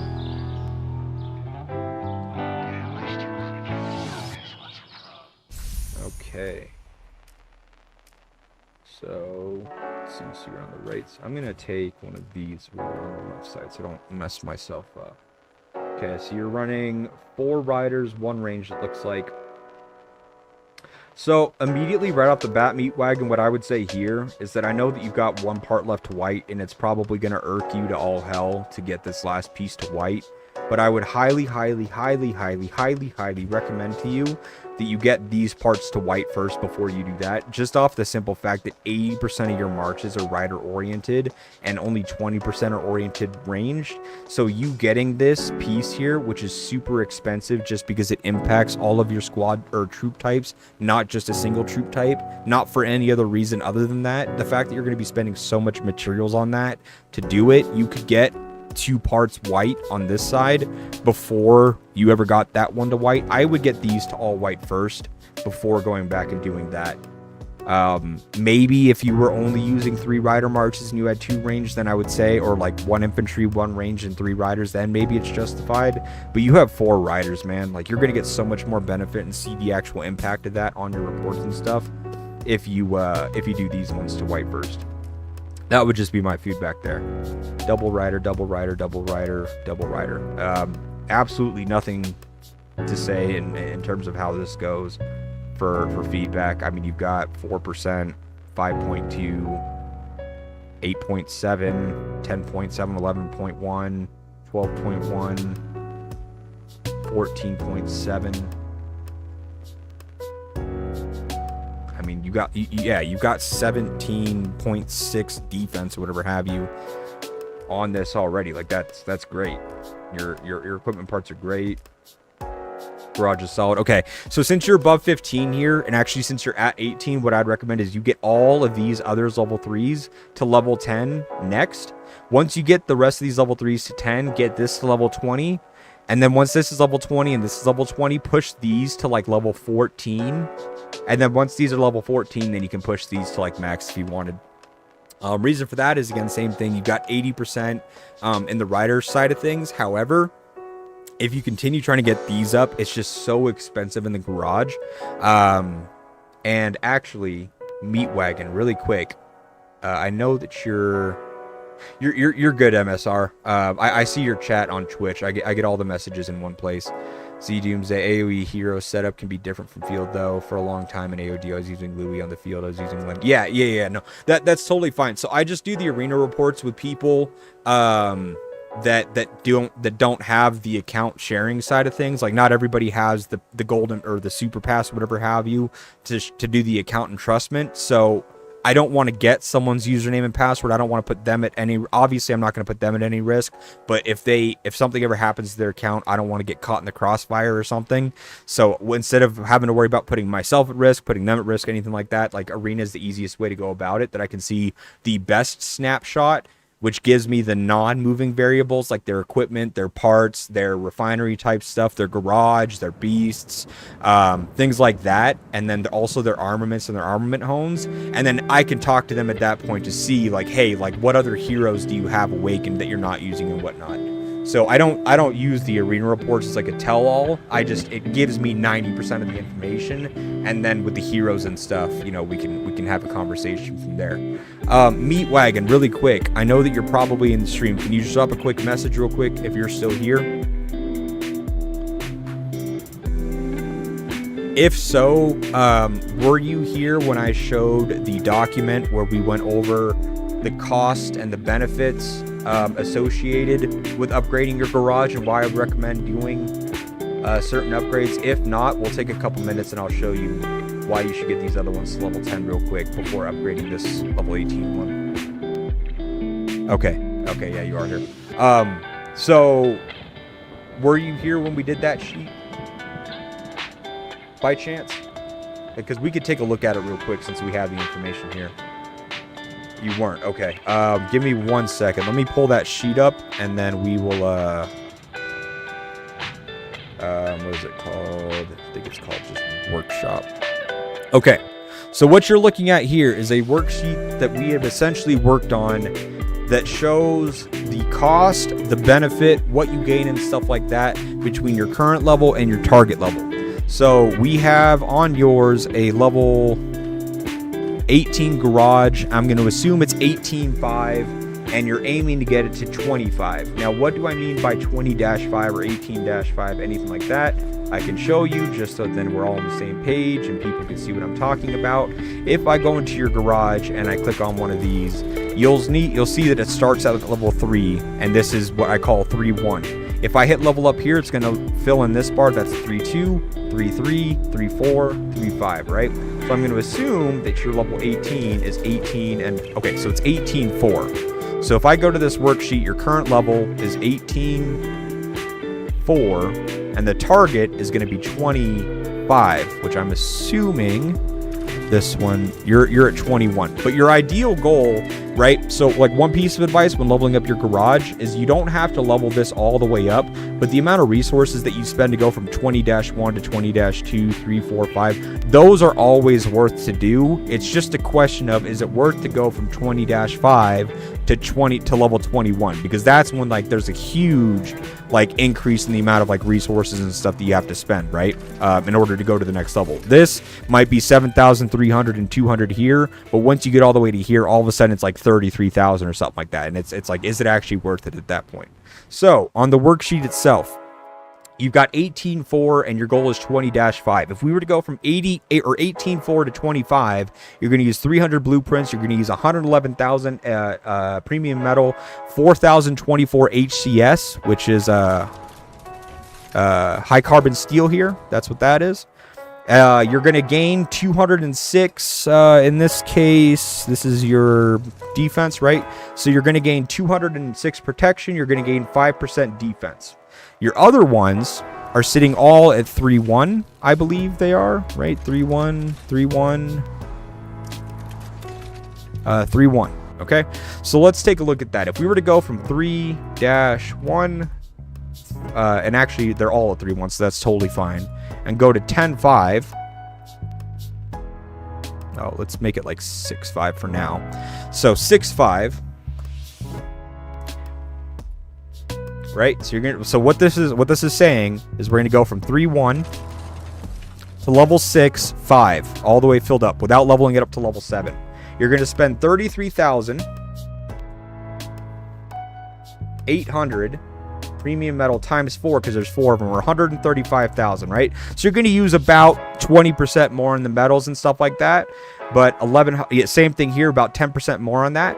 But instead of just gaining 206 protection, you're going to gain 110 times 4, or 440. So you're going to gain over double the amount of firepower and protection that you would gain. And you're also going to gain not 3% stats, but 3% times 4, or 12. That part you don't really care about, but you gain 1% squad attack and 1% squad defense per 100 firepower and protection that you gain, right? So really what you gain right here is the 5% from 2.5% times 2, because you go from level 18 to level 20, which I'll show you. From level 18 to level 20, you gain 5%, going from 42 to 47, and then an additional 2% from 200 more here. So really you gain about 7% stats. But on here, because you gained 440, you gained 4% squad attack or squad defense, or in this case 2% squad attack, 2% squad defense, 4% total stats. You don't miss out on much stats at all. You miss out on 3% total, but you gain over double the amount of firepower and protection in terms of like what your overall gain is. So I would get these up to like the 6-5 and then push them up to level 10 and stuff, because if you keep going on this and say you push this to level 22-5, you're now at 253, which means that you could take this to level 8, and you could get all of them to level 8-5 for actually less than getting it to level 22-5, and you would gain 174 times 4, 696 instead of 415. So that's what I'm saying. You're spending less materials, or the same amount of materials, but you're gaining far more multiplier for your stats and stuff. And I know that I see your comment here talking about I only leveled up the garage during top commander. That's totally fine. You're not looking to do all this in one go. You're going to hit the points or whatever, the cap, like what you're talking about on there, and that's just going to be like an incremental increase. This is just kind of the overall goal. So as you're doing your garage, instead of trying to target getting these ones up, if I can click, from level 18 up, you're going to get these ones slowly up. So I would take these to level 6-5 first, 6-5 in all 4 of these, so you can take your firepower and protection and get them both up, what was it, 6-5? You're going to get these numbers up 220 each, so that'll take you to 2210.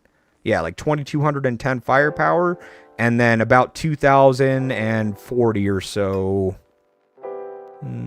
Yeah, 2050 protection. So I would raise these values up the most, and by doing that, you get these to 6-5. Okay, perfect. So your squad equipment, all that's good. Now for your hero pairings, interesting. You actually have a leader set. That's kind of cool. And you're using it with riders. So without going further into this, what other, well, actually I have your account. Let's see what rider heroes you actually have awakened. So you have Felix done, Rubina done, Bella done, Cynthia. I've never thought. I've been learning. 1, 2, 3, 4, 5, Daryl. 6 if we count Claude. Merely a common professor. Well, Chasey. Planning to do to me now that you've caught. Elena. Why am I nobody values. So you have all the rider heroes done, right? Sorry, I can't. Okay, yeah, you do. So then let's look at what your march setup should be. When you're playing in the field, let me check one more thing.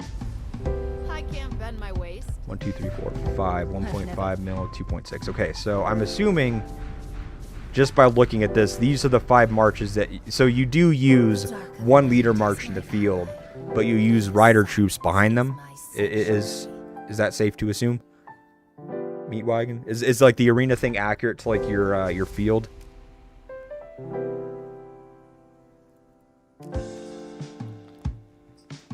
So in the field, you use 3 rider marches or 3 rider sets, 1 leader set, but that leader set is also a rider march. Is what I'm making sure.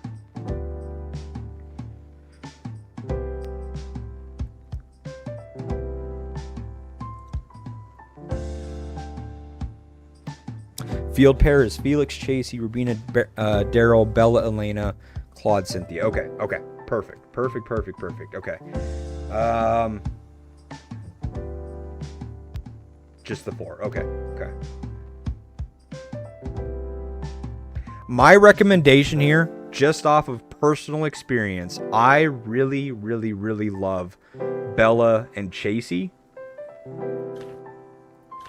Like, you're gonna have to test this.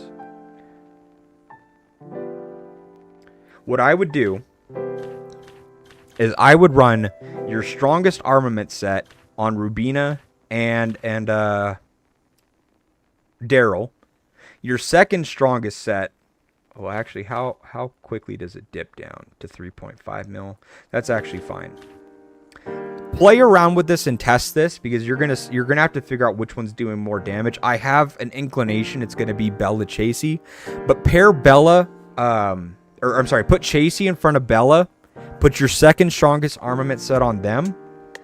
Pair Felix and Elena. Put your third strongest on them, and see how that runs. This is fine here. I'm trying to think.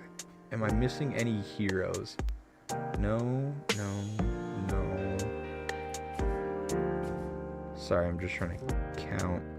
Because I'm like on the infantry set, I don't usually see all of them. 1, 2, 3, 4, 5, 6. Okay, yes. Okay. So Claude Cynthia is fine.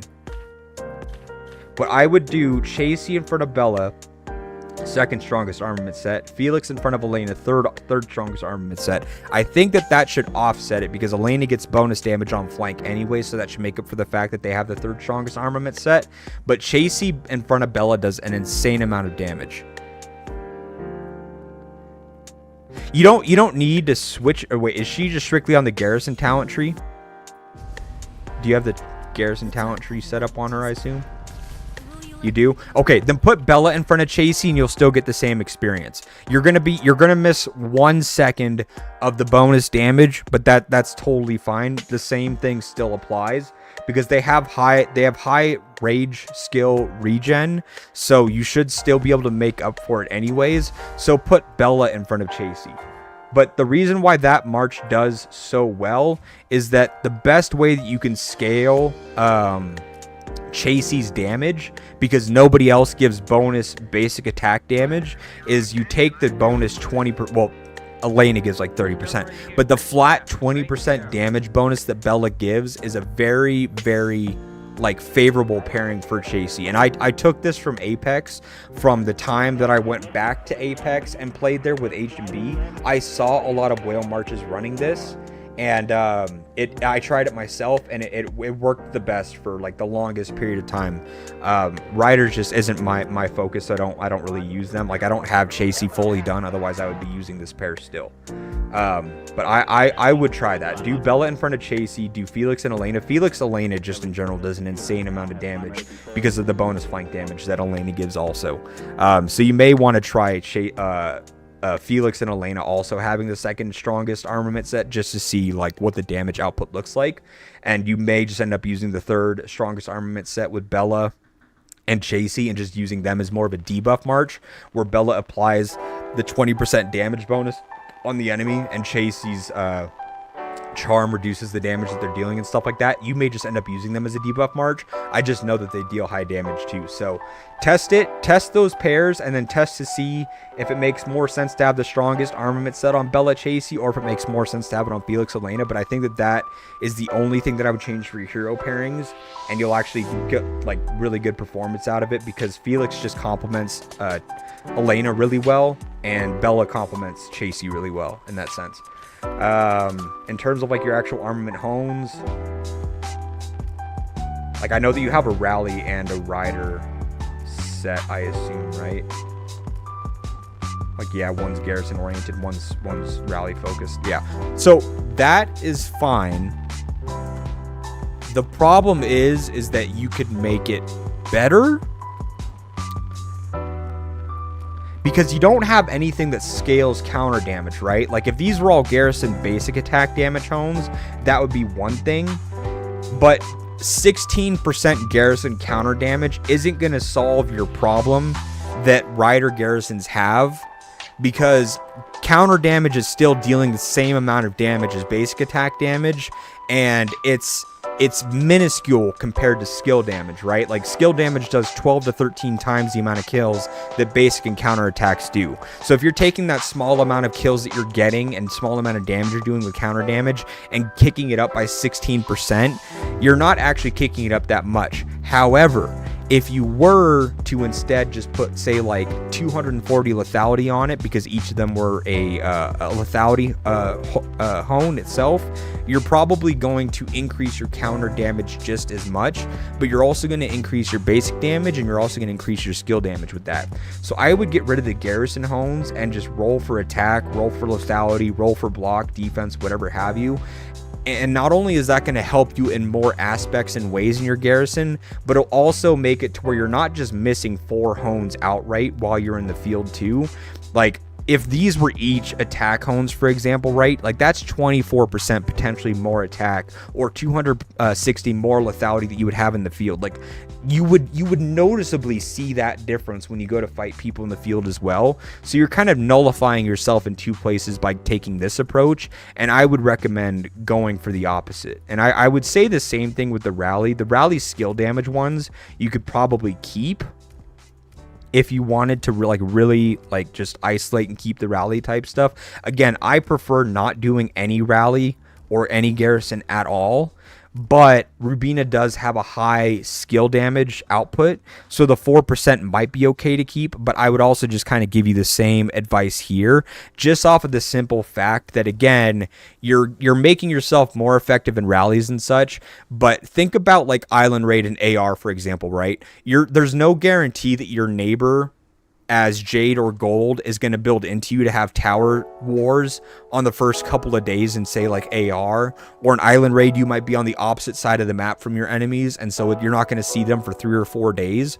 But those 3 or 4 days in AR and in IR that you're not field fighting, or not tower fighting, you're going to be field fighting, right? So that just means that for those 3 or 4 days you have 1, 2, 3, 4, 5,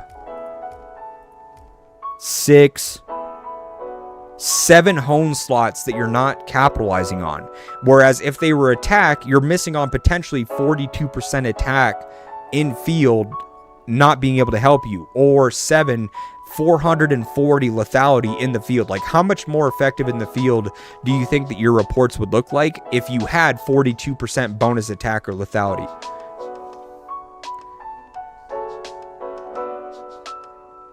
Oh, 100%. I'm in the same exact boat as you, Meat Wagon. I am the main tank rally for our alliance, the main tank rally for our team in Archipelago Raid. I'm the main garrison for our team as well, and have been for the longest time. It's the same, and it's the same advice. Like I'm not giving you advice that I wouldn't take myself. This is the same stuff that I've done for my own, and I can show you that. It's just that, like, why would I want to make myself be a 5.5 mil rally, but a 5.2 or 5.1 mil field, if instead I could make myself perform like a 5.5 mil in rally and a 5.5 mil also in field? Think about it, right? If you take rally attack, for example, at 6%, the max that riders top out at for attack is 5%. Now let's take that and multiply it times 7 hone slots. If each of these rally hones were rally attack at 6%, you would have 7% more attack than if you had all of them as rider attack at 5%, right? Because of that 1% difference times 7 hone slots. You would have 7% more attack in rally if you had gone rally specific as opposed to squad specific, rider specific. But in field, you would have 35% more attack by doing the troop specific than if you had gone the rally specific. Because in field, all of a sudden, none of these things count for jack shit. But the squad specific one will apply in field and in rallies. So to you, does it make sense to lose or to gain 7% more attack in rallies, but lose 35% in fields? That's what I'm asking. Like, to you, is that a fair trade-off? Like, is that worth it to you? Because if so, then yeah, keep doing this. But when I do the math in my head and I talk to other individuals, I would rather have 35% attack in the field and stats that work 100% of the time than 7% bonus attack that only works in 30% of the time.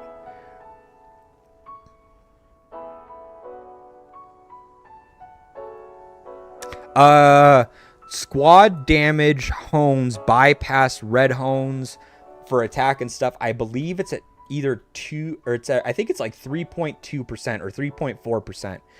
One of those two numbers, 3.2% or 3.4%, is when squad damage bypasses a red attack hone on armaments.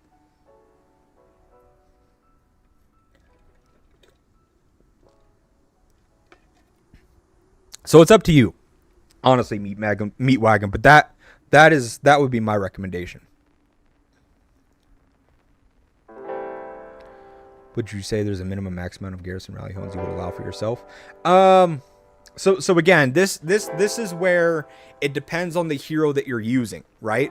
Like, for example, Chasey will scale with garrison basic attack damage far better than any other hero. Rubina will scale with rally skill damage far better than like rally attack, that kind of a thing, right? That's a given.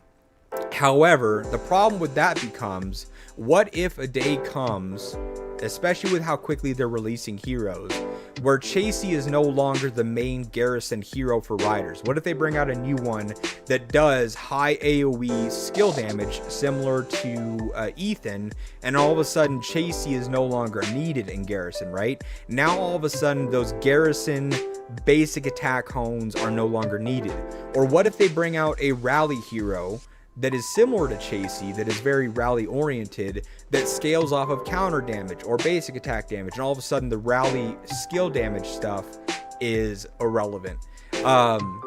So again, like, it just really depends, because what you're doing at that point is that you're not building hones for your troop specific or your role specific. You're really, if you think about it, you're building those hones around the hero specific. Like, you're playing around the fact that Rubina deals high skill damage or that Chasey deals high basic attack damage, right? So again, it's up to you on if you want to take that chance and that risk, as opposed to taking hones that would work 100% no matter what, right? Because lethality and attack are going to scale basic, counter, and skill damage and stuff like that. I wouldn't say you're right fucked. Like, clearly you're doing something right? Because you have these hones because they're working for you. It's not the performance today that we're talking about.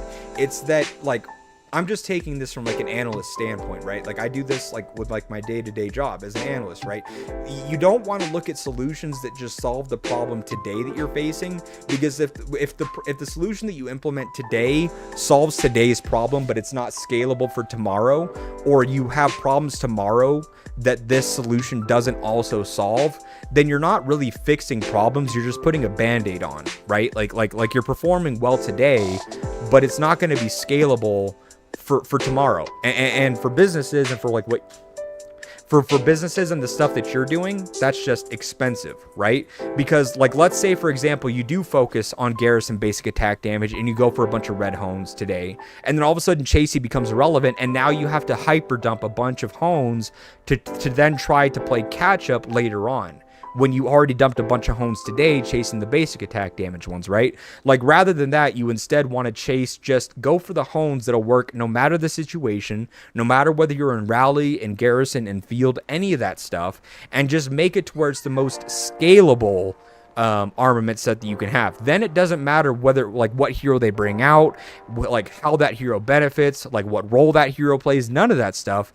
You're saving yourself money, right? You're saving yourself headache, you're saving yourself money, you're saving yourself from having to pivot your account down the road, because instead of like hyper focusing on one mechanic of the game, you're setting yourself up for just like one troop type at that point, because attack, defense, lethality, block, it's going to work no matter what role, hero, any of that stuff that you throw at it, you know? I'm just trying to help you not only like have the best outcome, but what I don't want to see you do is I don't want to see you hyper focus on something today and then they pivot and they change something, or they continue releasing heroes as fast as they do, and then your hero becomes irrelevant in 6 months and you come back and you say, fuck, Z, like with this new hero, all these hones that I have are irrelevant for it. You know what I mean? Like, I don't want to see that happen. I would rather see you have direction on what to build today. Then no matter what they decide to bring out over the next 6 months, 12 months, 18 months, whatever, it doesn't matter, because you've set up your stuff in a way that it's going to scale with all of it. And I'll show you a perfect example of that after this with one of the best rider players in the game. Your hero pairings, like I said, we already talked about it. Your hones and stuff, we've already talked about it and stuff.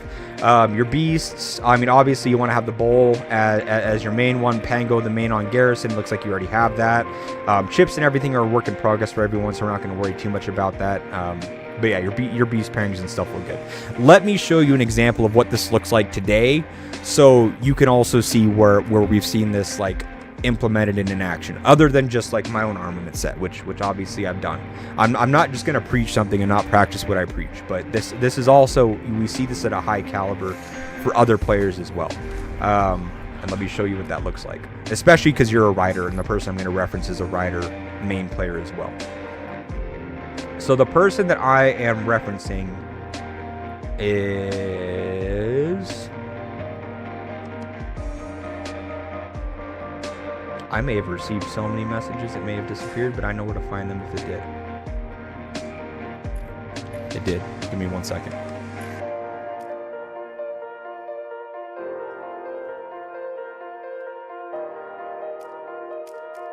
Okay. Amides, one of the best rider players, if not the best rider player in the game, right? He is known for having a crazy, insanely strong armament set, right? However, when you look at his armament set, and actually he sent me the hero directly, I can just show you. He has a couple of different ways to switch it up. You can see, so this is his garrison set, I believe. Oh, that's his next project. Here you go. 1200 lethality. 1200 lethality. 700 block. 75% attack. And you'll notice there's no rally hones. There's no garrison hones. It's all troop specific. Why is that? Even though he's 95% of the time a rally player, he wants to make it to where whether or not he's using a hero that scales basic attack, skill damage, counterattack, it doesn't matter. This armament set will perform as well as he wants to with that in mind, because it's scaling damage, not just like one specific type of damage, and it shows. So that's what I would do, Meatwagon. That would be my only advice to you. I think that you will see very similar results in rally. Like, you're not going to drop anything off there at all. But I think that your overall field performance will go up probably like a good 20%. The question is, do I chase the brown hole on my chasey garrison? I took mine off.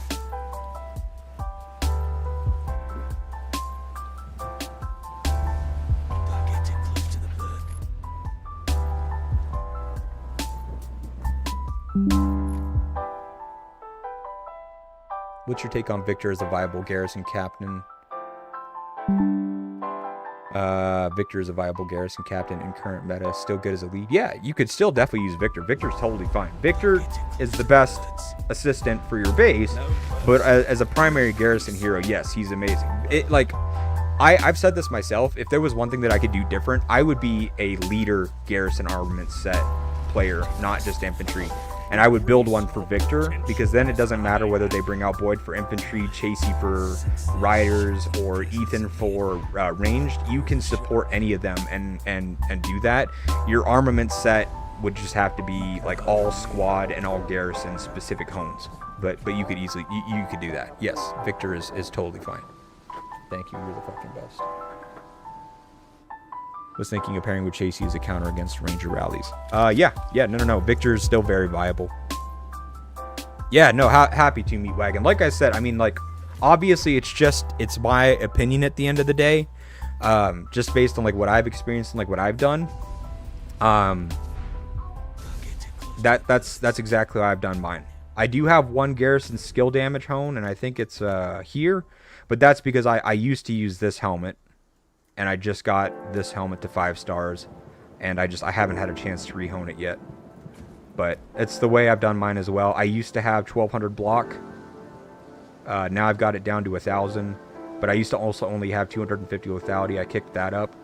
I also kicked my attack up to 60%. I think that used to be like 30% or something like that. So I pivoted. I used to have 1200 block, 50% defense, and just primarily just do it that way. But I've taken off the rare hone on my boots, I took off the rare hone on my camo net, and I took off the rare hone on my war drone. So that dropped me from like 7.2 mil to like 6.9. But the power at the end of the day is just a number. It's about how effective you can be. I don't like the rare hones on the boots. I don't like the rare hone on the cloak, and I don't like the rare hone on the war drone. So I have pivoted away from that. So... But I use mine for as a tank rally. Yeah, I use mine as a tank rally. Obviously, I use mine as a primary garrison. So I'm in a very similar boat as you. But that's yeah, like I said, that's just kind of the way I look at it. It's just like not only how effective can you be, but how scalable is your armament set. Can it work for the heroes of today and the heroes of tomorrow, or are you gonna have to hyper dump more homes and stuff like that potentially tomorrow because of the way I have it built out? And unless you're willing to do that, which I mean some people are, I'm personally not. I just have to build my stuff in a way that makes it to where I can just be one and done. I can get it to a place I want, be happy with it, and not need to touch it again. Rare skill hone on optic camo net is vital for Chasey Ethan though. Correct. So Ethan does bring healing to the table, which is nice. I personally, like I said, I just didn't like it because even though it does give rage regen, for me personally, like I said, I was kind of lackluster in like the lethality department. I had 1200 block and I had 50% defense, which I still have 30% or 37% defense and 1000 block. But I only had like 30% attack or 25% attack and 250 lethality. So my damage output wasn't really there. And the problem with damage reduction and being on garrison is that like I can absorb damage all day long, but if I'm not dealing damage in return, then I'm just kind of like trading even with you. And what I found would happen is that you don't usually have this problem on rallies. It's a unique problem to garrisons. What happens is that what I was doing and how I was playing was that I was making it to where I could absorb the damage of multi-rallies and stuff like that and not have an issue at all. But I would depend on counter rallies and swarms on the rallies to deal the damage because the garrison wasn't taking any damage with 50% defense and 1200 block. The problem is that if you run into a smart opponent, what they'll do is they'll rally your garrison, and then as soon as the counter rally launches, they'll just cancel and reset. And now I'm running into an issue because I'm not dealing damage at that point. What ends up happening is they just trade a little bit better than I do because I don't have damage output. And then they're not taking any damage from any counter rallies and stuff. And they just keep doing that and doing that and doing that and doing that. And because the game is a game of attrition, eventually we'll run out of troops before they do. So I had to switch up my strategy on it to make it to where I also was dealing damage. That's not an issue that you have to run into with rallies. You don't have to worry about that because you can cancel your rally, do whatever. You don't have to cancel your rally, any of that stuff. You can just avoid counter rallies altogether. But on Garrison, if I'm not also dealing damage, then they can just cancel their rallies and reset when counter rallies are launched, and there's nothing that we can do about it. So I was forced to switch up my hand. Hello, squad damage or lethality, squad damage reduction or block. What's your choice, bro, for field users? I mean, squad damage at the end of the day is the highest scaling damage, or squad damage reduction, the highest scaling damage reduction that you can get in the game. Plain and simple.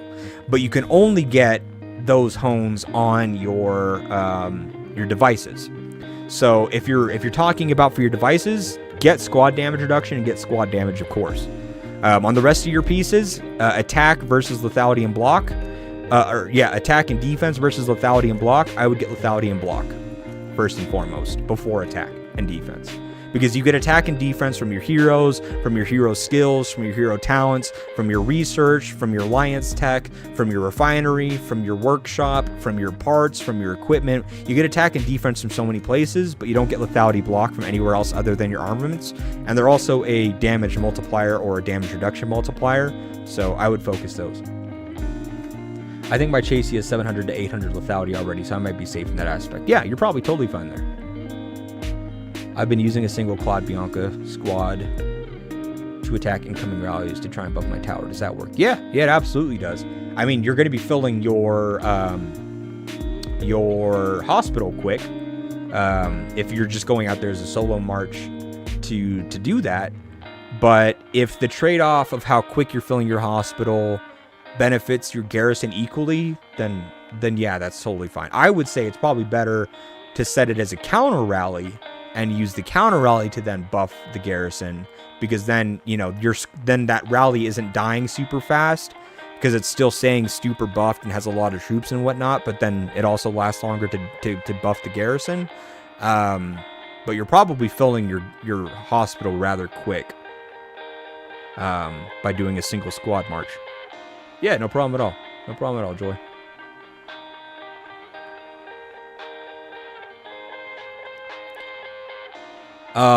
What you would typically have people do is you can attack, like if there's zombies that are near the tower, just take a really, really small march, like very, very small march that can get off 1 to 2 or 3 skill usages by the tower and buff the tower that way. Or if you can send your marches to stand by the tower and fight enemy marches near the tower with that squad march, so it still buffs the tower, then do that. Also, there's a behavior aspect to this game. What it is that if you are the garrison or the rally leader in a tower, the buffs that you get from a Bianca or a Claude, where it buffs up to 5 marches or whatever have you, 5 squads, and 5 squads here as well. If you're the garrison or the rally leader, you should be the one that's doing that buffing in the field next to it, because that 5 squad cap, it'll prioritize your own squads over ally squads and stuff like that in the field. So if you have, say, let's say for example they're attacking this tower and they're rallying it and I'm on garrison as a garrison leader, I would want to use one of my marches, that buff march near the tower, because then I'll have my other 3 marches in the field plus the tower one, and when my Claude goes to buff 5 marches, if I have a bunch of ally marches here as well, it'll prioritize all 4 of my other marches instead of hitting the other alliance marches and stuff. So if you're a garrison or a rally leader and you want to do that, or if you want to have that bonus effect of the buffs, do it yourself, because there's a mechanic or behavior in the game to where it'll prioritize your own marches as one of those 5 marches, instead of if your ally does it and there's a bunch of ally marches around as well, they may end up just buffing the other marches before yours as a rally or garrison leader ever gets touched for the buff.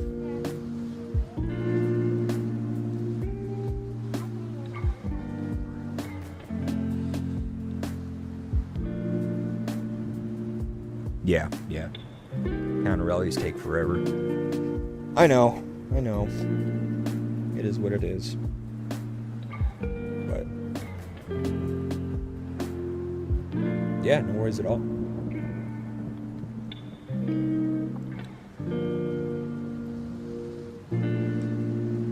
shoot, guys. We've been at this for 3.5 hours.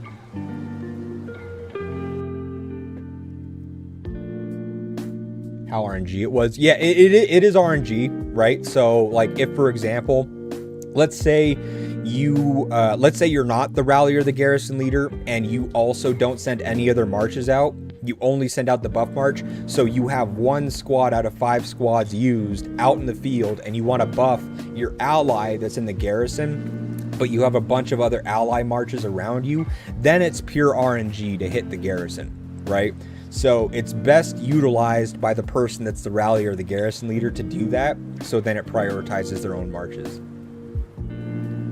Oh, shit. Thank you. Oh my god, MSR, I'm so sorry. Yo, MSR, are you here?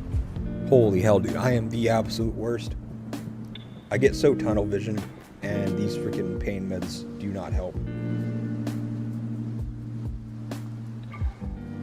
Oh my god, you are still there. Okay, I am so sorry for not doing your account review. Let's do that real quick. I am so sorry. You're in the Twitch chat, so you're not seeing it, but the guy in the YouTube chat, Meatwagon, he said that you were waiting for your review. I'm going into your account now, I'm sorry.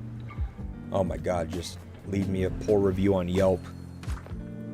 Worst account review person ever. Oh my god, did I not schedule our horde defense? Oh shit, I think I ran too long at my appointment and stuff. No. Hopefully someone else did. Okay, might. Dude, I am just all, oh my god. Fuck you and your Miyamoto skin. I wish I had that so bad. Okay, so you're running 4 infantry, 1 ranged. Infantry wise, you have Eileen, you have Jack. Nice. Nice, you have Jack. Quad, Riven, Eddie, Adut, Bianca. Okay, so you have everybody. Marco is the one no-go. Okay, so I'll just try to keep that in mind. Okay. Let's take a look. Before I look at your AOD, MSR, do you want to just let me know, is your AOD marches the same as what you're using in field? Or if not, what does your 5 march setup look like for field currently? While I'm getting this pulled up.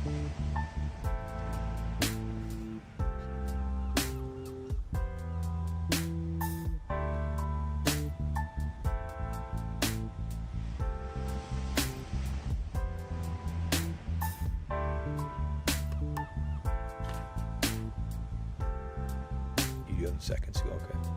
Sophie is with Spectrum, the field infantry is the same. Okay, okay. Cool.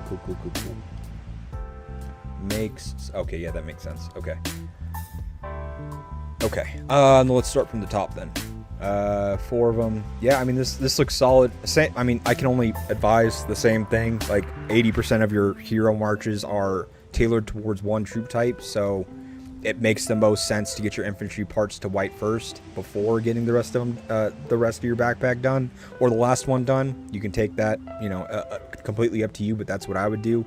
Again, those stats are going to scale harder, and you're going to use less parts along the way to try to get those up. So I would do those first. I would get your infantry HP to white parts first, and then maybe at that point you could do it to the backpack if you want. But I would do all backpack actually to white first. 2 stats, damage reduction, damage and defense, nice. Damage and basic attack, defense and damage, nice. Okay, so yeah, your squad equipment's looking good. There was an equipment with gold, infantry attack, defense, and purple infantry squad damage for 70k, but I think someone just snagged it up. Oh, damn. Yeah, that'd been nice.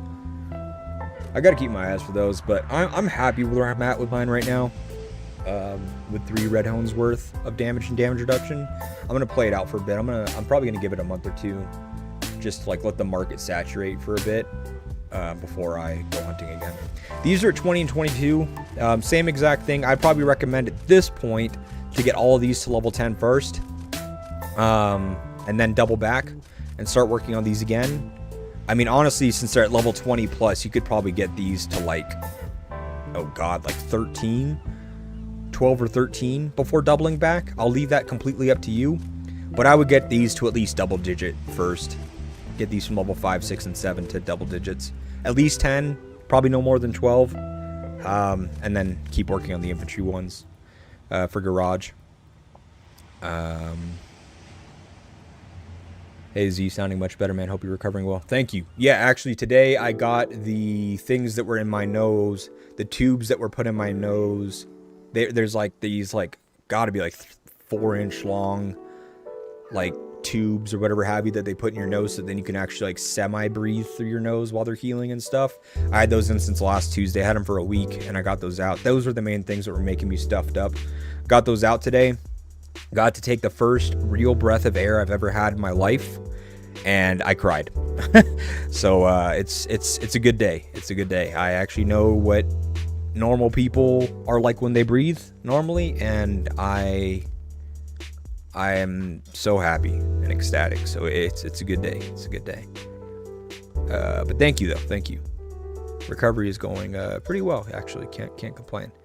Honestly, man. There's nothing that I would say about these hero pairs to change. Like everything looks solid. This is good because like I would typically give some advice elsewhere, but the 35% bonus skill damage that you get from Boyd scales extremely well with Eileen or Miyamoto. So that's solid. I would say like if there's one thing that I would try is that you have your best armament set on Boyd anyways. And you have, from what I can tell, attack, lethality, attack, lethality. Like, you have a good amount of lethality and attack on this across the whole thing, so it's going to be very high damage output. What I would say to try, if you wanted to, is I would put Eileen in front of Jack and just take the armaments off of Miyamoto and give it to her, and then put Miyamoto behind Boyd with your best armaments, right? A run of Boyd Miyamoto. And the reason why I would do that is because then you take the 35% bonus skill damage and you give it to Miyamoto, who also has a 15% flat damage bonus as well. And that 50% bonus is going to be insanely huge for his AoE, as opposed to just giving a flat 35 to Eileen and then Miyamoto only getting, you know, a 15% at that point. Just hyper dump it into one AoE on Miyamoto. And I'm saying that because there's kind of a discrepancy between like a 3 mil infantry set, a 4 mil infantry set, and then like a 5.7 mil infantry set. I would just take full advantage of that 5.7 mil damage that you have and just give it all the bonus damage that you can. So I would try a Boyd Miyamoto and just give it that really good armament set and just see how much damage it's dealing, because I think that in my eyes that'll probably be very well worth it. And then just let Eileen run with Jack. That would be the only critique I can say for heroes. Other than that, your hero pairings are great. Yeah, like I was looking at your hones. Your hones themselves are great also. Yeah, I mean they're flat infantry and squad across the board. So yeah, nothing to say there. Looks good. Yeah, honestly, like heroes, hero pairs, everything like that is good. That's the only piece that I would say, because I feel like I've seen it as well, and I'm actually about to do this myself because I just transcended Boyd. I know that you don't need to have him fully transcended, but I didn't have that second skill transcended, so I didn't have the 35% skill damage in the field. But I do want to run Boyd with Miyamoto and out with my main set for that specific reason also, since I just got that done this last TC. So you'll like if you take the advice, I'll actually be doing it myself as well moving forward. So it kind of was. It was more uncomfortable than anything. Actually, none of the surgery or none of that stuff was really painful at all. It's mostly just been like really raw, and full recovery will take 3 to 6 months. So I'm in it for the long haul, but it's already feeling amazing. That new Jack and Volt, something new to think about. Yeah, well, I mean, Eileen, Volt, and Jack, like that's just a sustainable march in general. Like Eileen has very high damage output, but as you can see from her stuff, like attack, travel, speed, increases squad damage by a flat 10%, basic attack damage, whatever have you. Like you can see like attack here as well. There's no like survivability aspect to her, as opposed to like Miyamoto's kind of the same way. Like he has the 20% defense, but that's kind of it. So but the Miyamoto will have the survivability from Boyd, and then Eileen will get the survivability from Jack. So I mean, it's a survival aspect in that sense as well. It's just that the Miyamoto with the skin especially does high damage, and then you also have a really good set, and then Boyd, you have that 35% bonus damage or skill damage. So that's kind of where I'm looking at with it. Other than that, yeah, like I said, Beast, everything else looks good. Yeah, man. Honestly, you have a solid account, solid setup. Yeah. Oh, I'm sorry. Hold on. I got a Discord message. Oh, it was you that messaged me, actually. You were asking if I could forward you the message with the hero stuff. Yeah, let me give this to you. There, I just forwarded you the message. MSR. Yeah, other than that, man, yeah, everything looks good. Like, there's not too much to say. Good account, buddy. What alliance you in? TOA. Oh, this is Harley's alliance, huh? You are one. Are you just here for the temp merge? Probably, right? What alliance are you usually in? Yeah, Ethan and Boyd can work in the field too. You're there from Monopoly. Gotcha. Yeah, Boyd, Ethan can work in the field. I'll also honestly probably do that, so then I can also jump into garrisons quickly, and I don't have to try to switch around my my March setup. But the only reason why I'd also do that is because I don't have the Miyamoto skin, even though I really want it. I'm usually in... Oh, that's right. That's right. Okay. SSI. What brought you to SSI? You just doing Apex at the upper level, or was it because it was their last hoorah before splitting up? I thought they split up, right? Didn't SSI like part ways and they're all going into like other, or like they merged with like Horse or whatever? Horse, whatever it is. I don't even remember. There's so much stuff that's changed in this game.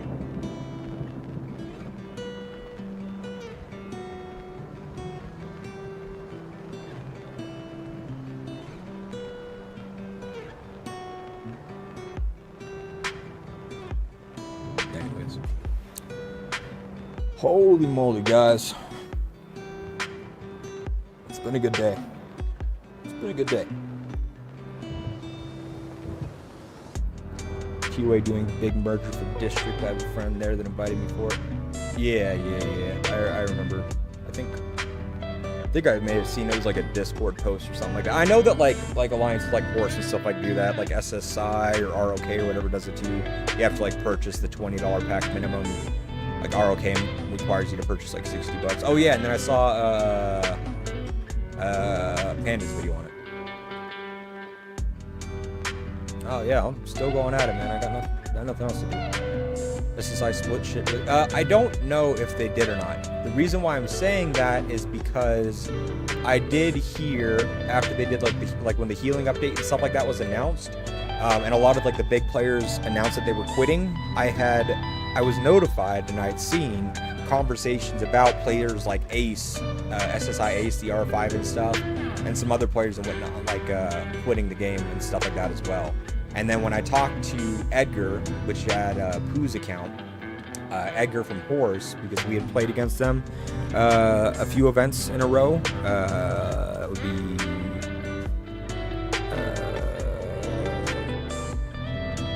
these guys here. So Edgar, he was at the tournament. He was at the World Tournament. He was saying that SSI was going to be merging with Horse. So I don't know if that has gone into effect or if that's the plan still or whatever have you. That was kind of the talk. So yeah, I mean, I'm trying to live stream every day. I think I've done it every day for the last like 5 days or something like that, or almost every day. I think I might have missed like one day, but yeah, I'm trying to do this. Almost every day. It won't be every day. There's definitely gonna be some breaks, but I'll try to do it like at least 5-6 days a week. When the fighting events happen, I'll stream them. I had this thing before where I was only streaming them if towers were touching and stuff. But I think I'll stream even like the downtime. We can watch some of the G brackets and stuff that are fighting while we're talking and whatnot.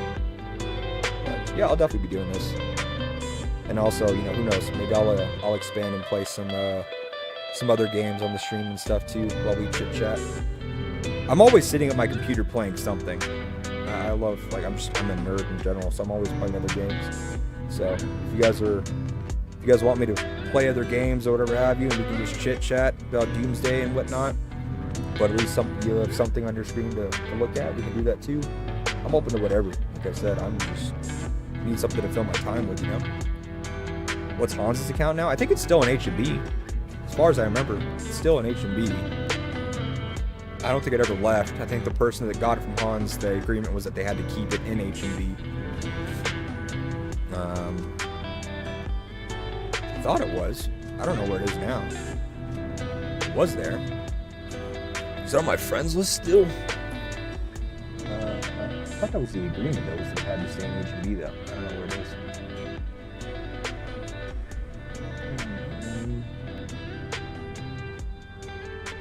is. Here, more your sexy voice. Okay, buddy. Hold on. You're my number one infantry main, the GOAT. I appreciate it. Chill too, just talk to me. Yeah, like I said, I'm always at my PC. Like I'm always on Discord playing my buddies playing like Rainbow Six Siege. We'll play League. We'll play I'll grind out like old school RuneScape. I've been playing like my Iron Man there. What's that game that everyone's playing right now? I started playing it too. Mega Bonk. I was playing that. I used to play Overwatch quite a bit. What other games do I play on the regular? Let me look at my Steam list. What have I been playing these days? I'll be playing Battlefield when it comes out for sure. Battlefield was like my favorite game back in the day and like growing up. Played like Path of Exile. I played World of Warcraft. I played Diablo. I was playing Borderlands 4 recently. I played DayZ with some of my buddies. We actually jumped on and played some Destiny 2 again recently also. I'll play military simulator servers on like Armory Forger. I'll play like literally anything and everything, honestly. So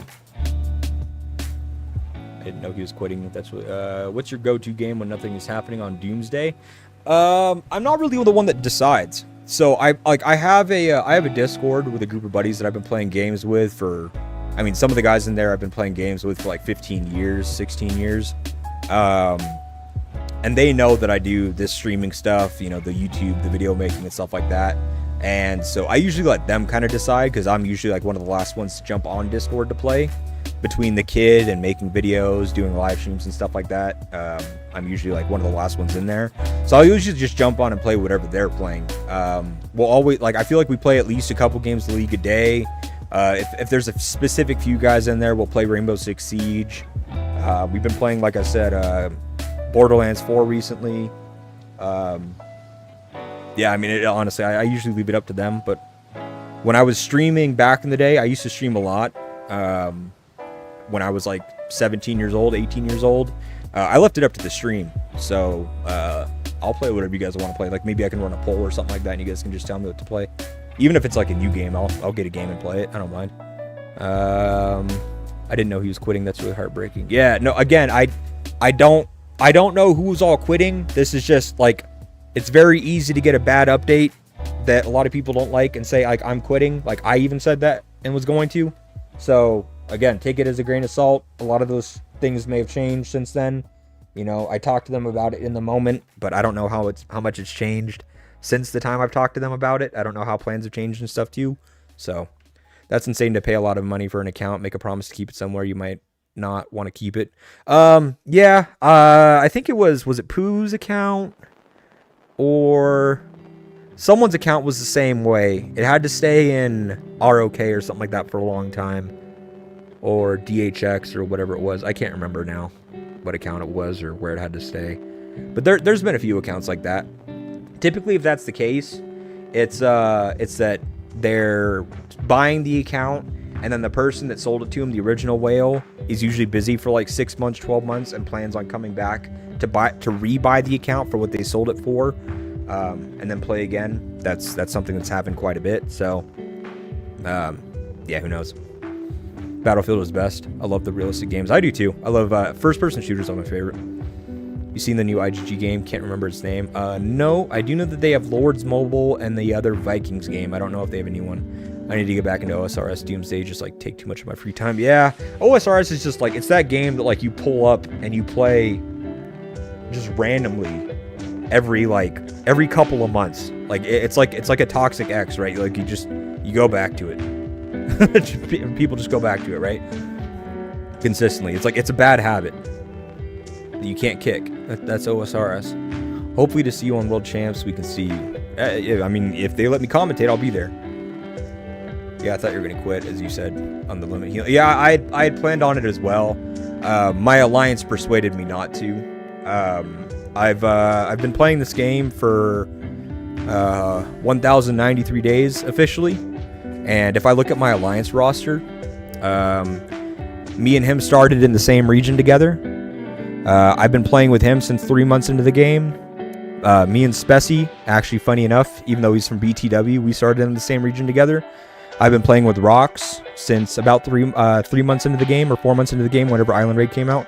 Emmy started in the same region as myself. I've been the leader for Sith, for Emmy, for Mo, for Yo Mama's Baby Daddy, for Wolverine, Pukey, Wildcat. I've been their R5 ever since the first month of the game. And so these are people that aren't just alliance members anymore. Like, these are people I have as friends on Facebook, on Instagram, Snapchat, all the rest of these things, right? So they've, you know, like, since it's been 3 years on this game, you know, like, they've known my daughter since she was 2 years old. You know, they've seen me go through layoffs. They've seen me, you know, go through great times, start the channel, all the rest of those things. I've seen them go through stuff, seen them go through marriages and things like that, man. So it's like, I don't know, like, you build such a connection with people, and so many people in this alliance I've played with and been with for not just months, but like, in some cases, like I said, 3 years. So it's hard to walk away from that. Fate War, I think I have. That is also insane for the buyer to resell the account for the same price. What's the point? So it's almost like a loan of the account. You're almost leasing the account. So you buy the account from the original owner for, say, $30,000, and you say, hey, I really want to play this account at the top end of the game, but I don't want to spend all the money to build it there. Let me lease this account from you for 30,000 bucks. They lease the account, they buy the account for 30 grand, and then in 6 months or whatever it is, the person that sold it to them buys the account back from them for $30,000. The benefit to the person that sold the account originally, the original whale, is that the person that bought the account and leased it for 6 months has typically also invested money into it to build it up, to keep it up to date. You know, like, if Garage came out, Refinery came out, you know, during the time that they were gone, they've probably bought items for that, built it up, done that whole kind of thing. So your account is still grown while you're not playing the game. And then the benefit to the person that leased the account is that instead of having to pay $800,000, $900,000, $1 million to play an account at that caliber, you pay $30,000 to lease it, and then maybe you spend, you know, a couple grand or $5 grand, 10 grand, whatever it is, to get all the latest up-to-date stuff, and you can experience the game at that caliber for 6 months or whatever have you. Because as we've seen, you know, like, IGG and Doomsday has had poor updates and stuff like that come out, so it's hard to say if the game is going to die off, you know, if this is the peak, whatever it may be. So you get to experience the game at that high level for a far, far cheaper price. So there is a mutual benefit when you really think about it. And for some people that have the money, you know, they're willing to pay that price. Yeah, for real, just sitting there hitting trees for no reason for hours and stop playing for a couple. I'm telling you, man, I've been sitting at the Willows or a yew tree on my account. No, actually, my Iron Man has been sitting at the, what's that rune crafting event? Whatever the hell it's called, that rune crafting mini game, whatever that you play. It's been sitting there for like the last like year. How many Filipino players do you have? So I'm half Filipino. White right here, he's not Filipino. I think he's Chinese, but he lives in the Philippines. I can't remember. I don't think Emmy is Filipino, but I do know that Pukey is Filipino and lives in the Philippines. Wildcat is a Filipina and she lives in Canada. Where did she go? Oh, Don Leo. Don Leo's been with me since Region 23 as well. He was sitting out the last couple events because he almost has all of his T6 unlocked. This person here that followed Speci, she's Filipina. I think Wolverine is also Filipino, if I remember right. Or he lived in the Philippines, whatever it is. So I think maybe 6 people. That would be pretty sad to see you quit, man, so soon. Honestly, I love watching your tips and how you deliver your words. It's the best. I appreciate that, man. I really do. Like, honestly, like, again, it's not the game that keeps me here. It's 100% like the community aspect. you know, I'm human just like you guys are. You know, I've had great times, I've had rough times, rough patches and stuff like that the last few years. And whether it be people in my alliance or the people on the videos and the live streams and stuff, y'all have helped me out individually and really given me a lot the last 3 years and been a big part of that. So like I said, I used to have a huge passion for making videos and edits and live streaming and stuff way back in the day. I actually had like a really big channel on Twitch back in the day, but then I had reconstructive shoulder surgery and I had my arm in a sling that I couldn't use the mouse or anything like that for about 9 months. And the thing with streaming and stuff like that is, especially like when you're trying to do it like as a full-time type thing, is that it's all about consistency. And so because I was gone for 9 months, it all just kind of dissolved. So that's what happened to Pooh. Yeah, I think so. I need to talk to Pooh again, but if there's one thing IGG got perfectly right, it's creating a great setup to have a community, which is mainly to keep us most... Yeah, exactly. Renting is still a thing. Dang. Half Filipino, that's surprising. I am too. And so was Hanny. Yeah. I'm half Filipino. Is it possible if my 2R4s can visit and play with you guys some events? Yeah, message me in Game Hammer. We're doing a temporary thing right now. So, well, I call it temporary. We'll see how temporary it is, how permanent it is, semi-permanent, whatever. So half of my alliance is sitting in this alliance here. So this alliance used to be an alliance, and up until a month ago, all we used it for was registering 19 UTC Pompeii. It wasn't used for anything else. I think there was a couple farms in it, but literally nothing. But Doomy is my, like, pretty much my co-lead at this point. Nasty's from the alliance, OC Driller, Avi, Ghost, them, Fuzzy, King Moon, Dottie, they're all from FIB, and we split the alliance in half and started using tits because I mean, essentially, like, really what it is that it's just like a busy time of the year, and especially as we're going into like the holiday season, a lot of people are like on holiday and stuff, but they don't want to lose out on rewards. So initially we were starting it out as like, okay, let's spin it up, and the people that can't really like full commit to an event, let's put them into there, and you know, and then we'll just like actually put like an actual leader or something, and that way it's like it's still eventful, it's still fun, it lowers the matchmaking rating for the main alliance at FIB, so then, you know, we're not registering with, you know, 35 fighters, but only 25 of them can actually fully 100% participate, 10 of them can only participate 50%, and that's kind of rough, like, you know, with some of the matchups we were getting. So we did this split to try to go about it that way, but what ended up happening was that for the last month, both groups had the most fun that we've had in AR, IR, and GW that we've had in a long time. We were both playing at the top of Fearless, and lo and behold, the alliances that were fighting at top of Fearless were participating more, had similar whales on the same level of us as us and stuff like that. But the biggest thing was there was so much more participation out of alliances in G26 than there was in G6 the last 8 months. For the last 8 months in G6, we've had a lot of farming alliances from alliances that merged together, and then they just wouldn't participate. You know, like they come into AR or IR, GW, they see that they're mismatched, and they're just like, oh yeah, we're not leaving our helipad. And it would just lead to the most boring events. You guys have seen that for the last probably 6 months, I used to stream a lot 6 months ago, and then especially the last 3 months or so, I haven't really uploaded that much or streamed that much for fighting events, and that was simply because of it, because at G6, even though we're there every single event, half the time we get in and the match is already decided because half of the alliances don't want to fight. Like they're just farming alliances that are there for free rewards. And so we're like, okay, well, we'll just do this, and, you know, like, let's see if we can maybe land middle of elite or something, or lower elite.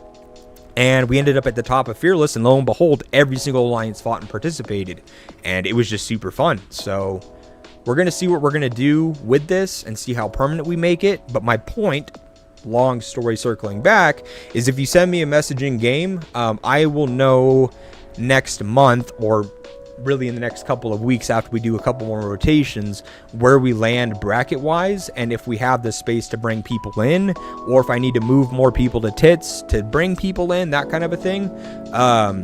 Yeah, by all means. It's just that we've had a lot of guests come and visit for events too, like Spessy, for example, and his buddies, Priest and Magans de Brat, whatever. The Brat, they're from Regional 11 BTW, but they've been playing a lot of events with us. They came to try out one event. They enjoyed it a lot. Now they've been staying for every event for the last like 5 months or 3 or 4 months. Rocks, he's typically not with us, but he came to play AR, I think, or Island Raid, and then ended up staying for all of them. And he hasn't left. So I don't know. I just have to talk to some of the guests that we do have and see, are they planning on rotating out so I can rotate more in, or do I need to move some of the more permanent people to Tits so I can accommodate? But I'll let you know. Okay, let me catch up. Send you my league account if you play a lot. Yeah, I got you, Meat Wagon. I think I saw that message over here. I'll add you.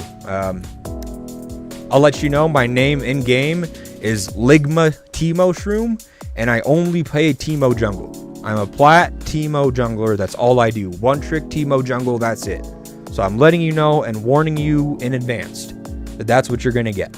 Thanks, Z. I appreciate it very, very much. Yeah, no problem at all. Always happy to have guests and stuff. It's just that because we made this big change and because I already have a couple guests right now that I haven't really talked to how long their stay is, let me figure out the logistics on that and then I can talk to you. I don't want to just say yes right away. We get put in a bad matchmaking. It's not a good experience for you, that kind of a thing. Let me just figure out our stuff first and then we can definitely do that. It's hard to play Apex. Maybe that's why you guys split up. We haven't played Apex in a year.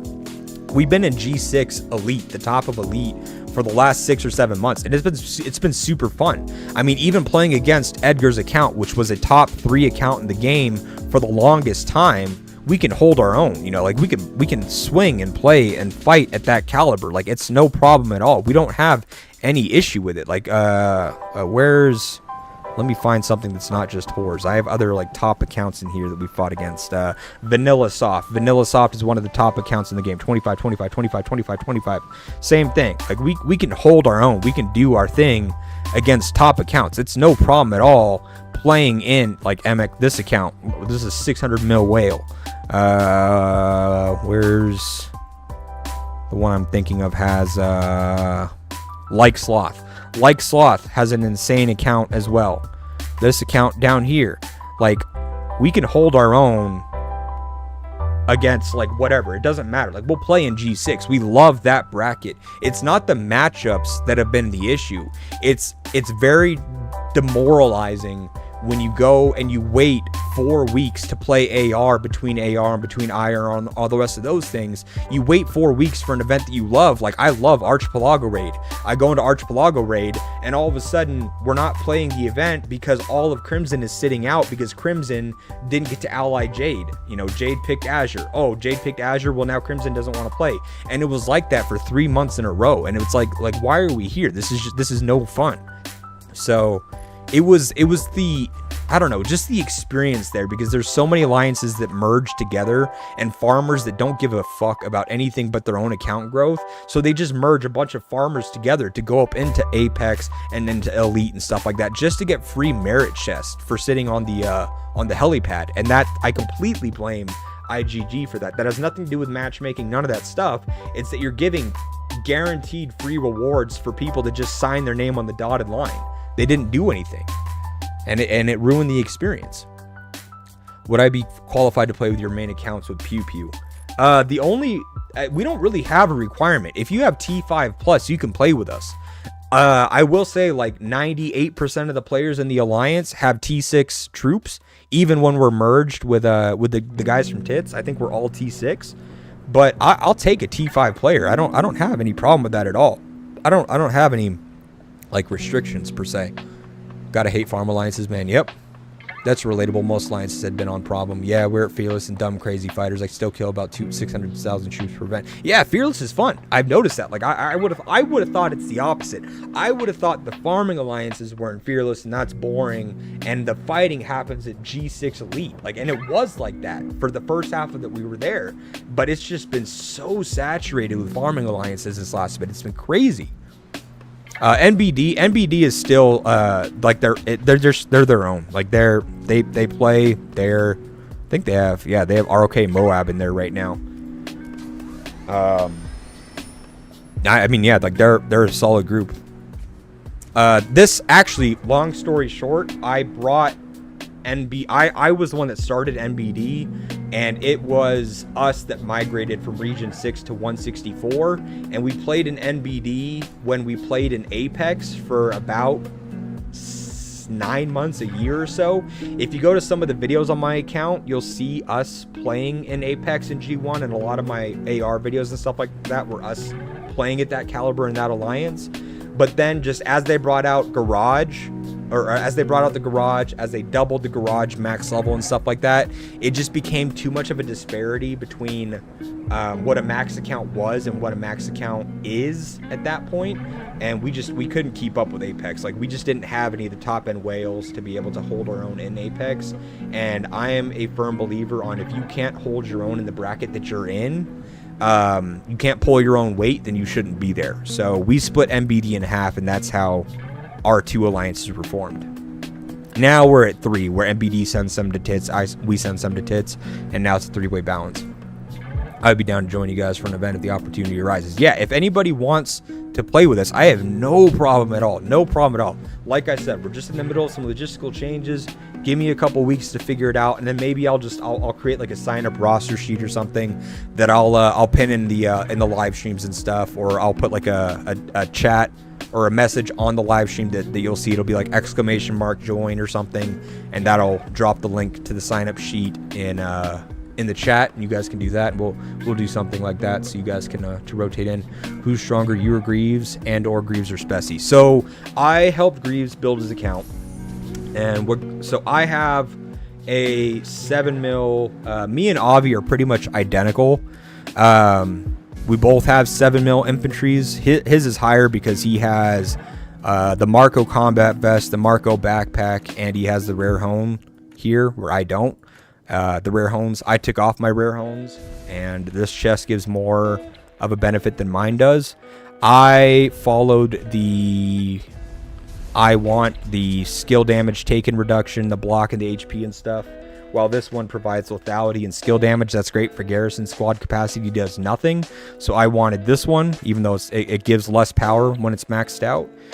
Same thing with the backpack. I wanted counter damage and reduction of basic attack damage as opposed to lethality and counter damage taken. So there's logistics on that. But yeah, me and Avi are about the same. In terms of Greaves, he has a 7 mil rider set right here. He's our main rider rally, or one of them. So I myself in F5B, let me just I guess point it out. So in F5B, when we're merged with Tits, like when I have all of my members, I have a 7 mil infantry garrison. Greaves has a 7 mil rider rally. White has a 6.8 mil infantry garrison. Spessy has a 6.5 mil infantry garrison. Rox has a 6.5 mil infantry garrison. Nikhil has a 7.2 mil rider. Chase has a 7 mil rider. Avi has a 7 mil infantry garrison. Doomy has a 6.5 mil infantry garrison. Nasty has a 6.5 mil infantry garrison. And I don't remember. I think OC just has a couple 6 mil flats. But yeah, we have like 5 or 6, I think 6, 7 mil. Yeah, 5 or 6 mil sets on the team. 1, 2, 3, 4, 5. I know that some of his stuff has changed for when we're not fighting events. And then 6.5 and above. Doomy's there, White's there. You don't see Spessy and you don't see Rox because they're not in our region. So Greaves is stronger than Spessy. Me and Greaves, like if I can't I can rally something, but it's a tank rally. Greaves does more damage on rally. I have a better garrison than Greaves, so it's just like we're kind of just neck and neck. Perfect. I'm got top. Perfect. How many infantry riders and range holders do you keep so you don't get fat? I keep 2.5 and 1.5 each of the other ones, personally. How long have I been streaming? We are at 4 hours and 10 minutes right now. That's why you're my goat. That MX guy's fucking demolished us on Pompeii. Motherfuckers burned us. Pew pew account that landed on helipad. Z, you're the best. I appreciate that, Jiria. Thank you. Really, LOL. So you got T6 and you guys got room. Would love to play. Yeah. Like I said, I'll get all that organized. How many squads need to be? 4 mil, 5 mil, 6 mil heroes. Like how many of your squads? Like you really only need one to be at 6 mil. And then just like once you like get something to 6 mil, then start working on your other ones. I mean, mine are all kind of work in progresses still. I personally think that it should be a point system, such as the first round everyone starts at 0 points and equal level, and if you get to first place, say 20, second 18, third 18. Yep, no, I agree. Next event matches alliances with equal points together. I've said the same thing. I think that matchmaking should be based off of war meets war, nothing else. War meets war, plain and simple. If your alliance is in Fearless and you're scoring in the top 10 alliances of all alliances in War meets war, then you need to get bumped up. If your alliance is in Apex and you can't score, you know, in the top 100, then you need to drop to Elite. That kind of a thing. And it ranks them by wins instead of KF combat rating. Agreed. Safe Me is very strong nowadays. Is he still the one playing? Yes, he is. You're still alive. Wow. Yep. Who's the strongest field player of our guys? I don't know, because I don't know. I would say that there's probably 15 of us that are equal, because I build my players' accounts with them. Like, people come to me to join the alliance because they say, hey, I'm a 6 mil player, I want to get to 7 mil, can you help me do that? They join, whatever. But the way that I build my players is I build based off of roles. Hey, what is your play style? What do you enjoy doing? Do you enjoy garrison? Do you enjoy rallies? Do you enjoy field? Blah, blah, blah, blah, blah. What is your favorite troop type? Do you want to be like a tank rally? Do you want to be a damage rally? Like, I ask all these vetting questions on helping my players build their accounts, because I advocate for players in my alliances being not a jack of all trades, but being an ace at something. I would rather take aces at garrison and aces at rallies and aces at field, rather than someone that does 3 things mediocrely. You do one thing insanely well, and then I'll just build around that. I'll build 4 people that are insanely good garrison, 4 people that are insanely good at rallies, and 3 people that can hold field amazingly. I'll take that over 12 people that are subpar in garrison, subpar in field, subpar in rallies, because we're trying to do everything all at once. No ranged garrisons. So ABZ used to be our ranged main. He still is. He's just had to pause spending for quite some time now, because of like personal reasons, and so that's kind of the one area that we're lackluster. Me and him both have like 6.3 to 6.5 mil range and stuff, but like I don't have the parts to support the ranged yet, and same thing with like the workshop stuff. So we're not there, making everything tournament style system. I agree. Do I know WoW Wonton? I don't think so. I have a 100 mil armament account. Huh. Well, like I said, like we'll definitely all talk. I get sick of seeing my alliance get matched with massive whales who get surrounded and put on the helipad since we aren't super strong. It happens. I mean, it's definitely the consensus of how everyone feels, or how a lot of people feel. I feel like it's up to the R5, and it's the responsibility of the R5 to not dictate matchmaking, but do everything that you can to give your players the best experience possible.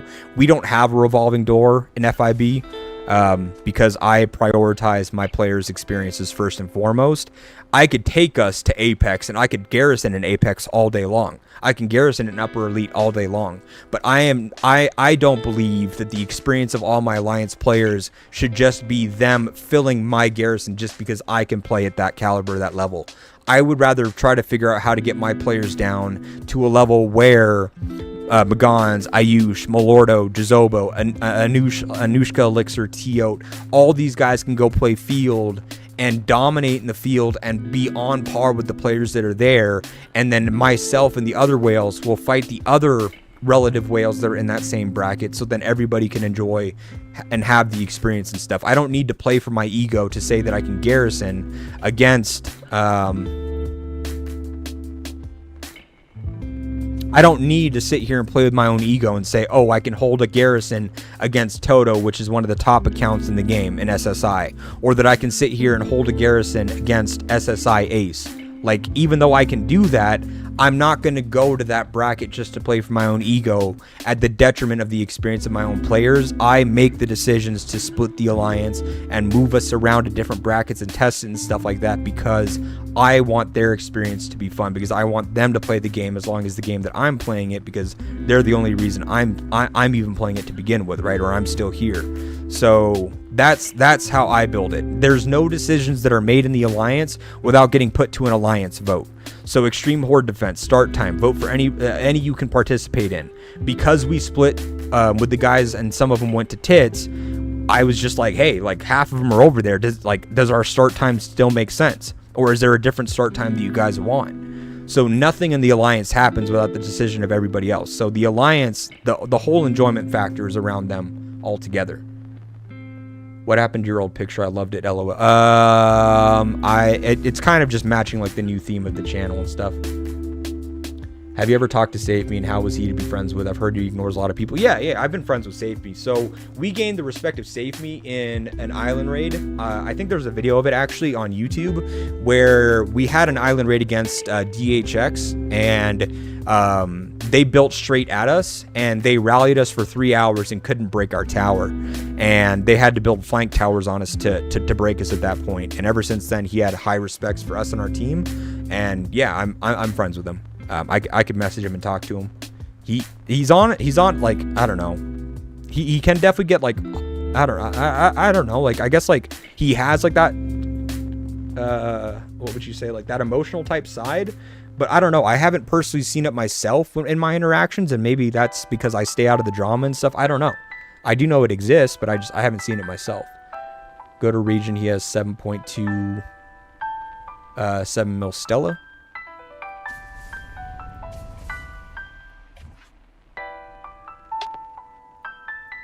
I thought you were quitting. I paused spending. After that, he'll nerf, debating on retiring. Yeah, I had talked about it, but that's actually the conversation we're talking about right now. Is that I stayed because of the alliance that I'm in. Can you join our alliance? Like I said, I'm working on logistics with my existing members and stuff. I'm really moving stuff around to get the experience and stuff up. So before I can add more players to our alliance, we paused recruiting right now because we're really trying to figure out like what's the best bracket for us right now.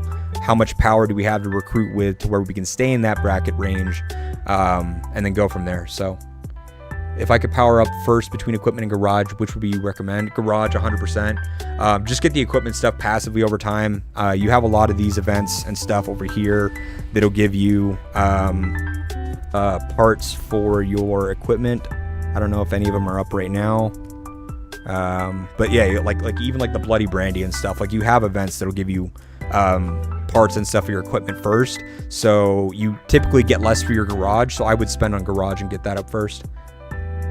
Can you give some tips for new players? Me, I'm a ranged user, need some tips for parts, armaments, heroes, etc. Thank you. Focus on Ethan if you can get him. He's just going to be your best well-rounded ranged hero. Get him.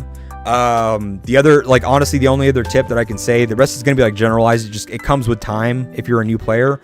But if you go to troops, you click on ranged, you click on information, you'll see that the attack stat, the attack base stat is 20% higher than it is for defense, or 10% higher than HP, which means that for every like +1 or plus whatever percent attack that you get, it's going to scale a lot harder for attack than it will the other stats. So focus on attack, focus on lethality, focus on firepower, that kind of thing, because you're going to get more of a return trying to increase your damage as ranged than you are going to try to out sustain something by building up defense and stuff. So if there's any advice that I can give to you as a new player on how to build your account, just focus on attack and the offensive stats, and you'll be fine.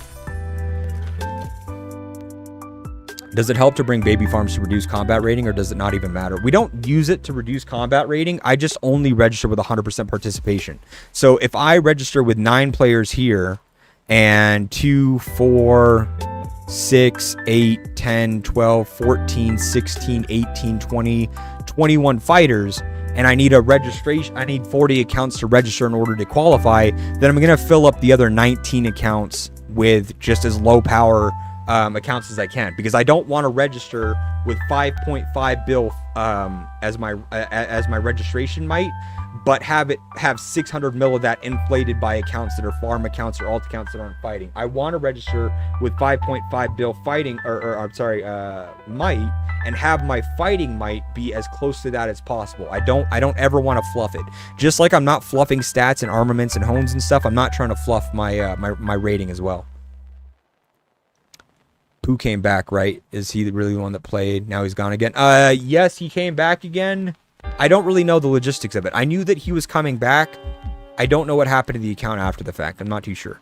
Why does Eileen die so fast? Would you recommend? Who would you recommend her with for field? It's because she doesn't have any defensive stats.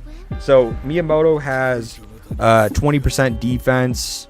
A Dut, also like one of the mobile ones, has defense by 30% on rage skill, and then here switches over to 40% defense. It's just that she doesn't have the defensive stats. She has where's it at?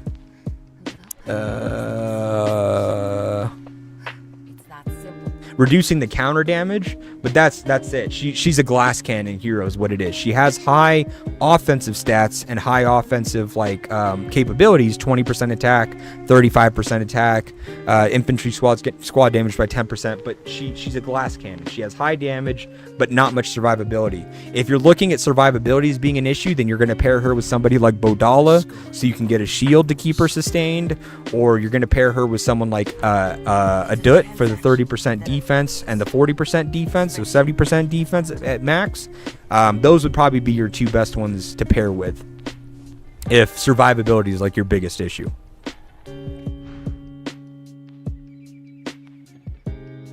You speak very fast. The reason why I'm speaking very fast is because I fell behind in the messages. My apologies. I fell like way behind in the messages helping, I think MSR was his account, and then when I looked over to read chat, I had like 25 messages to come back to, so I was just trying to play catch up. The rabbit from Grop. No, rabbit. What alliance are you in currently? If you don't mind me asking. Thank you, Jerry. I appreciate it. Add a main to the list of future possible events. Oh yeah, we helped you Tatsu. That's right. What do you have? Yours. I'm trying to remember. Yeah, you'd be fine with a 5 mil armament set and where we're at. I'm thinking about starting an alliance on a region, and I want some good tips for matching. Just do not register for events with anything other than fighters. I don't care if somebody is your friend. I don't care if somebody is a longtime ex-member of yours that's playing with you. I don't care if someone's your girlfriend. It doesn't matter. If someone that you're playing with is not a fighter first and foremost, they should not be registering for events. And if they respected you and respected the alliance that they're in, and they cared about the experience that everybody had around them, they would not register for events with the group, plain and simple. If your priority as an alliance is IR, AR, GW, and you want to be a fighting alliance like we are, an international alliance built around war and fighting first and foremost, if that is your goal, then you should only be recruiting and registering for events players that have that same like-minded mentality. You cannot give a farmer a gun and expect him to perform as well as a soldier. You would rather be a soldier in a farm than a farmer in a war. It's a saying and it's true. All right. I only recruit people that like fighting and war first and foremost, because that is all that we do here. We're social, we're interactive, we're a community, we have fun. I love these guys in the alliance to death. We would all do anything for each other. Like that's fine. The camaraderie is there. But the main thing that we all jointly share in common is that we all love war, plain and simple. Like, we enjoy the fighting part of the game first and foremost. And because of that, because you share an experience with other players that have that same enjoyment, it just makes the game and the alliance and that community that much more fun when everyone else has that same mentality. Can you build us a non-whale 5 infantry march combo? There really isn't one. If you're not a whale, don't go 5 marches first and foremost, but don't go 5 marches into one troop type. Only use, if you're not a whale, 1 to 3 marches max. And if I'm going to build 3 marches for a non-whale for infantry, I would go a Dut, Miyamoto. I would get a Dut, Miyamoto, Eileen, Bodala,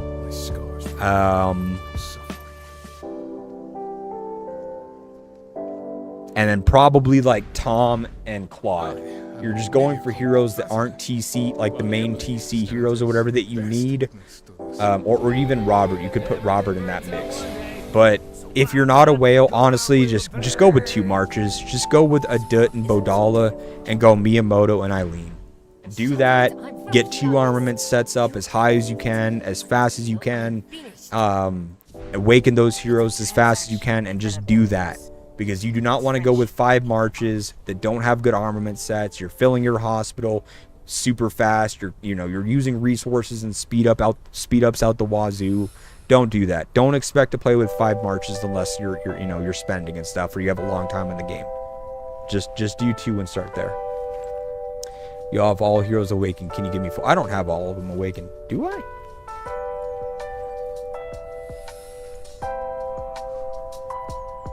No, I don't, because I have some that are outliers. I have a couple of them that aren't. I have a few of them. Like, I don't even have the new heroes. Now I'm only just focusing and saving for infantry heroes, since they're bringing out so many so fast. I am currently in Silo. I don't even know what that is. That alliance, I haven't heard of it. Bro, we are matchmaking so bad. Literally 330 mil ROK 1, 7.1 mil Ethan, and G50 AR. RIP troops. Yeah, I mean, that's just what it is, unfortunately, and that's just luck of the draw. They rally to take 14 mil, ours takes 2 mil. Join our alliance. We're not recruiting right now. We're making logistical changes to fix our own matchmaking and stuff. I will resume recruiting probably in about 3 weeks. So maybe I'll hold a conversation then with everybody, but I was making mention earlier, I'll make a sign-up sheet and stuff that people can express interest on. I used to do that with YouTube and people that reach out. So I'll let you guys know when we open recruiting again. I'm trying to figure some stuff out first. Who would you recommend King Kong with? Also chips, what kind would you recommend for him? Kong, I would get, let me double check before I say this. I have the answer on the tip of my tongue. I want to make sure I'm saying the right one.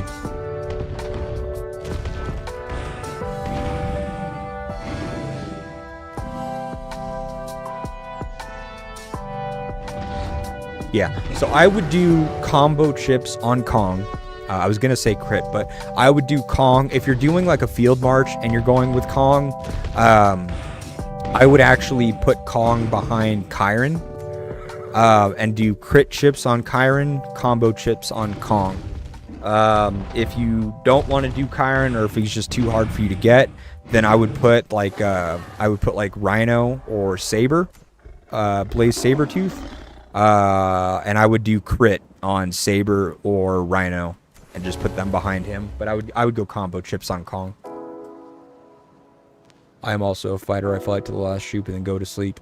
That's the difference, is that we go to the last troop and then we don't sleep. We just train more troops. Nothing wrong with being a rider, man. As you've seen on Pew's account, do you think I would do good on your alliance matches? Yeah, you absolutely would.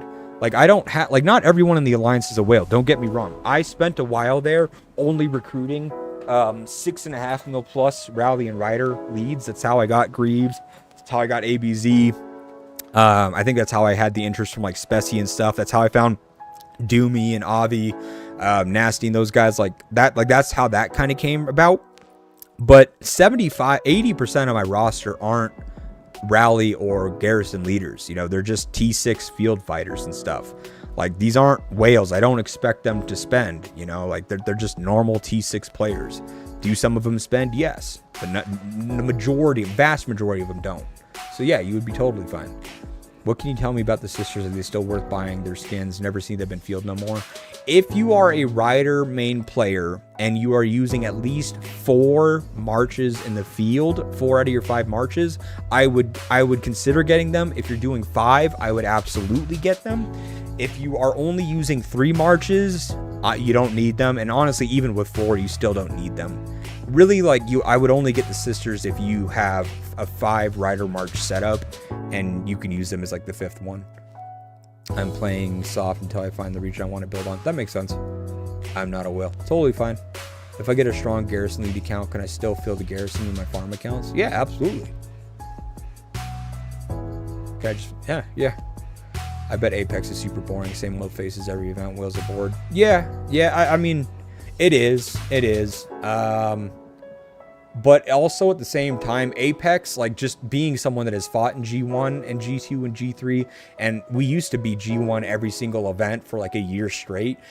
There is no other G bracket you'll run into that has even remotely close to the amount of coordination, participation, and just outright chaos that you'll have in that bracket. So while yes, fighting some of the same names may get monotonous or just repetitive and stuff, it's that level of adrenaline rush and just organization stuff that you can't get anywhere else that keeps a lot of people there. I don't like putting those two together, Karen and Kong, because of the fact that they look good in the field. As Palmcake, good guideline to use combat rating for IR. Yeah, yes, I think so, because you can see the individuals, but you can just work around your combat rating in general. Like when you're after you've registered for events and kind of just document that stuff. Hey, appreciate you. Thank you, certainly didn't need to do that, but thank you. I appreciate you. Yo, what's up, Velasara? How you doing?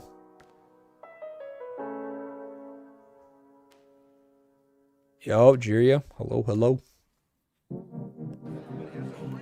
Hope everyone's doing well tonight. Holy shit, guys. We've been at this for 4.5 hours. What are we doing?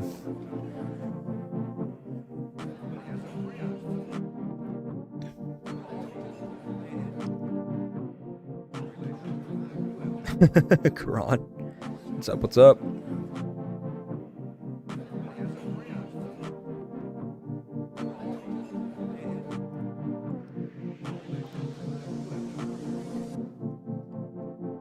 I had it from SSI. His name is Marv or Mars.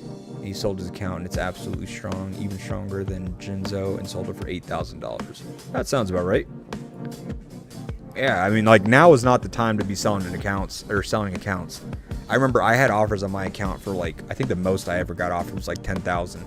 But because so many big accounts are being sold and stuff like that and being put on the market, it's oversaturated. You can't get jack for an account right now. Thanks, ZM. Halfway through Awakening Ethan. I watched your refinery video. It helped a lot. I have 12% attack, 12% defense, and 1% skill. Hey, congratulations. Congrats on the pickups that you got for the equipment stuff. And good luck. Good luck building that out. If you have any questions along the way, please let me know. I'm always happy to help.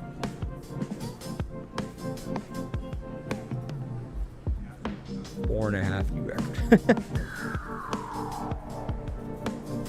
I don't mind streaming this long. Like I'll be here all night. It's just I ain't really got nothing else to do. Especially during the week. The weekends are a different story. Like they're family type stuff that we do, or going out or whatever have you. Like that's a bit of a different story. But especially during like the work week and stuff. Like I could be here right now. Yes, I can, because I'm on like recovery and stuff for my surgery and stuff. So I'm not worried with work or any of that kind of stuff right now.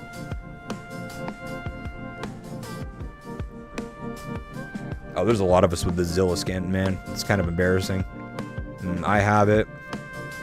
I'm trying to think who else has it. Nikhil has it. Victoria has it. I know Greaves has it. Where's Greaves at? I think where is Greaves' farms at these days? There he is. He has it, even though he's not wearing it. I don't know why. Doomy has it. Avi has it. I don't know if they're sitting by the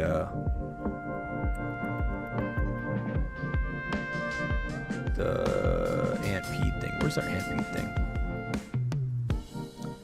I don't even know who that is. I think they're from NBD. But yeah, Doomy has it. Nasty has it. I know Avi has it. Chase has it. I think Chase is down here at the bottom. Yeah, Chase has it. I think Nikhil has it too. Who else was I talking to? I think Finn might have it now as well. I think there's probably like 10 of us that have it. Yeah, Chase has it. Looks like King is retiring, but holding out until he gets top dollar for his account. Oh, really? Yeah, I've fought King a lot back in the day in Apex as well. I have a video specifically that I remember of garrisoning against King. I used to garrison against him a lot. I've always wanted to watch your streams, just the timeline doesn't match the PH time. Yeah. I know that US time and Philippines time is like polar opposite.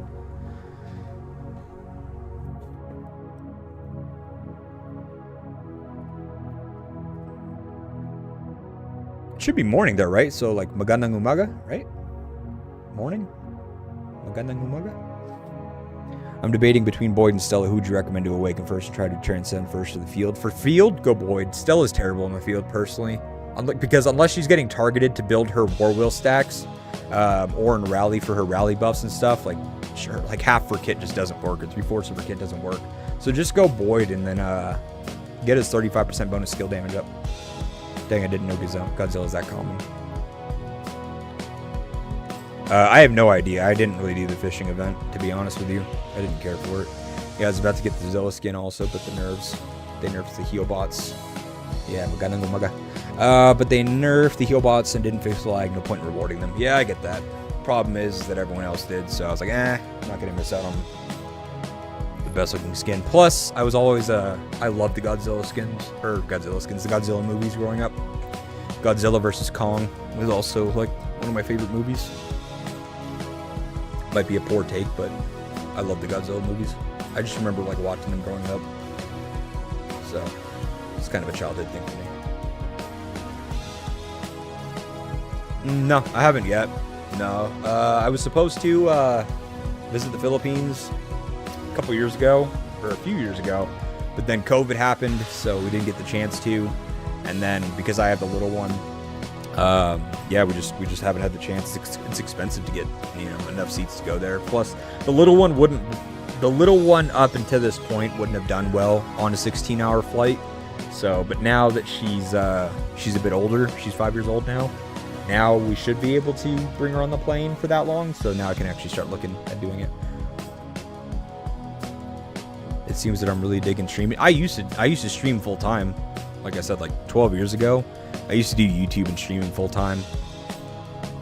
Just video editing and streaming. I would stream like 8 hours a day, stop streaming, video edit for the next like 4 or 5 hours, release montages, edit for other people and other groups, jump on, stream the next day while playing games and stuff, jump off, video edit. That was what I did. I used to do it. We have all 30. We have all 30. 30.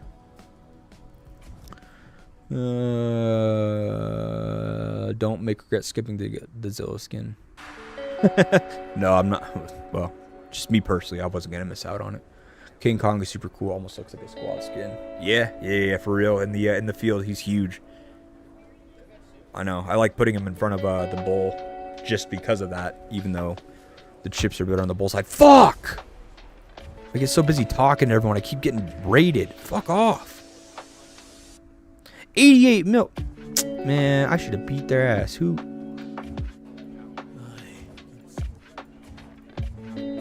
What am I missing in my setup here? There may be some How am I getting hit? behind what happened to this world. How am I getting hit right now?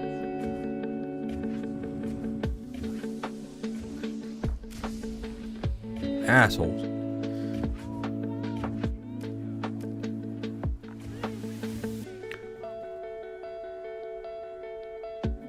Bro, Doomsday game, same rewards, whole 3 days. Imagine they gave 300 gold and told us to be happy. The people would quit. Yeah.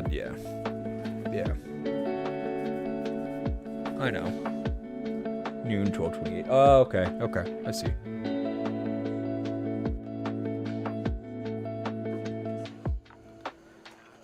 Kabayan. Kong Beast. While using the Zelskin. Cog Beast while using the Zilla skin looks super cool on field. Yeah, it does. Honestly, I got these skins, and then I send my troops out into the field naked because I feel like the skins make your hitbox a larger one, so it's like easier to target your marches. So it's kind of, I don't know. I feel like my troops are getting targeted more when I had the skin on than when I didn't.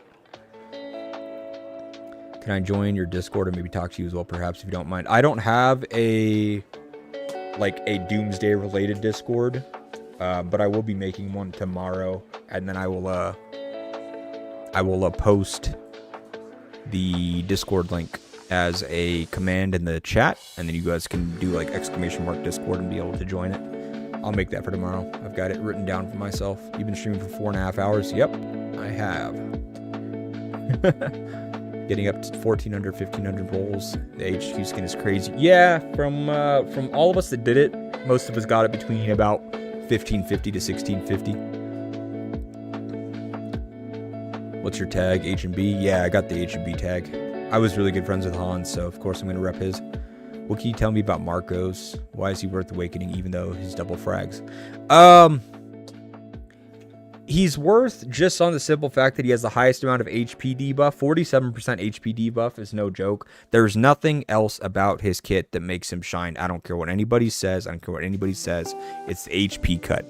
Is he worth it for everybody to get? No, not necessarily. Why? Because you have heroes like Miyamoto, Eileen, Boyd, Bodala, like all these other heroes that are very, very strong right now. And because it's a 2-for-1, I would rather take a Miyamoto and Eileen, or I would rather get Claude into my hero rotation, stuff like that. Like, I would rather take 2 heroes instead of 1 if I was a free-to-play or a small spender, like starting out and trying to figure out, which hero to get next. He's not worth it for everybody. Is the 47% HP reduction worth it? Yes, absolutely.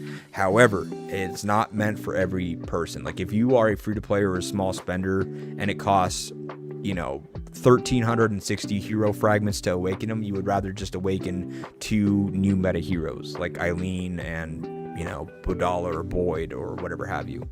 You got the Shelter skin and 57 spins. That's insane. Make sure you got an account trading sub-channel on your Discord. Is Hans' account still in the top on global ranking list? Probably. I don't see why not.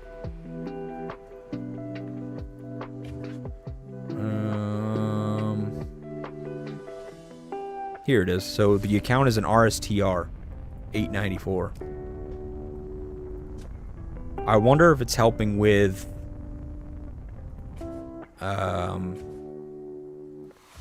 some kind of drama or something, like an invasion, or if whoever bought it brought it out there. I don't know. RSTR? H&BA.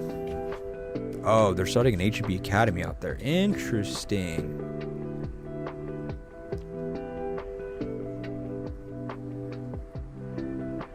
Interesting, okay. Very interesting. I did not know that. Forgot to ask, how do you feel about the new ranged rally hero? Worth upgrading and using? So he is insanely good at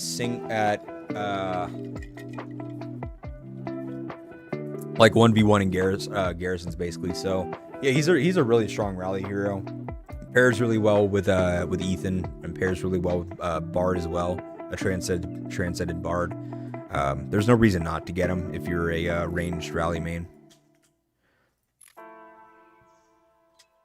How about Marco Claude? Yeah. Marco Claude is one of my marches, because then it's a 35% HP reduction plus the 47, so it comes out to like 82% HP reduction. I do use Marco Claude in the field as one of my marches, yes. I love the new arms race. It gives free and low spenders a chance to raise a hero.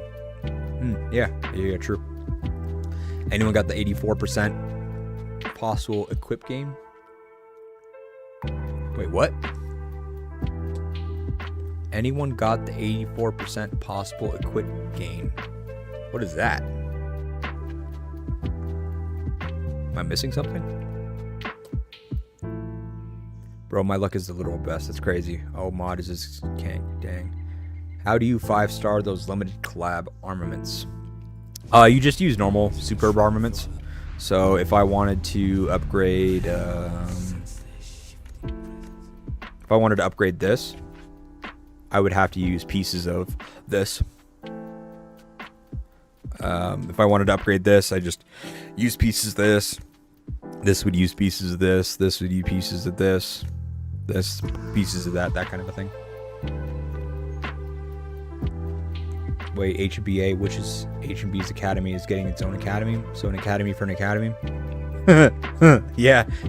That's an interesting naming, or a name choice. H&BA _ Academy.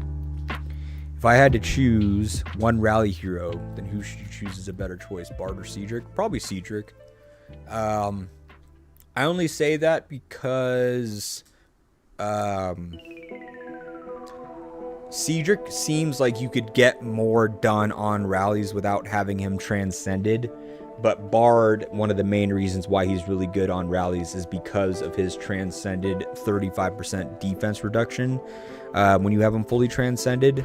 And so I feel like, yeah, like you would get more out of Cedric sooner than you would Bard, I would say, and for cheaper. Quran Aura, that's impossible since the skin wouldn't be available in 57 rolls. Oh, actually, yeah, you're right. No. You're right. You had to unlock the last one by doing a certain amount of rolls. You're right. I forgot how that worked. I did get the shelter, or not the shelter skin, but the squad skin. I got the squad skin insanely fast. Hold on. I took a screenshot of it. I posted it in the official Discord too, actually.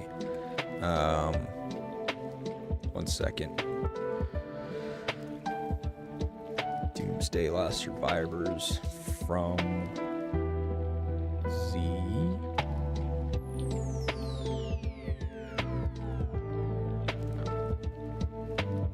Wait.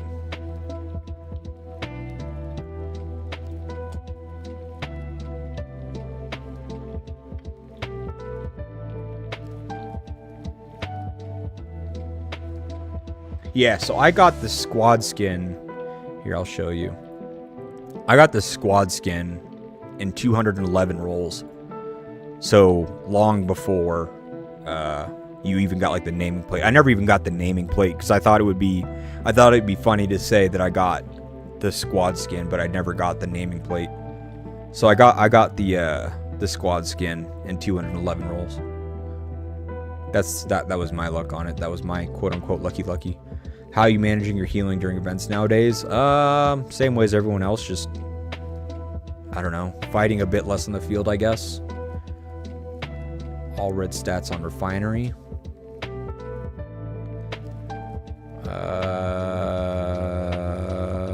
Oh, no one has, no. Those things haven't been crafted yet. Jesus, I don't feel like buying all those steel files for Bard and Cedric. Yeah, that's what I mean. Like, just pick one. Shut up and give them your money already.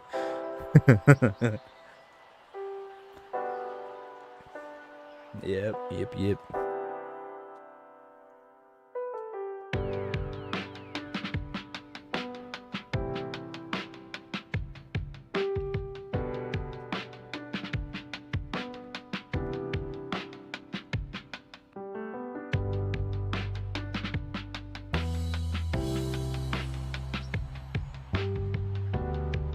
Yeah, we use all 30. Yeah, we definitely use all 30.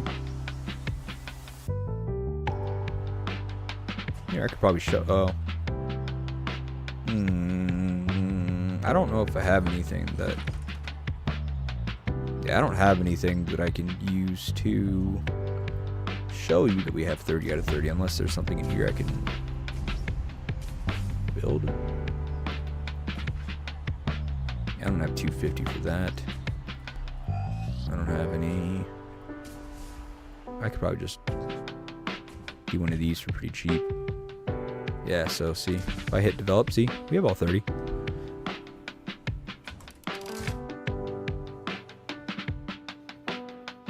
What's a fair price for red attributes for a refinery? It depends on the red. It depends on the red attribute itself. Obviously, something like a red infant or like a red infantry or rider or range squad damage or squad damage reduction will be drastically higher in price than a red zombie kill experience home. It really just depends on what it is. And the nice part about the refinery being so new is that you kind of get to dictate the price on that, because there's not many other, I guess, like, there's not so many things in the refinery or on the auction house right now that it's like oversaturated. So you're still in the phase of the auction house where you get to kind of dictate the prices. It's now starting to have it cool down where the market is stabilizing and there's prices for certain percentages and for certain stats and stuff, but it's still early enough for the red stats that a lot of that hasn't been dictated. Let's see how unlucky I can get today with this.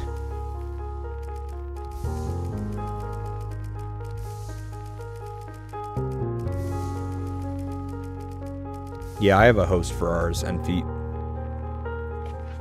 He hosts them for us, and it's 24/7 uptime.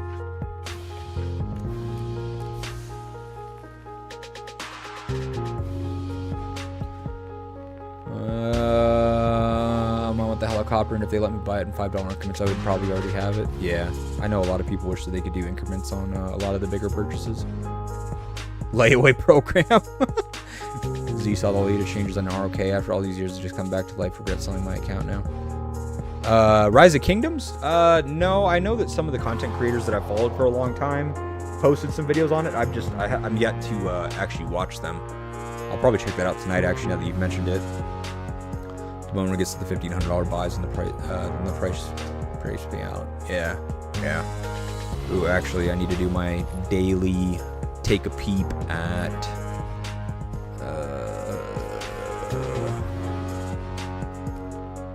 helmet and Granada. And second, ladies and gents.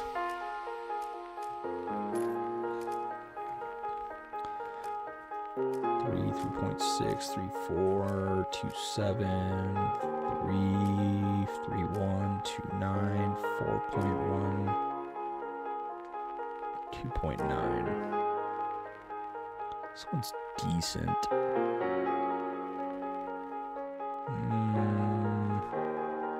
Nah. 3, 3.1, 3.2, 3.2, 2.9. Oh, 2.9. Yeah. Nope. What about damage? 3.2, 3, 2.7, 2.7. 3.1, 3.3, 4, 2.7, 3.8, 3.5, 3.3. Nah. I just gotta keep checking. You guys pay for host? Yeah, I do.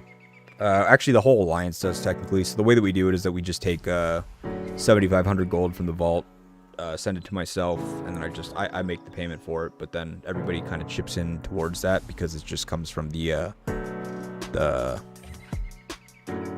cash back basically from this. So everybody chips in towards it from just spending on the game. So we just have it quote unquote community funded. Don't forget to take a break between the stream. Oh, I'll be out of here. I mean, we're coming up on the 5-hour mark in about 9 minutes. I could keep going, but I need to get some food and stuff. It's 10:43 p.m. I haven't eaten anything. I need to eat. So I'll be out of here in the next at max 8 minutes. I guess if I really wanted the helicopter, I should take my own advice. I should shut up and give IGG my money. Yeah, I mean, not wrong.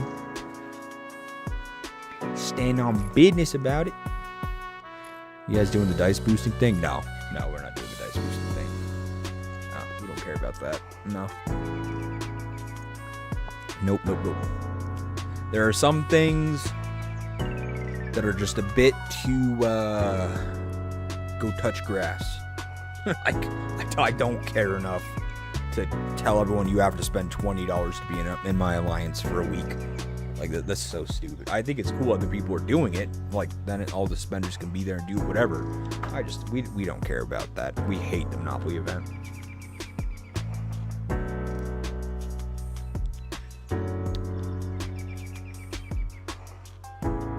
Would you be willing to buy my friend's refinement equipment for 50,000 gold with specific for infantry with legendary attributes? You would have to show it to me, and in order for me to spend that much gold on it, it would have to have a red squad damage or squad damage reduction hone on it, plus at least one other.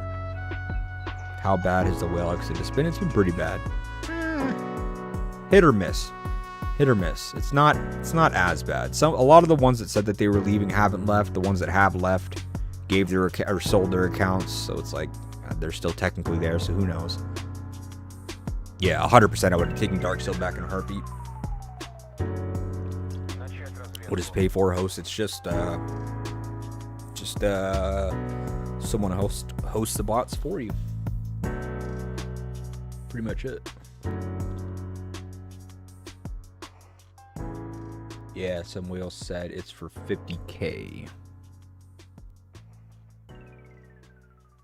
I mean, the price of an item is only what someone is willing to spend on it. You can say an item is priced 50,000 gold, but it's not actually worth 50,000 gold until someone buys it for 50,000 gold. I can sit here and say that my car is worth $50,000, but it's not worth $50,000 until someone hands me a $50,000 check for it. There's been a lot of people that have had drama and stuff like that and issues with their accounts being sold and stuff, so that doesn't surprise me in the slightest bit.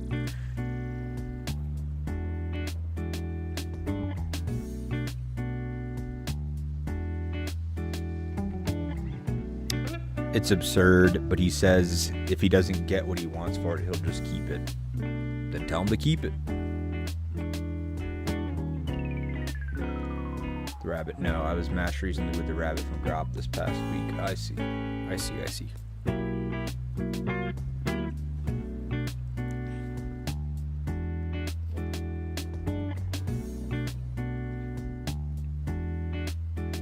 Well, guys, we're coming down to the last 5 minutes. Any final things we want to talk about or mention or whatever have you before I shuck on out of here?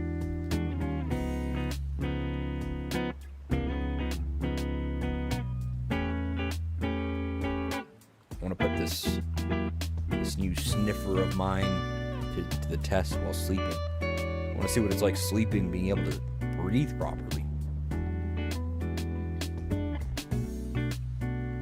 Yeah, 100% Oasis.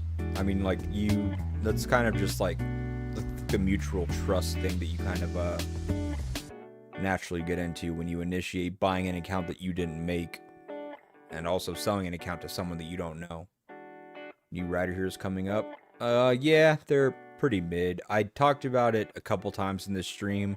What I would recommend is that you just when the stream is done and the video it renders, you'll see it listed on my account as one of my past live streams here, probably in the next like 15 or 20 minutes, if not right away. I would just go back on the stream and track it down. We talked about it a few times. Appreciate you being here, Enfeet. Nah, man, go eat. Still need you around. No, I'll be around. You got any helps left for Beast Invasion I can send you? No. Those things get used right off the rip. Usually the first day. I've got a couple people that ask in the Alliance. Because there's only a couple of us that can get you to a certain point. We kind of have a tracking system, or semi-tracking system that like we see. Like I help Chase and Greaves. Chase helps Greaves and Nikhil. Greaves helps Nikhil and Rox. Nikhil helps Rock and Rip. Rox helps Rip and yeah, like that kind of a thing. We trickle it down so then like you're always able to get as high as you can. Have a great night. Hope you always still find joy playing. Hey man, as long as y'all are still here watching, I have something to enjoy on this game. I have a reason to turn on the stream. I have a reason to log into the game. Reason to keep making videos. It's all you guys. So if you enjoy what I do, if you enjoy the content that I put out, just know that you're the reason I'm still doing it. So honestly, the best thing you can do to support is just like the videos that I post, like the stream. You know, like while you're here, I'm not gonna ask you guys to like join or subscribe. I don't need your money. Everyone's struggling on their own. Life is expensive. You don't have to do that. But pressing the like button on the video, that helps out. Tuning in, checking in when I'm streaming, chatting, just being here. Those are all the things that keep me coming back. Have I slowed my spend down? I wish I could say yes. Take care. Time for food and sleep. Good night, Reaper. Appreciate you being here, brother. Thank you, brother. Thank you for being so humble. Have a good night. Sorry about the 21 question. Nope, never. Never a reason to apologize. I am literally here for you to ask questions. That is the whole reason I turn on this stream. So never apologize for being the being the reason the stream is on in the first place. Want to see a PvP between you and Panda? We've done it a few times. We've done it. We've allied a few times. We've fought a few times. I'm still waiting to lose to Panda. And you can tell him I said that. I wouldn't necessarily say there's guilt and shame with it. It's just that I've told myself I would a few times, and that's yet to happen. So, I don't know. Soon enough, I'm sure. How long will the old superheroes like Chasey and Bard still be viable? Well, one of the new Rider heroes complements Chasey really well. The main TC hero with the splendid steel complements Chasey really well, so that's going to be applicable. And then Bard pairs really well with Cedric. So, I mean, I don't foresee them going out of rotation for quite some time. How many 3 times stats new armor do you have? Can you show? I don't have 3 times stats on my armor. I just chased what I wanted. So I have 11.8% squad damage reduction and 5% squad damage. So 5% squad damage here, 3.6 damage reduction, 3.9, and 4.3. And the reason for that is that 5% as a squad damage or squad damage reduction is a red hone on armaments. So technically, this is a red hone for my infantry for damage. And these 3 put together are almost, well, a little bit over 2 other red hones for squad damage reduction. So that's what I chased, and I'm at 2.2 mil now because of it. And then on my riders, I just got 22% attack. On my ranged, I got 21% attack. And then gathering, I got 70% gathering speed. Would smoke Panda. Panda, okay, so let me put it like this. Prim is really, really good at field presence. Like, he has a really solid team orientation and strategy for field presence. So it would be a fight in the field for sure.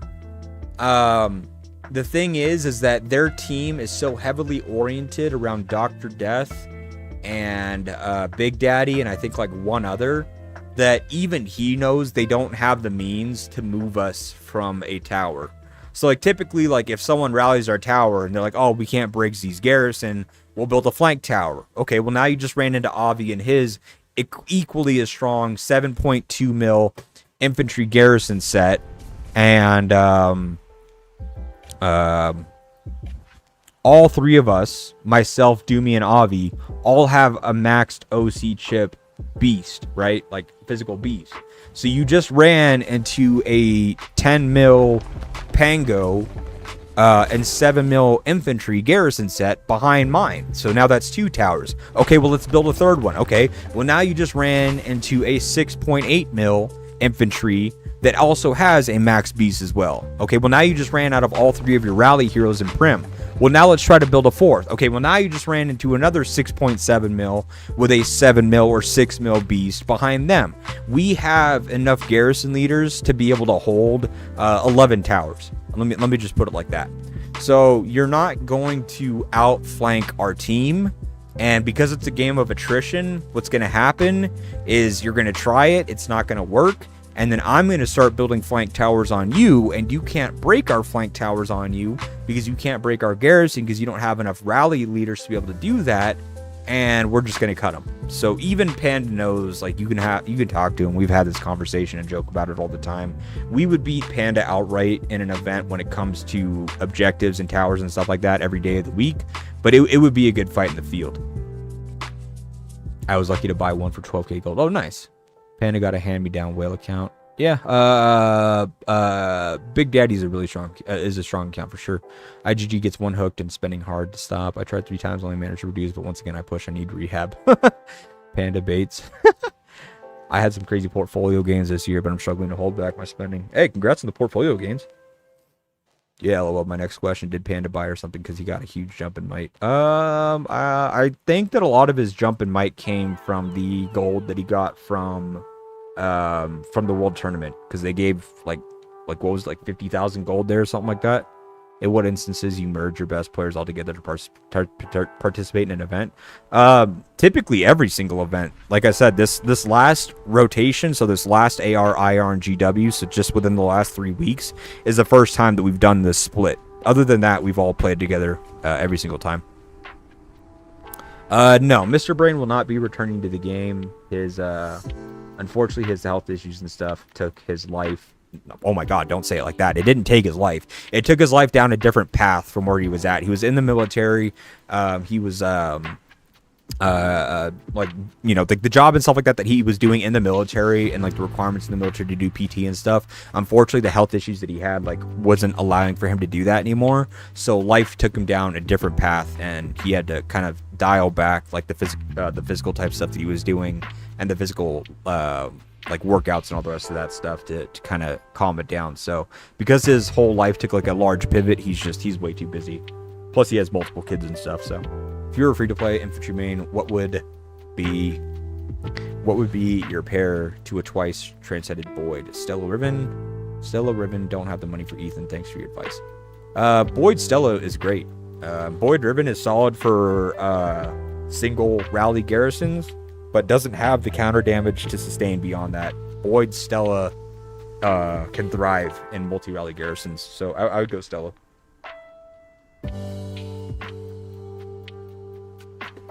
Yeah, that was my bad. I had the full sentence in my head, but I chalked it while it was coming out.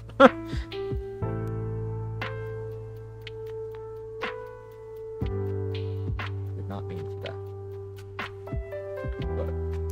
All right, guys, we are at the 5 hour and 5 minute mark. I stayed longer than I said I would. I knew this was happening, so I'm gonna get out of here. I'm gonna go eat some food. I'm gonna go enjoy myself for a bit and hang out in the house, and maybe just kick back and chill for a bit. But again, I appreciate you guys all so much. Holy cow. Yeah, holy cow. 5 hours you guys have been here. A lot of you this whole time. For those that have been here the whole time, thank you. For those that just tuning in, thank you so much. Again, drop a like on the stream itself down below before you dip out, before you close out. Please hit the like button. It helps out the channel a lot more than you think it does. It helps getting people the content and everything that we discuss here out to them and stuff. And we definitely talk about things that could help all the other players. My whole goal, my whole mission with this channel and with the idea of what we're building here is to simply just help as many players enjoy the game more as possible. Free to play, small spender, large spenders, and everything in between. Just simply because of the fact that, you know, life is hard. The updates are hard. We're all getting kicked out with lag and stuff. So anything that we can do as a community to try to help other players enjoy the game a bit more, I think we should do it. So if you guys haven't already, I appreciate you doing it again. I appreciate you all being here. Stay safe. Hug a family member. You know, just if you can, spread love out there. Honestly, like it's life is short, guys, and I appreciate you guys all. Hug a loved one. That's all I'm going to say. Have a great night, everyone, honestly. Talk to you guys tomorrow. Peace.